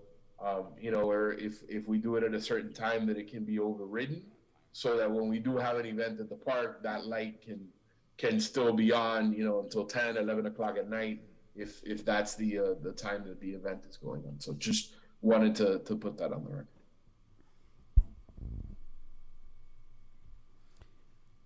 Thank you for bringing this forward, Vice Mayor. Way back when, and the mayor is probably the only one that remembers, and maybe Councilwoman Rano, I remember when the community was very outspoken, very concerned about what we did there at night, because it's the entryway to a lot of people's homes, right? And on purpose, you know, we tried to keep the lighting down. We've always tried to be cognizant of the neighbors. So I really love what the councilman's proposing, something that maybe, you know, when we're going to use it, when we need it for safety reasons, but not something that's permanently on all the time, right? And again, it's trying to be mindful. While Royal Oaks Park is a little bit different because it has programming at night, there's soccer going on, there's an ebb and flow to that park where the expectation is the lights are on and that park is alive. This park, we've almost created a sense of, it's almost like a pocket park hybrid. It's not like it's a passive park, right? We don't have programming on the fields. We're not doing active sports, and kind of at dark, we want it to kind of calm down. So I wanted to temper that. Like I appreciate what you're doing to kind of light the playground, make it safe, especially now after 6. Most parents want to go out with their kid to play on the playground, but none of our pocket parks are lighted for that reason, right? Because they're kind of in people's communities, and that's really what's unique about this park. It's really right across the street from some houses, right? So I put myself in those places of those homeowners, those ones that come here, like Ms. Lomax and some of those owners are saying, hey, you know, we hate it when you guys have programming there, right? So I like that concept that he's bringing an on-off switch that we can maybe control a little bit. Yeah, absolutely. You know, when that comes before us again, I'm totally open, not set on anything, on putting parameters with that lighting and timing and cutting, you know, shutting it off at a certain time. I'm totally open to it. Okay, any further discussion on this? Seeing none. Tony, do you have anything? Oh, you said it already. Thank you. Any further discussion on this? Seeing none, all those in favor? Aye. Any Aye. opposed? Seeing none, the motion passes. We're on to the next item, which is item P. Thank you, Mr. Mayor. So in an ongoing effort to provide Miami Lakers residents stormwater infrastructure that mitigates flooding in their neighborhoods and at a lower cost, what I'm moving is to direct the town administration to research if we can add bioretention swales around our existing pocket parks on streets that are already slated for new stormwater retention projects. In addition, research the benefits and cost savings on maintenance to converting swales around our existing pocket parks to bioswales as part of a master plan. If those of you not familiar with bioswales, basically what it is, it's another way of retaining water. The best way to stop flooding and overwhelming our stormwater infrastructure is not letting the water in the first place. So many towns all over the country are creating what's called bioswales, where it retains water. You have basically native species there. You don't have to cut the grass, it's not grass, and it maintains that water there, and it allows it to trickle down naturally. And that'll remove water from going into our existing stormwater projects that's causing flooding. As you know, even the best stormwater infrastructure will not stop flooding for major storms. If we get 10, 12, 13 inches in 6 or 7 hours, it's not going to stop it. But if we have other retention sources, it will help. Also, we're already putting shovels in the ground and destroying the areas. So I'm asking just the areas that are around pocket parks with our existing stormwater projects, if we can look into, since we're already putting shovels in the ground, adding those retention ponds. I know we put the barriers, we put the curves so people won't park there, but that kind of doesn't look very nice, right? So if we put a bioswale there with native plants that we don't have to maintain, right? You're saving on time, you're saving on man hours, you're saving on pesticides, you're saving on gasoline when I have to cut that grass. It will require maintenance, but not as much maintenance. So that's just another innovative way that other cities all over Florida and all over the country are doing to help out with stormwater, to mitigate stormwater. So it's just an innovative way of keeping Miami Lakes innovative when it comes to that at a low cost. So I present that for your consideration. I'll second that, sir. Any discussion on this? Any discussion on this? Yes, I have Councilman a Fernandez. quick question to Director Santos.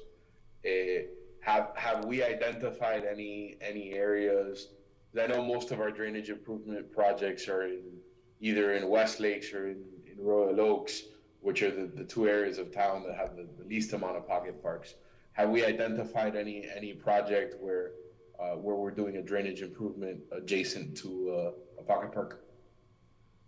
For implementation of a bioswale, no. Thank you. No, just to clarify, I'm sorry. There's no current project in the 20-something projects that are next to right next to a pocket park? I didn't understand the question. I would have to take a look at our map. Oh, thank you. Yeah. Okay. My apologies. There's one in Loch Lomond, right? That's coming up. That probably has a pocket park somewhere in the stretch. Yes, on the top road, Lake Glen Eagle. Yeah, and in our code, there's restrictions as to what swale can be on the swales. So we restrict residents from being able to put anything other than green space. So we're gonna have to, if this passes, and that's the intent of the town, of the council, is we're gonna have to modify our code to, I guess, for all exempt the town itself from that swale requirement. Yeah, it would just be in the parks. It would Yeah. be in the parks or around parks. It wouldn't be in the residential areas. Councilman Collazo, then Councilman Ruano, then I'll say a few words. Yeah, Councilman Garcia, I really love the direction that you're going. I've been really inspired by you and kind of you coming forward and proffering a lot of innovative ideas, and I think that's great. Before looking at this as a wholesale thing, I'd love to do with kind of what the mayor kind of did is let's identify one. Yep. Let's look at what maybe the true costs are, right? And actually see how that might look or flesh out an idea of where it might be ideally suited to test it out before we jump, wholesale and start looking at every single pocket park. I would feel much more comfortable just looking at this from a pilot program perspective, just to see if it's something that's feasible. I don't want to revamp the code. I think that there might be other opportunities that are not swale areas. Yeah, that was the idea. Start with projects that are already going to be we're going to rip up the roads anyway, right? So starting with one project would be ideal, and then moving on from there. But we also do need a master plan for stormwater retention when it comes to using bioswales, and there could be grants available for that through either government grants, through the county, through Durham, whatever, to do that. So just let's start small. Let's test it out and see what happens. Yeah, Councilman Collazo, we're on the same wavelength. That's why I wanted to see if there was a project like that was identified, so we can look at that as a pilot before we jump into revamping the code and looking at more wholesale changes. So glad we're on the same page on that. Councilwoman Ruano. Thank you, Mr. Mayor. When I read your new business item, I had to Google the bioretention thingamabob because I had never heard about it, right? So in theory, I love the idea of having more areas that can just capture water and the water kind of stays there as it seeps through little by little, as we have in Royal Oaks Park, which we have that giant retention field. In practice, in the photographs, it doesn't seem like it fits the aesthetics of the community. Our swales are all very clean, very green, I don't know if it's doable with grass and not the native, foliage that it requires, right? And I didn't find any that just have grass on them. So I don't know, it's something for staff to consider, how is that gonna look, right? Where now the front of the parks would be. There is, council member, there is and I know it intimately because I drive in front of it every single day. at the corner of Twin Sable and Miami Lakeway South. There was we have the pocket park, the beach park there, and the Public Works had installed initially just at the curb, the curbing, and then they put the curb all the way down the stretch of the beach park. What that was causing a little bit was some retention of water on the street at the curve. They made some cuts in the curbing, and then in the green space between Public Works and Parks, they made a swale, indented swale, but out of grass. Out of grass. And it really, I think it worked for that corner at least. Omar, you can speak more intelligently about it. Yeah, that would be more along with just simple grading and leaving what's there. The bioswale has other components that we actually replace several layers of the existing soil with materials that are meant to hold water. Absorb water, yeah. It has gravel in it, right? It's a very and deep filter dip. and provide filtration along with the plants. So that's something we'll look into that and we'll present it to them. And in those bioswales, and I didn't do enough research on them, and obviously every area is different, right? I know that we have a huge mosquito problem. Does that capture water and keep it there for long periods of time, or do they drain quickly? It could be a negative side effect of a bioswale, Right. But it's depending on its design and the location. But Okay, so those were the only two components. I mean, other than that, any areas that we can have as additional, drainage will always help. Thank you.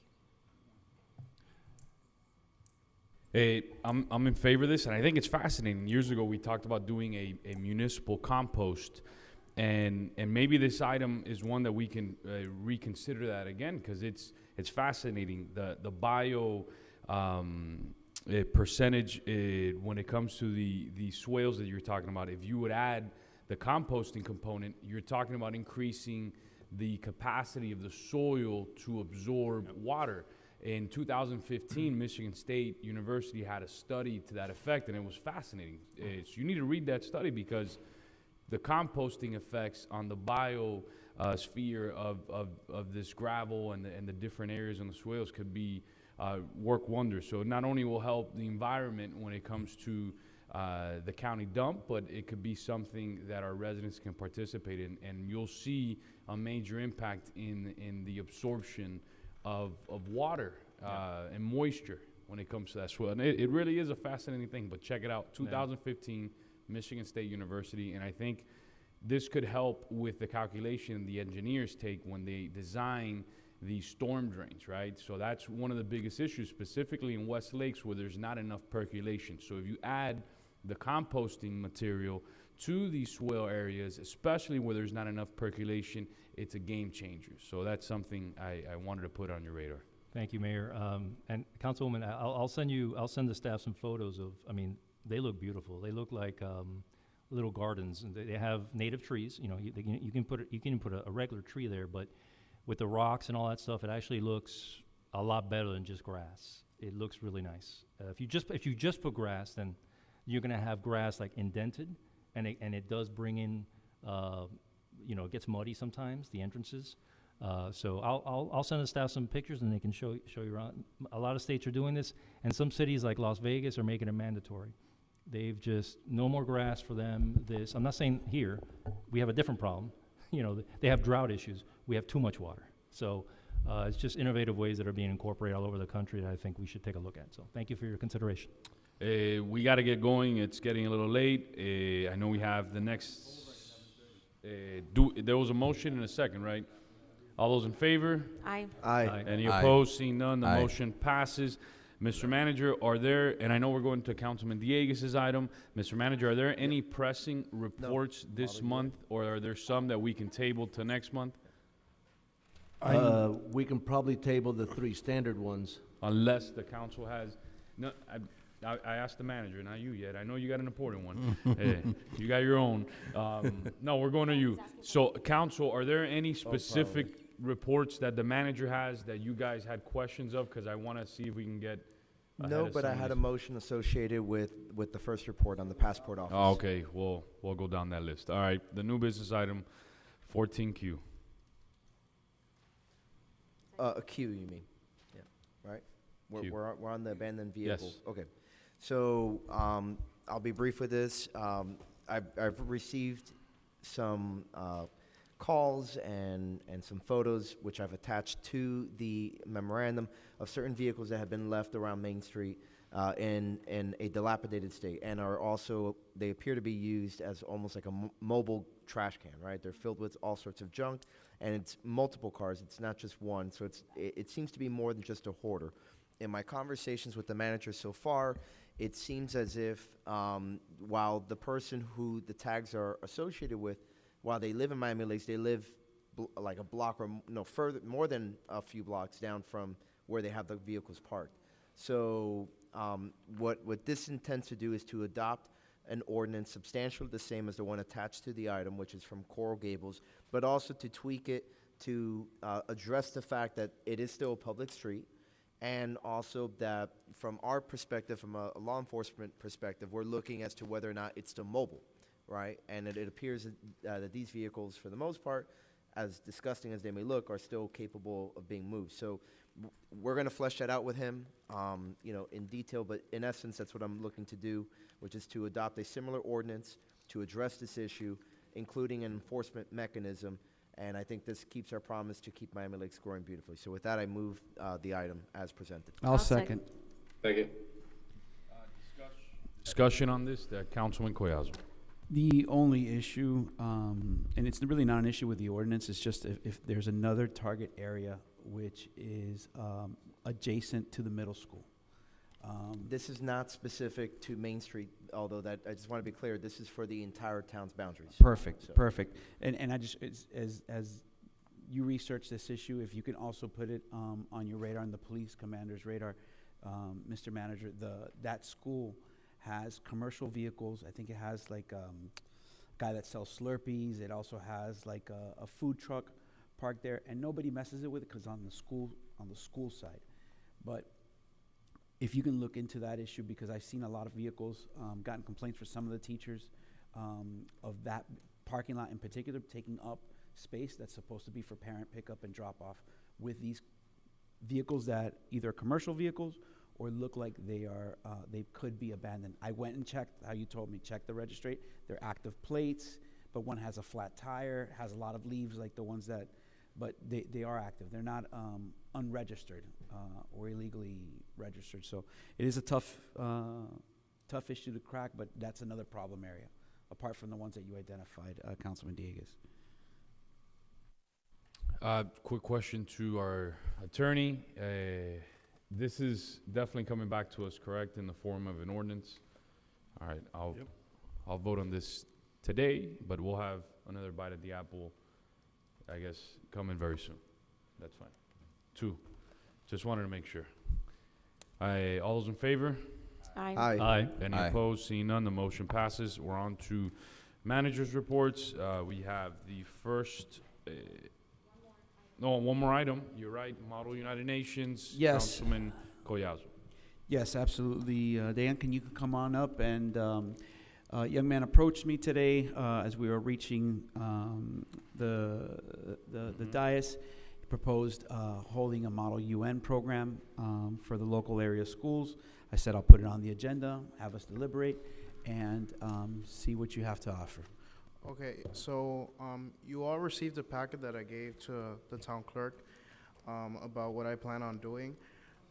In regards to the dates, all I need as of now from the council is at least what I spoke with Gina and Victoria about is like that you guys vote on it, so we settle on the dates for the conference. But I'm planning on hosting the middle school conference in February, late February, and then the high school conference in March, mid to late March, preferably because there are a lot of Model UN conferences throughout the time, and I would like to host the middle school conference as early as possible to give middle schoolers that like opportunity to like actually practice and participate within their local government. So if we don't have enough students within Miami Lakes, I do plan on inviting schools in like sister cities, Hialeah, Miami Gardens, and stuff like that. So if there are any questions in regards to the event, I'm open to them. Yeah, I mean, thank you for this. I would just trust staff on the date. I think the February 24th, today is is right around the corner. We need to get this information to the school, go over like what the registration process is. Obviously, we would love to host it. I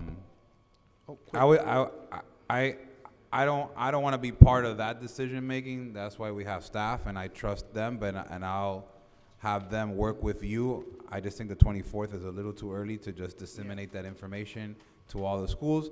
But again, I'll let them come back to us in February, because the next council meeting is in 3 weeks, because we moved it up a week, and then we can have an update on the date. But I have complete trust on staff to work with you, sir, on what they would work best to be able to get the information out and let the schools prepare for this middle school and high school competition. All Thank right. you. Yeah, thank you. Any further discussion? Any further discussion? There was no motion? Is there a motion? I'll move it. Second. Second.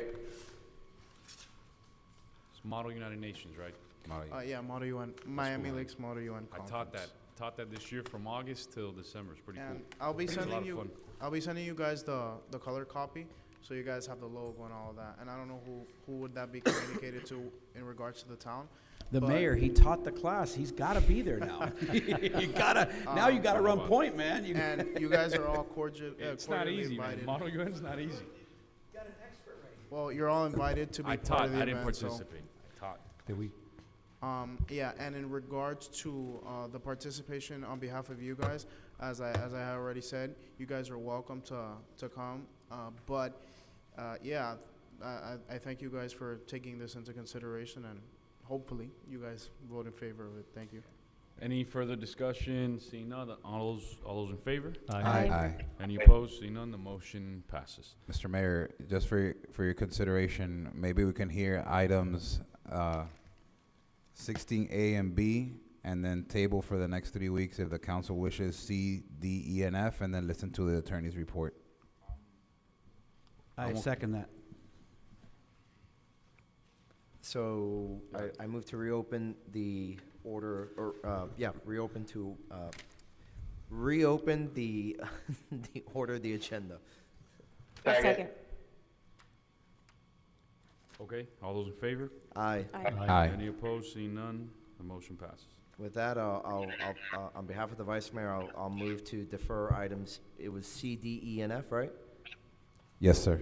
C, D, E, and F to the next regular council meeting. Second. All those in favor? Aye. Aye. Aye. Any opposed? Seeing none, the motion passes. All right, passport office. Thank you, Mr. Mayor. Very quickly, a few months back, last year, you may recall that we directed staff to look into opening up a passport processing facility here in the town as a benefit to our residents, and also just as a general assistance to process the backlog of passports and those that need passport services. Gina, as the clerk, went ahead and did her research and found that this is feasible. She's recommending that we proceed with a pilot program, and to that effect, I am moving that we direct the clerk to go ahead and begin operations of a passport processing facility here at Town Hall, and giving her direction and latitude to establish the days and hours and the manner in which that will be conducted. I believe she said right now she's looking at a team of 3 people, herself included, on Tuesdays and Thursdays from 9 to 12 by appointment only. And we would do this for about a year, and then she would also have direction to come back to us with a report on the success or failure of the program. That is my motion. Second. Discussion. Councilman Garcia. Go ahead. If you Councilman Ruano. Oh, just a question. It would not cost any money, by the way, and we actually get $35 each application. So we are, the only concern I would have is the time yeah, she's already, do we know, could it be less than a year pilot program? Maybe quarterly, maybe, so we, because we can adapt, right? If we see that it's overwhelmed, if somebody finds out you can do your passport here in and out, is that something that? I understand your concern. I share that with Councilmember Dieguez earlier today. I think maybe 6 months to see if this program is successful or not, because we anticipate a group. I don't anticipate a lot of people, but I do anticipate residents wanting to come and do the service here. So maybe twice a week. Other municipalities that I reached out to see how they're doing. I spoke to North Miami, City of Coral Gables, City of West Miami, City of Miami. They're bigger than us. But for example, Coral Gables is open 6 days a week. They And- started originally years ago, 14 years ago, I believe he mentioned, the clerk, 3 times a week, and they saw so many people. But of course, it's the City of Coral Gables. They do get a lot of residents and people from other surrounding areas. I think that maybe just as a pilot program, start twice a week, maybe one day in the morning, and then like a Tuesday all morning, and then a Thursday in the afternoon, to give more fair participation to the people that can come to the town hall in the morning, and then some in the afternoon, and see 3 months or 4 months down the road to see if it's really worth it. I was talking to Councilmember Diegues and to Town Manager Peterman that I think it's a good opportunity for us to grow, because we do get out there, we get more exposure. It is something good for the residents and for surrounding areas. It's very little cost. It's us, employees. I was thinking the office of the clerk, because in the municipalities that I spoke to, it is under the purview of the office of the clerk. So I would get trained, Victoria, the deputy town clerk, would get trained, and we're thinking of Rosa Marrero, that has shown interest as well in getting certified. We would have to take a course. I believe now it's an online course that is offered by the U.S. Department of State. Once we pass the exam, we're certified, and we welcome the opportunity of doing this for the town. Revenue sources, it's $35. It's imposed. We cannot impose more money or less. It's a set fee of $35 per application. It's for the processing fee. So that's the only revenue that the town of Miami Lakes would derive. The applicants that come for this service would bring us all the documents. What we actually do after we're being trained is just make sure that the packet is complete. We send it to the Department of State. It is the Department of State, and we have to clarify that, because I don't want to give a wrong impression. We will never, the town of Miami Lakes will never issue a passport. We don't do that. Sure. We're doing this on behalf of the Department of State, and that's why they call this a passport acceptance facility. Okay. That would be the goal. That would be the aim for us to become that. And it would take 3, 5, 6 weeks. And we send the Department of State the checks or the money orders, the payments that these individuals would give us. But for that work that we're doing, we charge a set fee of $35. It's not a lot, but that is what all the facilities throughout the county, that's what they charge. And they will come up to your office? I'm sorry? They would go into your office to do this in your office? We're even thinking. Down here? Here. Yeah. We're even thinking, we discussed that we were gonna think about what is more feasible, but we're thinking here in council chambers. Council chambers is really not used during the day. Okay. So we think this is a safe area. We can even have the police maybe, give us protection, but we feel good here meeting with residents. I also, as part of the research, just so that you would have this food for thought, I did a little search of how many facilities like this are in the surrounding areas, because that is important to know. We have 17 facilities like this within 10 miles of our zip code, and we have 5 within 7 miles. So we don't have that many. They're all in Hialeah. We don't have in Miami Lakes. We have 4 in Hialeah and 1 in Miami Gardens. Those are the closest to us. Okay. Those are the ones less than 5 miles from our zip code. Well, Councilman Diegues, if you feel this has been a benefit to other towns and we can incorporate it here, and the town clerk says that it's not going to be a hindrance to her daily. I don't anticipate that. Again, I don't know for a fact, because if we start getting 100 people every week, then it's going to take a toll, and that's when I'll talk to Town Manager Peterman. Yeah, and I guess my only But I concern don't is the think year, so. the Just year to- pilot.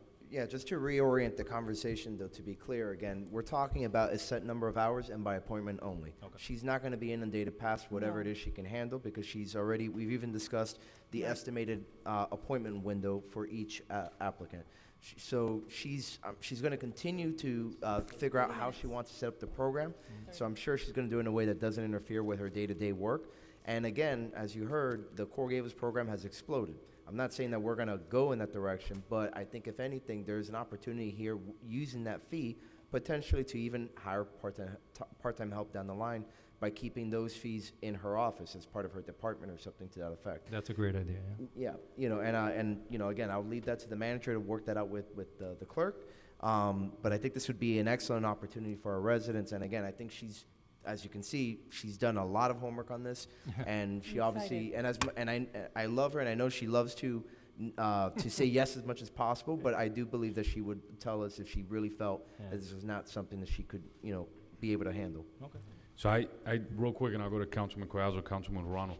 So Coral Gables, to me, is set the bar, right? Coral Gables is awesome with their, they are, the only thing I ask is, if you do get a lot of requests, I would not like to turn people away. So I would like the possibility of doing an interlocal with Coral Gables to work with them, like we have with other cities in the past, with our IT department when it was with Miami Gardens, and we've had other services when we help Miami Gardens with their building department. So if you do get way too much, I would like to see something worked out with Coral Gables, because they are amazing. And I know you're going to get there, but the demand in Coral Gables is through the roof. I've gone to that office 2 or 3 times.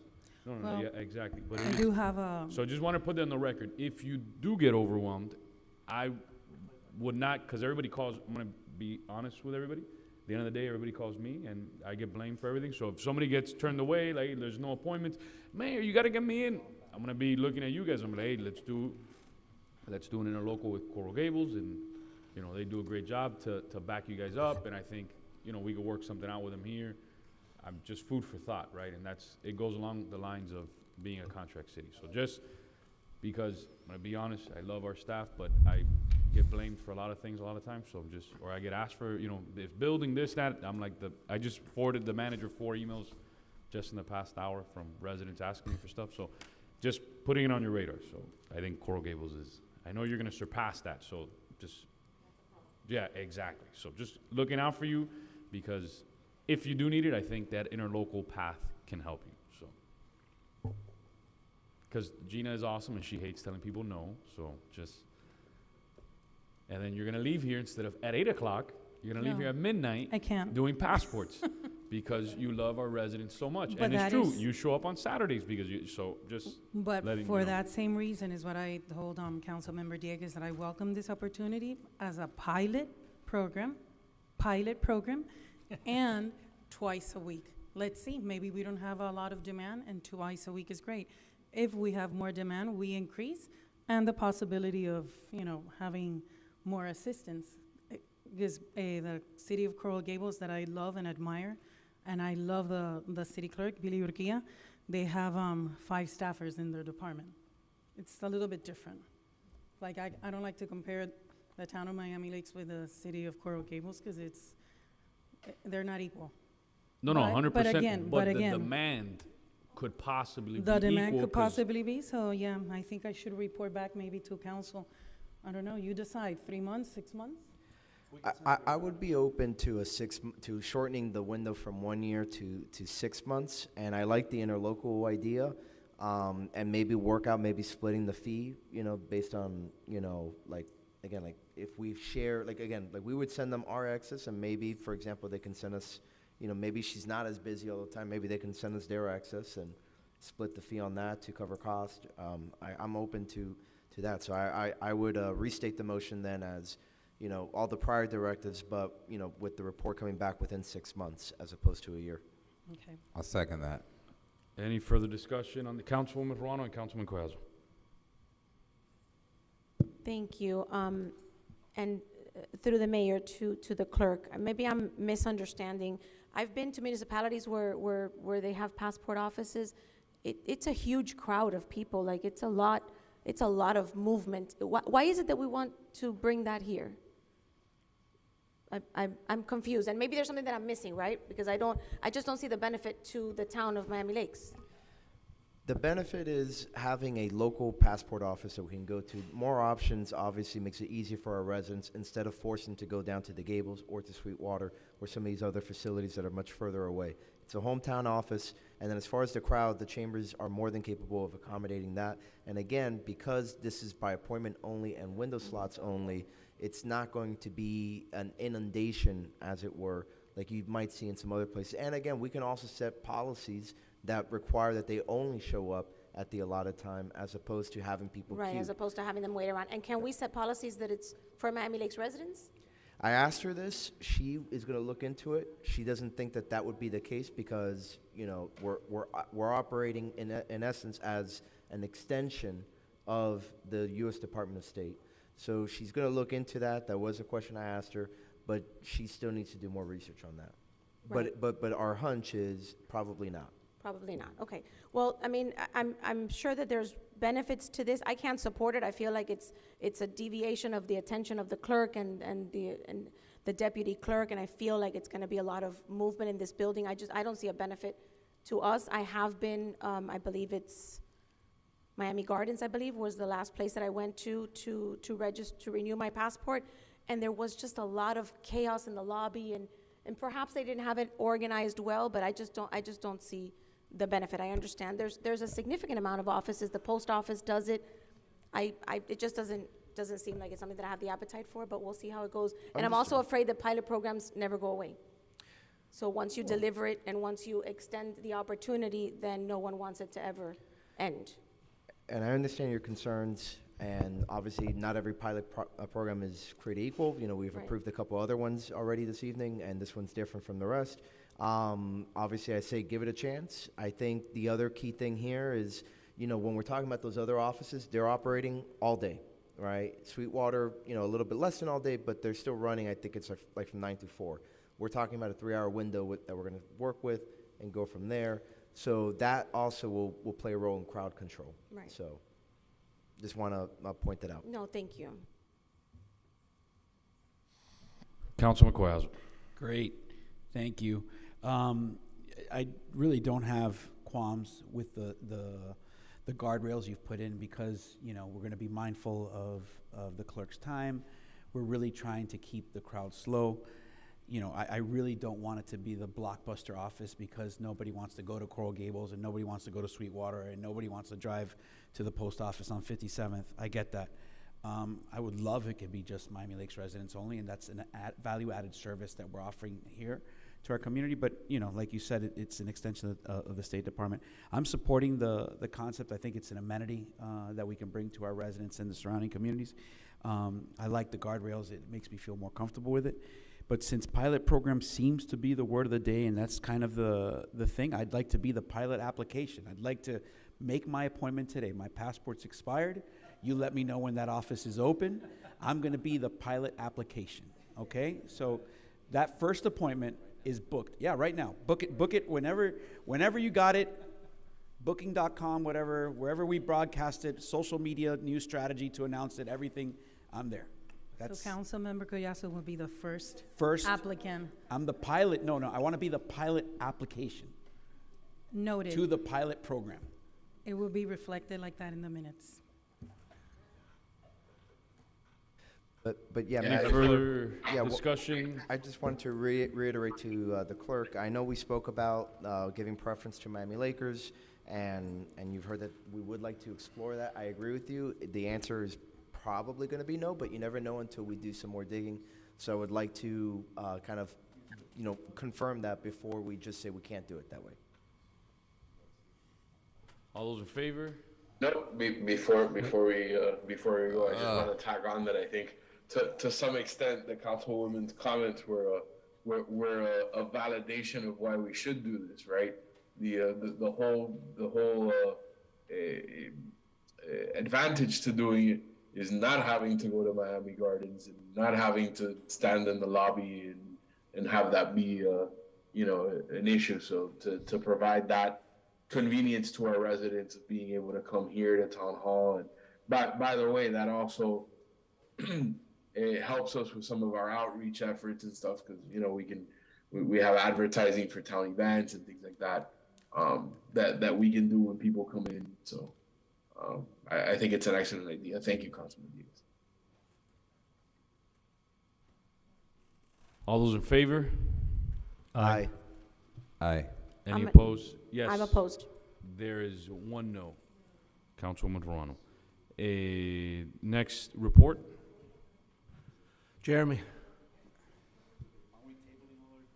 C through F. No, Jeremy's B. The entry feature. Yeah. Go Got ahead. Go ahead. Yes, sir. Good evening, Mayor, Council. Jeremy Bagdown, Director of Parks and Recreation. The item you have before you essentially is establishing a basic scope for design for the entry feature at 67th Ave. After we kind of got the input from the council at the last meeting, and we ran a little bit more market analysis on pricing, we see that we might be hitting a threshold with procurement. So in order to put this out to solicit, we do need to establish that basic scope and design. So this level of design is very conceptual, very basic in the sense that it's an adaptation of what we kind of already discussed, but it's the required description and basic level needed for us to solicit and go out to bid. So this is like the entrance that we have on 87th and 170th in that corner. It looks like that, even though that one's more elevated, but design-wise, it looks like the same feature. So at least there's that. Correct, correct. So the style of it is Right, the is style. very similar. The size is a little bit, it's going to be 5 feet tall by 12 feet wide. It's a little more along the lines of typical entry features. And what we kind of decided at the last discussion about the entry features was something along these lines, but I need to make it a basic design so that multiple vendors can bid based off of what their approach would be to the project. Right. So I know we talked about Welcome to Miami Lakes and to include Growing Beautifully, and also we want to incorporate the town seal because we started that branding and the others too. So just remember that. I'll remind the council that we do have $40,000 allocated towards this project already in the budget, and that this is to give Jeremy direction to start the bidding process for this design. So the discussion on my end, I just want to put on the record, I'm a little nervous about this procurement process, and I'll explain to you guys why. Last time we procured an entrance feature, what came, and it was maybe the way that we procured it, only one person bid for it, and the bid was so outlandish that the council decided not to do this. I don't know if you guys remember that, but this is back then, I think it came out to like $115,000. Like you could build maybe a house, some houses with that around the country. But it literally, that's one thing I'm really concerned about. So hopefully the independent cost estimator gets involved. But this was one thing that we procured that showed how off we were when it came out at one person bid because it was so stringent, and it came out at $115K, and the council was so flabbergasted that we were like, there's no chance that we're gonna do this. And so just food for thought. I think we learned from our mistakes, but we gotta learn from that one, right? So go back, look at that, just giving you some advice. Look at that procurement process because it was so flawed that the council literally was just, when the price came out, it was just, really, really bad. So no cost has been estimated yet, nothing. So the upside to this is that there are multiple manufacturers that use the same fabricators for this style of design. So we know that we should have at least 3 vendors that have a very similar design and style that they can already fabricate. And we know that range. The problem is depending on which vendor, it may push our threshold. So rather than trying to find one individual that meets it, we'll put it out to bid and we'll see what's going to be the lowest bidder on that end. But luckily, like I said, a lot of the sign vendors utilize the same manufacturer for some of these stucco monuments. Yeah, but then I think there's other challenges, right? Just the installation, and it has to be breakaway. There's a bunch of different issues. So I'm just putting that on the record because it was a major failure, right? And we still today we're talking about these things. So just food for thought, so we can, maybe this is a good project too for that cost estimator to jump in. So just FYI. Councilman Cuellar. Jeremy, refresh my memory. Is this in the swale as pictured here or no? I mean, No. is it in the median? No, the off to the location side, is off yeah. to the side. Okay. Yeah. No. Yeah, no. The picture was illustrative of the one in the middle, and I know it's a county road, and they don't allow the. It's on the east side on the northbound lane Okay. of 67th. Right before the Okay. Exxon. Yeah, no. Again, I just wanted to make sure we don't get in trouble with the county again for anything, you know. Any further discussion, any motions already made? There was a motion and a second, right? Already? Yeah. All those in favor? Aye. Aye. Any opposed? Seeing none, the motion passes. The attorney's report? Yeah, it's very short. We need to have an executive session on the 59th Avenue matter. I think it's Miami Lakes versus TSC. We can schedule it in February. Gina, if you'll do that when you can tomorrow. That's it. You need it before February meeting or after? After, okay, thank you. As part of the attorney's report, I did, and this came up in my briefing, I did want to add an item that you guys are working on. I wanted to add to our legislative priorities, which was the FRS issue. So I wanted to just make a motion to add the FRS issue as part of our legislative priorities to see if there's a legislative fix through amendments to the statute that govern FRS or through the appropriations process. Just want to make a motion to that extent. Okay. Mr. Mayor, do you want me to bring back a resolution to that effect so that we can send it to our? Yes. Second. Discussion on this. All those in favor? Aye. Aye. Any opposed? Seeing none, the motion passes. Seeing no further items. On the attorney's report, I do have one more item. Yes. I'm going to ask Mr. Kobiea to come on up, back on up just for a quick minute. Mr. Kobiea, you came in second place in the picnic last year for best tasting pig. Are we going to do it again this year? No. We're going to win best overall. Amen. Congratulations. I'm looking forward to it again. If I may add to that, my family dined to your recipe this year, and it was a hit. I'm glad. Thank you very much. You're welcome. Good job. Happy New Year, everybody. We'll see you in February. This meeting is adjourned. Good night, everybody.